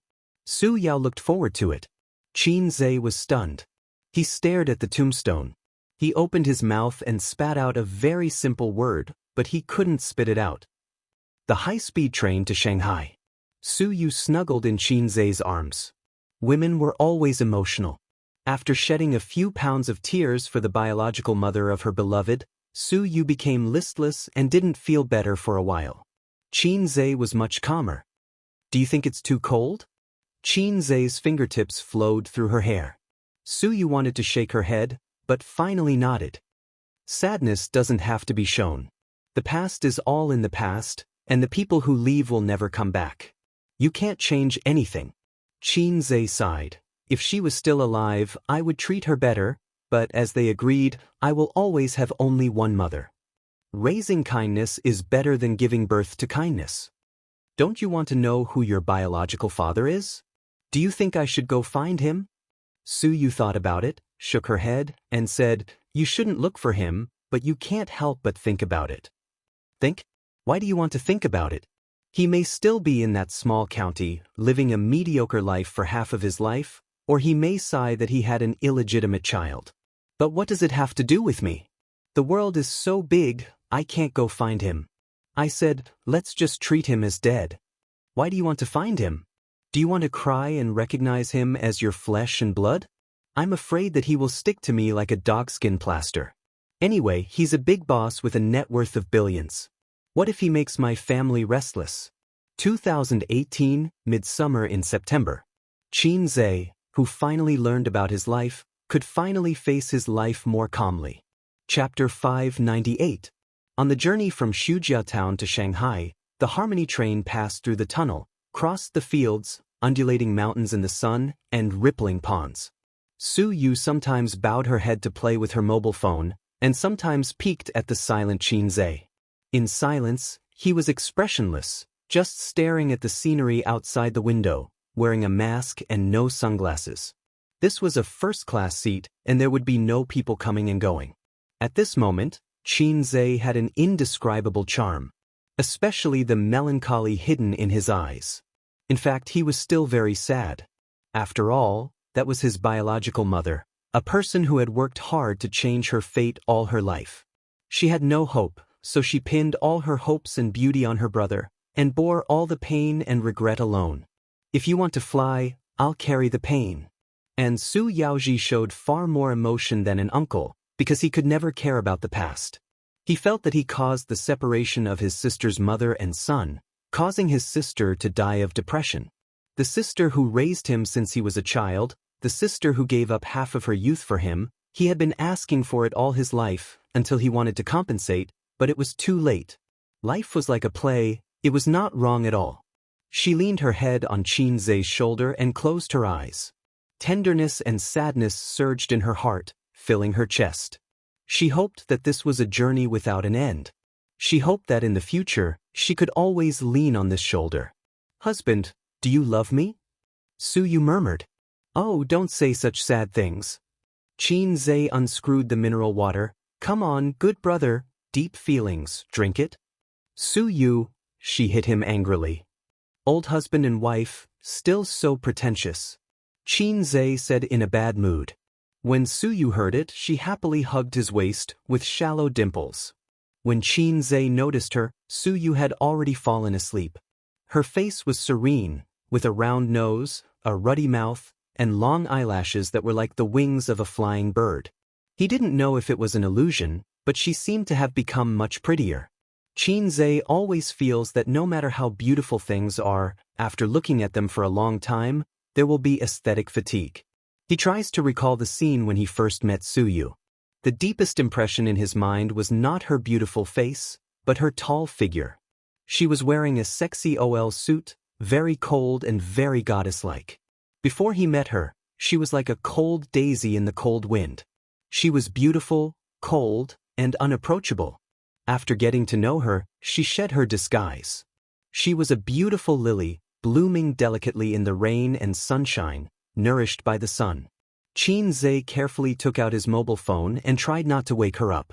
He opened the chat software and sent a message in the Salted Fish Harem group. Suyu and I are going back to Shanghai today. The things in Chongqing have been settled. Are the funds ready? At cross-dressing boss Qingqing Zijin Xiangxi Hongdo Wang Zijin. I'm ready to invest. Qin Baobao copied and pasted. I'm ready to invest. Nan Man Pei was a little late. He probably felt that it was not good to ignore Xianxia, so he copied and pasted, I'm ready to invest. Xianxia was overjoyed. Oh, there are suddenly 3 new shares. I'm caught off guard. Qin Baobao? Wang Zijin, what are you talking about? I don't understand. Nan Man Pei. Generally, it's best not to delve into things that you don't understand, especially when it comes from Xianxia's mouth. Wang Zijin. It seems to make sense. Qin Bao Bao, this black-hearted maggot is always saying some nonsense in front of me. I don't understand most of it. Wang Zijin, Nan Man Pei, don't say it out loud. How am I supposed to respond to that? Nan Man Pei imagined the nonsense Qin Zhe said to his sister and shuddered. Also, it was extremely scary. Qin Zhe was thick-skinned. What are you talking about? I don't understand at all. You're thinking too much. Qin Bao Bao, then explain what you meant by that last sentence. Qin Zhe, new shares. Haven't you played with stocks before?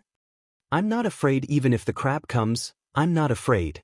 Qin Bao Bao was speechless and sent a series of flips table emojis. Qin Zhe, Sister Ziwei, wait for me to come back.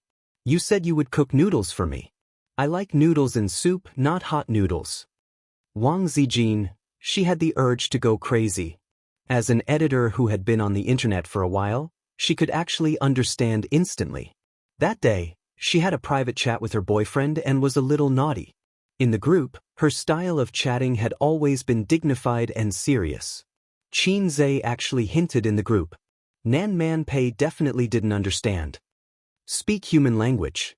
Do you need my help with the follow-up matters in Shin City? Qin Zhe, no, Su Yu and I will take care of it.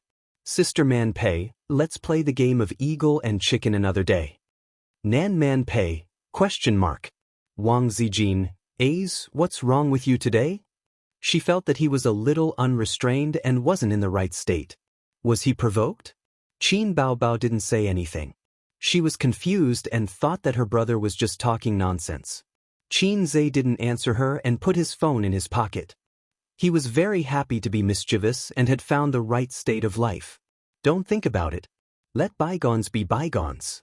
The affairs of the older generation have nothing to do with us. Don't be conflicted. Don't be depressed. Don't be sad. At this moment, his phone rang. The caller ID showed that it was Huang Yuting.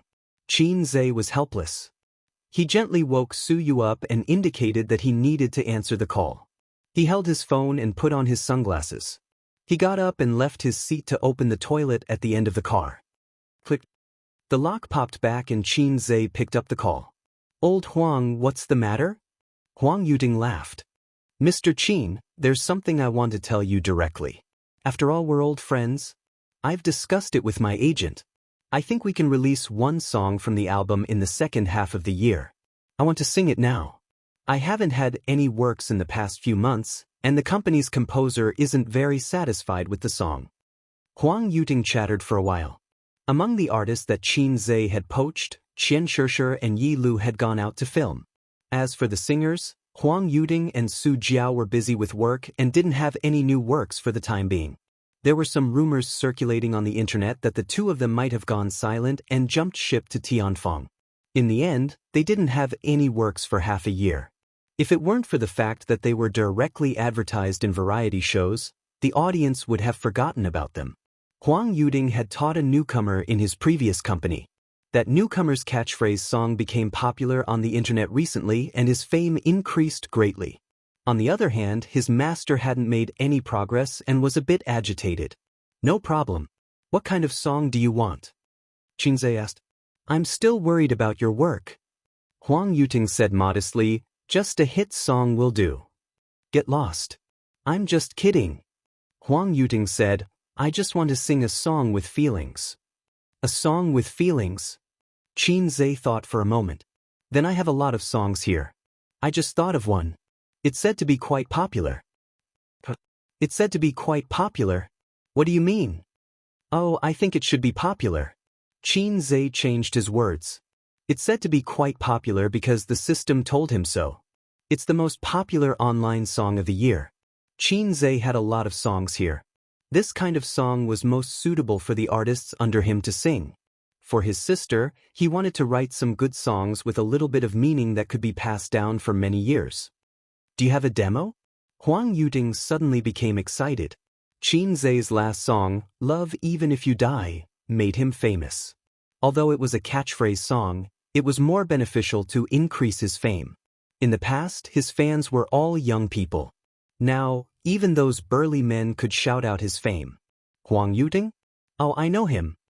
Love Even If You Die was sung by him. He would sing it every time he went to KTV. There's no demo. I'll just sing it casually. Listen to it. If it's good, we'll settle on it. Qinzhe said. Okay. Huang Yuting listened attentively. Qinzhe sang, I've lost contact with prostitutes in Guangdong. Sometimes I miss the health care we did together. I hope this organ can connect us. I miss you. My Cantonese is not very good. What do you think? After singing, Qinzhe asked, what a sentimental song. It would definitely touch the heartstrings of countless people. Okay, this one. It's good, very good. Huang Yuting laughed excitedly. Well, I'll hang up first. I'll go back to the company and write the song and send it to you. Qinzhe hung up the phone. He took a piss while he was at it. The clear water came out of the jade pillar. The rain sprinkled on the world. He was still a little sad. He couldn't completely let it go. Qinzhe sighed faintly. He needed to find something else to divert his attention. Otherwise, his OCD would drive him crazy. He would think every day. Every day, he would think about Auntie Sue who hugged him all those years ago. He would think about how she felt when she faced him. Another thing made his balls hurt. He had so many brothers and sisters. He and Sue you would have a lot to talk about. All right, I still have a crazy film to shoot. Chapter 599. At Tianfeng Entertainment, Qin Baobao, who had just finished her workout, took a shower, dried her hair, and played some games as usual. Then, she sat on the sofa in the office barefooted and practiced her vocal cords for a few minutes. She called her assistant from the office next door to make some tea while she picked up a book called How I Met You in My Most Beautiful Years and started reading it. Women and men were different after all. Judging from the title of the book, romance novels were long and complicated, while hot-blooded novels were concise and clear. Qin Baobao's way of doing things could not be considered straightforward. She lacked Wang Zijin's opinions and was not as decisive as Nan Man Pei's, nor was she as wise and resilient as Suyu. Be it because of her family background or her outlook, she could not compare to them since she was a child. However, she was the only woman Qinzhe could not forget about for more than 10 years. Everyone wanted to fight the sobbing monster, but Qinzhe was the only one who loved it. Xianxia's assistant sat opposite Qin Baobao and drank tea. She still had something to do, but nothing was more important than drinking tea with her boss. She could even get some snacks from her boss. The necklace is beautiful. Did your boyfriend give it to you? Qin Baobao asked with a smile. Although her family wasn't as prestigious as her best friends, baby Qin had received a good education since she was a child. In her assistant's heart, she wasn't a boss who was difficult to get along with. Occasionally, she would even say a few witty words to tease her. Xianxia's assistant even made a barometer based on Qin Baobao's expression in the morning. For example, if Qin Baobao came to work sullenly, Qinzhe would definitely not be in Tianfeng today. It meant that it was a sunny day. If she came to the office in high spirits, Qinzhe would definitely be by her side, or he would come over later. It meant that it was a rainy day. Yes, she said. It's so good to have a boyfriend, Qin Baobao sighed. It's not convenient for you to have a boyfriend. Xianxia's assistant nodded and flattered her. But you have a younger brother. Many people are willing to exchange their boyfriends for your younger brother. Qin Baobao said in his heart, I don't want a pair of broken shoes that have been used by others. What about you? Are you willing to exchange your boyfriend for it? The assistant was stunned and shook his head. Boss Qin, you're joking. Is my younger brother not good enough? Good, very good. The assistant said against his will. Qinzhe was handsome, rich, and talented, but he always put on a straight face and used emotional abuse on her. In the novel, this kind of man was a domineering CEO who deliberately treated the innocent and naive. In reality, she really wanted to hit him. The assistant often criticized Qinzhe silently to her friends, saying that she was under pressure in the company that did not match her beauty. Then you can be my younger brother's assistant, Qin Bao said. He could quit his job at any moment. Qin Baobao wanted to laugh when she saw her assistant's disgusted expression. She knew that her brother didn't dislike the assistant, but he was using this method to vent his anger on her, silently resisting her. It was similar to the rebellious mentality of a teenager. What Qin Bao Bao wanted to do was to touch his head and say, "Good boy, Mama loves you." Cross it out. Describe it again. Sob, sob, sob, can't you be satisfied with your sister's beauty? This was the right way for the siblings to open up.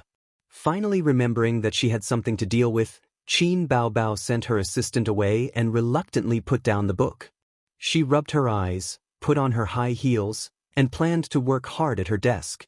She couldn't be too lazy. After all, she was the CEO of a big company. In recent years, her brother had been climbing up the ranks like a rocket, and she couldn't keep up. They had said that they would be salted fish together, but suddenly he became a big shot. He started a company and made movies. Qin Bao Bao's dream was to walk on the screen and become the national goddess.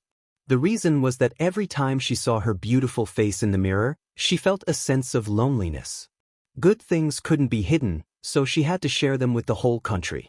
Qin Bao Bao was very reluctant to become the big sister of an entertainment company when she was caught off guard. It was too tiring to be a boss. But what could she do? The most important person in her life suddenly jumped on the high-speed train and sped away. The only thing she could do was to ride a donkey and chase after him. Even if she couldn't catch up, at least she could shorten the distance between them. Otherwise, she would only be abandoned. "I have a donkey, but I never ride it." The phone on the other side of the sofa rang, and the screen showed that the caller was Qin Zhe. Qin Bao Bao threw herself on the sofa and happily picked up the call, but her tone was fierce. "You're finally back. You made Zijin and I eat noodles for 3 days. My mouth is so bland." "It's my fault, my fault." Qin Zhe said, "I'm downstairs in the company. Do you want to go out and play?" "Where to play?" Qin Bao Bao's eyes lit up, and her long legs slapped the sofa happily. "You'll know when you come down," Qin Zhe said. Qin Bao Bao immediately jumped up from the sofa and left the company happily. She didn't forget to put on a mask. At the parking lot downstairs, she saw her brother's car, which was worth 200,000 yuan. Because of the concealment, the car window didn't roll down. Qin Bao Bao stood beside the car and knocked on the window. The car window slowly rolled down.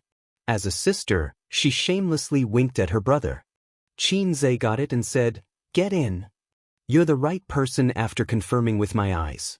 It wasn't rush hour now, and the road was still smooth. Qin Zhe followed the navigation and drove on the highway. His sister sat in the passenger seat, and the seat belt made a very naughty curve on her chest. A big-breasted brother was more pleasing to the eye than a small-breasted brother. "Did you have fun in Shin City?" His sister asked casually. "What's there to be happy about?" "I'm so tired. I only cared about chatting with the other side and didn't have time to play in Shin City," Qin Zhe said. For his sister's wit, he knew it in his heart. "You came back 2 days later than expected. Where did you go?" His sister asked again. They took a plane to Hangzhou Shaoshan Airport, and then from Shaoshan Airport to Shujia Town. They rested for a day. The next morning, the car called by Su Yao arrived, and they went to Shujia Town to visit the grave together. "I went to see Aunt Su," Qin Zhe said. "I originally said I would wait for her birthday, but then I was lazy and didn't go." His tone and expression were very calm and steady. "Su, you also went?" "Well, I have nothing to do anyway." "Oh." His sister looked at the highway outside and asked curiously, "Where are we going to play?" "I'll take you to a place you've never been to before." Qin Zhe was enraptured. Qin Bao Bao expressed that she was looking forward to it. "By the way, do you want to participate in my next self-directed movie? Is there a kissing scene? Is there a bed scene? No, get out." Qin Zhe was not reconciled. This is a movie for the purpose of word of mouth. If it can be popular, it will be very good for the reputation of the actors. Anyway, you are quite free recently. He was afraid that his first self-directed movie would be a flop, so he wanted to pull his sister together so that he could attract a lot of attention. "I'm not free. I'm busy at my desk all day, or I run out to shoot commercials and commercial performances. I'm tired." Qin Bao Bao casually talked nonsense. "Nonsense? Sister Ziwei told me that you have nothing to do at the company and at home." Qin Zhe exposed his sister's lie. Qin Bao Bao gritted her teeth after being stabbed in the back by her best friend once again. Qin Zhe expected better from her. You should be more careful. Now many people are eyeing you covetously, saying that they want to empty you. The car got off the highway, passed 2 traffic lights, and stopped in front of a building gate. Here we are, he said. Chapter 600. Shanghai Number 3 Mental Hospital. Qin Baobao looked up at the huge words on the hospital building. What's wrong with your brain? Why are you here? Mental hospital? Why are you here? You've never been here before? Qin Zhe parked the car and took out his car keys to lock the door. Using the car as cover, he secretly slapped his sister's perky butt. Qin Baobao froze and looked at him in shock. This pervert is so daring. She looked around guiltily to see if there were any paparazzi hiding nearby. The traffic was busy, and the pedestrians were rushing. No one noticed them. Do you want to die? Qin Baobao glared at him. She was not angry or embarrassed when her brother took the initiative to tease her. Instead, she was secretly happy. Qin Zhe smiled and looked up. My intelligence has limited my imagination, and I can't understand the feelings of patients with schizophrenia. So, I need to find professionals to help. Other than trashy movies and fast food movies, all movies with a little depth need the help of professionals. For example, the director of a Grandmaster movie had been preparing for 10 years. During this period, he had visited many martial arts masters. Another example would be those detective movies with high ratings. These movies had a professional team behind them. Qin Baobao hugged her brother's arm and entered the hospital together. Compared to other hospitals, the mental hospital was more deserted. But it was only relative. There were still many people in the lobby, queuing to register and collect medication. The number 3 mental hospital was a hospital that specialized in treating mental illnesses. It was different from other hospitals. If the psychiatrists in other hospitals encountered patients with serious illnesses, they would send them to a specialized mental hospital for a checkup. Of course, there were also patients with schizophrenia. This was the main purpose of Qin Zhe's visit. Qin Zhe led his sister to the 6th floor without any consultation. Then he told the receptionist that he was looking for Director Li. You've already contacted them? Qin Baobao blinked her eyes and asked curiously. Of course. Why else would we rush in here? They don't have time to entertain us. Qin Zhe said, I've asked someone to contact the hospital. When the hospital heard that I'm going to shoot a movie, they were very happy.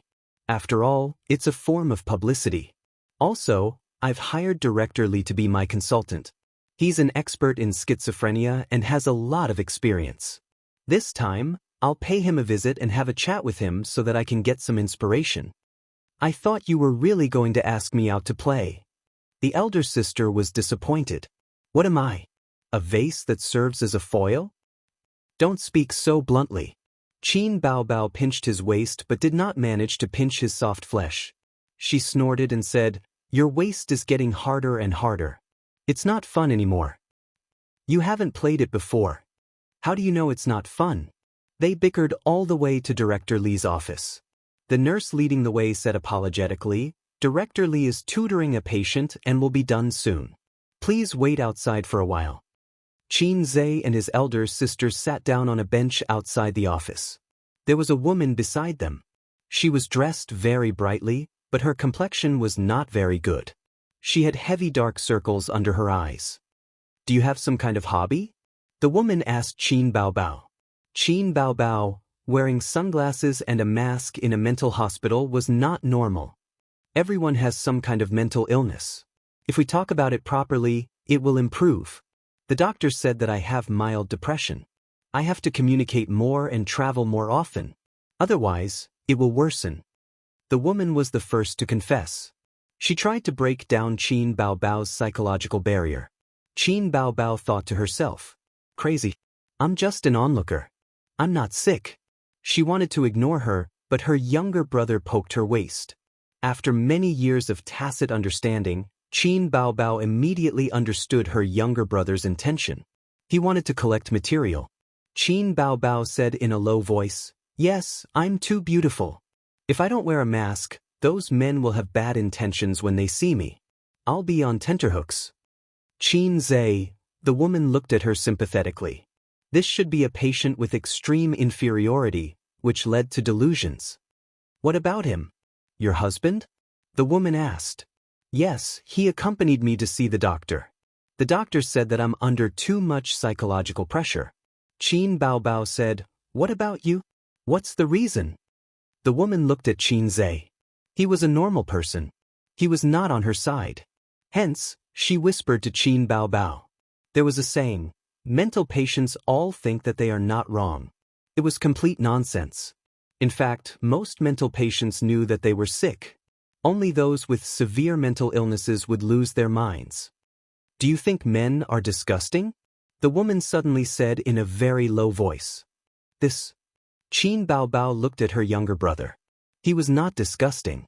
He looked very attractive. Oh, you have a husband. The woman continued, My marriage with my husband is on the verge of collapse. But he loves me very much. I also think that it's good to live with him. I want to save this marriage, but I think men are disgusting. Why is it like this? Is he not good to you? Qin Baobao said in a sympathetic tone. The woman said slowly, Before I married my husband, I had 3 boyfriends. The second one was especially big. Qin Baobao was confused at first. He did not understand what she meant by especially big. Just like Teddy, he wanted it every day. Later we broke up. I dated another boyfriend. He was very handsome. He was a very warm man. But his size was not very optimistic. Once, when we quarreled, I told him my ex-boyfriend's size in a moment of excitement. I even made a comparison. Qin Baobao understood and thought to herself, this is really heart-wrenching. After that, every time we did it in bed, he would always ask me, Is my ex-boyfriend really that big? He's a little older than me. Compared to him, who makes you feel more comfortable? The woman's face was lactic. What do you think this is? Does he treat my AC as an arena? Qin Baobao did not know how to answer such a sad question. The woman sighed. The root of my illness was probably formed during that time. Not long after, I broke up with him. I felt that men were disgusting and did not fall in love for a long time. Qin Baobao asked, How long? The woman replied, About 3 months. Qin Baobao, you must cherish your time. It's mainly because of my current husband. After he met me, he started pursuing me crazily. He was so good to me that I did not know how to reject him. So, not long after, we got married. But I realized that I had a psychological trauma about things in bed and was very resistant. On the night of our wedding, I lay on the bed and cooperated with him. After that, he wanted to do it, but I rejected him. Our married life was seriously disharmonious after marriage. Now that we quarrel every day, I'm gradually becoming depressed. Qin Baobao was puzzled. Then are you depressed now, or can't you do it with your husband? The doctor said that it's just a psychological trauma. Time will erase it. Everyone has psychological trauma, right? But I must not be depressed, or it will be very dangerous. I still have a chance to save it, the woman said. Her condition was not serious, or she had just started showing signs of depression. Otherwise, she would not talk so much. It was also possible that she was forcing herself to chat, trying to make herself feel better. Qin Zhe said, You don't mind if I say a few words, right? The woman frowned and chose to nod. Qin Zhe said, The reason why you are depressed now is because you feel sorry for your husband, or because you quarrel with him too often and are bored. Is it because you want to get rid of the psychological trauma of the arena, or because you are slightly depressed? I realize that he is treating me worse and worse. He knows that I have a psychological trauma, but he still doesn't understand me, the woman said. Then it must be the latter. Speaking of which, why would he take back his wife if he could not have sex with her? Wouldn't it be better to buy a silicone doll? Qin Zhe thought for a moment and said, I'm just saying. How about this? You treat your husband as a brother. If you can't stand it, go home and change the double bed to a bunk bed. He will sleep on the bottom and you will sleep on the top. He will be your brother sleeping on the top bunk bed.